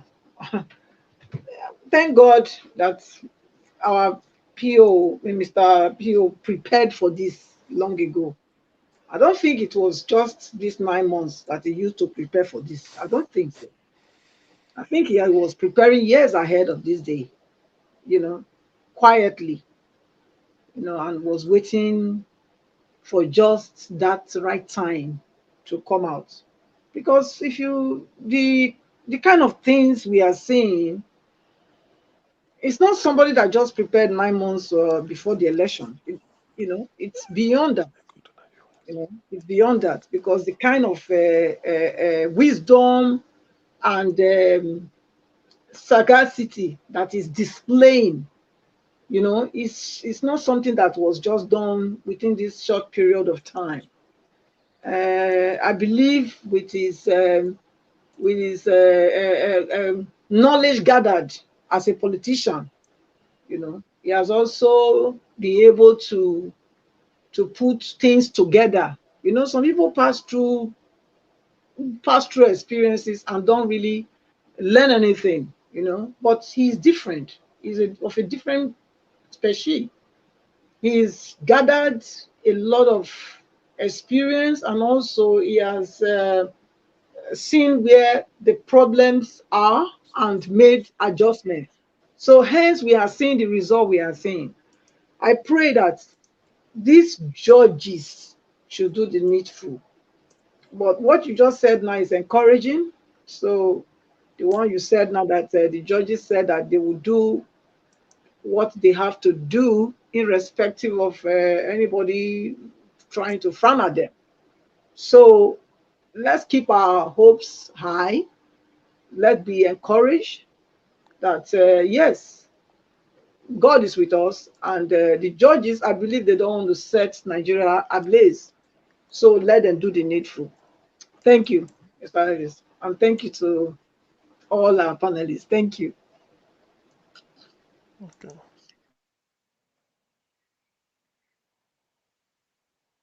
Okay. It's like Mr. Harris Maybe he's tired. Niger is that Watch. up. Okay, let me okay, it's understanding now because it's been up since so I'm here. I'm here. I'm here. okay, I'm here. okay. Thank you. Thank you. Thank you very much. August yes, maybe is tired. Yes, now I'm a human being. But I was here. You know, I muted myself. I was in another page. So Okay. all right.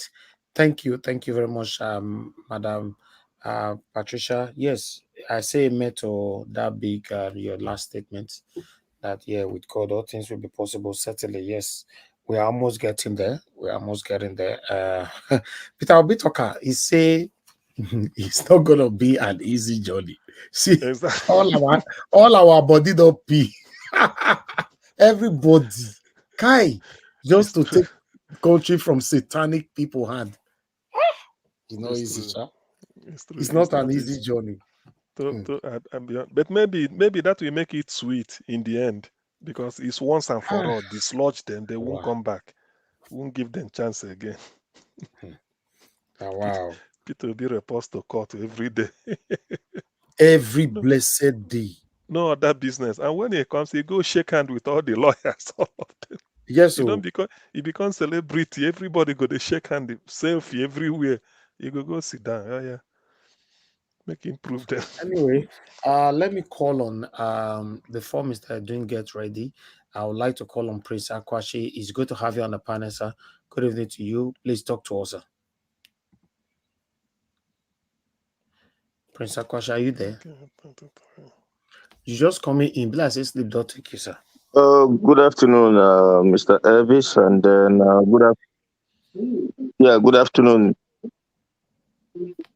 No, No, you are watching me from TV side. Does it work like that? Off your can you hear me TV. now? Take your TV to your kitchen and talk to us from your phone, please. Yeah. No. I'm not on TV. You are watching me from somewhere. I'm From somewhere. not on TV. Where are Can you you hear me? watching?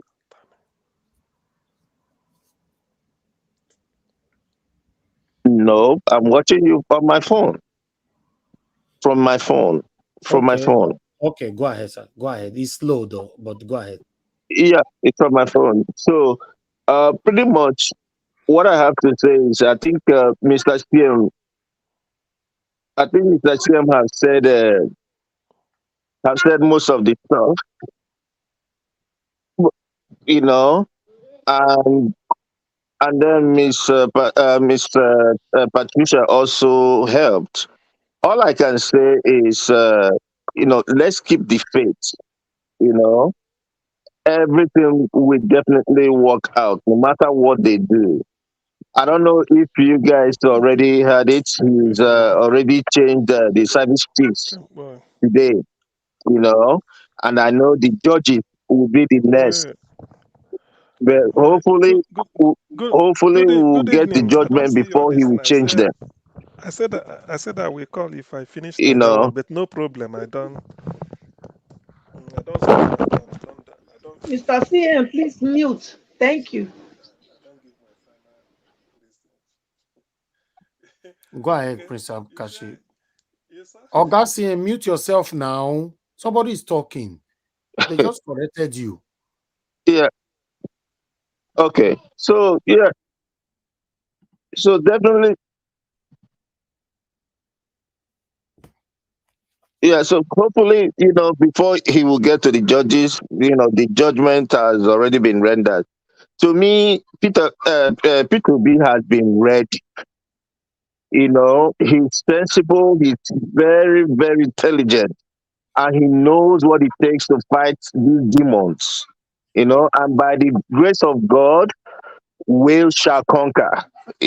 That's my. I've been that. I've had that positive mind right from the election day. I knew it was gonna happen. You know.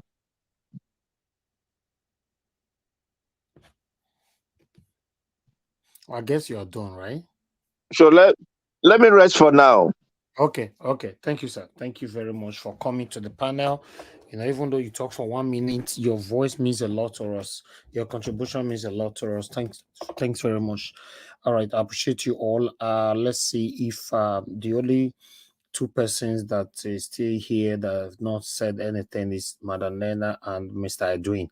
Is any of you available? Okay, let's say that is it. That is it for tonight, my people. I appreciate every one of you. Let me quickly go appreciate the people right on the comment section. Mr. Evans, do you call my name? I'll be calling you for the past 1 hour now. Oh, sorry. I stepped out briefly. And you went to market, go do food shopping. You can't go cook. You can't do everything. You just leave your computer for here. Eh? For the past 1 hour, we'll be calling you. Talk to us. If you are free. Mr. Evans, no verse too much. Are you available to speak now? Yes, I am. I'm here. Okay, talk to us then. I'm here. Yeah. Yeah. The only thing I've not spoken about is the information about the Amazon person that telling us that there was no technical glitch. I mean, it's important that we are hearing it because this is something that we already know, that everything that these people were saying about technical glitch and everything was all pure lies. We all know that all these things were pure lies. So, and like we be saying this morning, is important that all these evidence are coming out. Let's see how much these people can deny all this evidence that are being everything that is. We keep saying that the evidence that P2B is bringing us is overwhelming. I have somebody asking, how did P2B get or how did he prepare for all these things? This is a man. There's a saying that that some snakes are not the kind of snake you kill with blunt knife. So P2B is not the kind of the kind of snake you kill with a blunt knife. He's not the kind of man that you can just toss around. This is a man who knows what he's doing. He prepared himself. Even if it took him one day, 5 days, 9 months, first of all, he knows the system. He knows the kind of people he's dealing with. So he prepared himself. And like we always say, these people didn't see this coming, that this man will go to this length to bring somebody from the US who works in Amazon. So whatever INEC Mahmoud Yakubu is hiding in his beavers, let them keep hiding, because there are people who will dig into whatever he's hiding and bring out the truth. The evidence is overwhelming. Let's see. No matter how much the judges are compromised, no matter whatever weapon that is on their head or their neck or whichever part of their body, let's see how they will see all these things and they still come up with anything that does not make sense. Nigerians need to keep their eyes open, and Nigerians needs to keep talking, and Nigerians need to understand that we cannot afford to let any of these things slide. They may be doing all these things for years and they're getting away with it, but at this point in time, it's a different ball game, and it's becoming very clear to everybody. Anyone who does not respect P2B and his intelligence before now, I don't know who that person will respect, because this will think that they are smart, because it has always been easy for them to just do things like this and get away with it so easily. But this time around, let's see how they will, how they wiggle themselves out of this mess that they put themselves in. And once again, we want to say they just, I don't know how someone like Mahmoud Yakub would be, playing with the judiciary and everybody's keeping quiet with him. I don't know who Yakub Mahmoud is. I don't know who he thinks he is, and he can get away with all these things. Then better bring that man, whichever way they want to use to bundle him, to bring him, he has to come and answer for the atrocity that he committed in Nigeria in this 2023 election. He has to come and answer for it. This should not be allowed to slide. If not, the judges is trying to tell everybody that everybody can go ahead and do whatever they want and they will always get away with it. It cannot happen like that. Anyway, hopes are high, and I'm so still all right. Thank you. That something good is going to come out of this. Thank you so much. I'm so sorry that I stepped out a little bit. And, okay, that's fine. Understandable. So thank you. God bless you, madam. All right. Thank you very much, everyone. I appreciate you all for your time with us. So this is the end of the broadcast today. Yes, we've been on air. So, but join us again tomorrow, 2:00. We're going to be taking the live update here as usual. So join us on time, and let's do this together. I appreciate every one of you. Yes, we are going to be doing that. I believe now, if they continue to put us, I believe throughout this week we are going to be on 2:00 all through. So because of that, so yeah, Naija will be here 2:00. Between 2:00 and 2:30, we're going to be here to take updates. You know, I believe when the court starts, update normally start coming out after like 30 minutes. So yeah, but we're gonna start be here between 2 and 2:30. But know that yes, all the updates in court, we're going to be passing all of them to you until the end of the court cases. All right. I appreciate every one of you. Thank you very much for your support. Those of you that is kind, that is genuinely supporting us, we appreciate you all. Thank you very much. And for those of you that have a satanic heart that is looking for how to bring us down or anything, don't worry. God will pay you back. It's between you and God. You know, don't worry, because obviously we know that what we're doing today is not everybody that is happy about it. Yes, it's not everybody, but that's fine, you know. But I'm certain that I have more than 80% of people that is supporting me than 20% that is against me. There's even if you check it properly, it might not even be up to 20% that is against me. Yes, because I stand for what is right. I stand for how Nigeria can be better. I stand for how our people back home can live a better life. The same way I'm living a better life in the UK.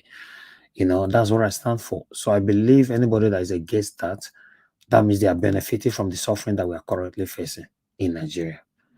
Yes, I'll go to the comment section. I want to quickly, please guys, press on the like button. Be pressing on the like button before we round up.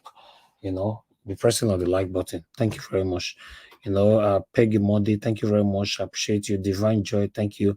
Mother of all mommy diaspora, thank you very much for all you do for us, mommy. We appreciate you. And I can see it. Thank you very much. I appreciate you, Mother Patricia. Tagojomi, thank you very much. I can see Namo Plati, thanks very much. I appreciate you all. Michael Oganamaro, thank you very much, sir. I appreciate you. JD is right there with us. Lord Lucan is with us as well. Thank you, my good people. I appreciate you. Mr. Wala, thank you. And God bless every one of you. Yes, I can see Avi Jack. Thanks for joining us today. I appreciate you. Thanks for your support. Continued support. Thank you. Samuel Olaka is with us right there. Emeka Ebe Magnus. Thank you, my good people. God bless all of you now. Madam Bella Naomi, thank you very much. I appreciate you. I appreciate every one of you right there. I wish I can mention all names. Ijedima, Dennis Osifo, and many more. Robinson Lukes, thank you so. Thank you. Venus Peterson, thank you. Now God bless all of my people. I wish I can go further than that, but unfortunately I cannot. I have to return back. All right, Savior A right there just commented. Thank you very much. And Zico Slater, thank you. Appreciate you all. Thank you. All right, people. This is where we're gonna be rounding up with this broadcast right now. Divine Joy, thank you very much. Yeah, good night, my people. Appreciate every one of you that came to those of you that came with a good heart to the panel today.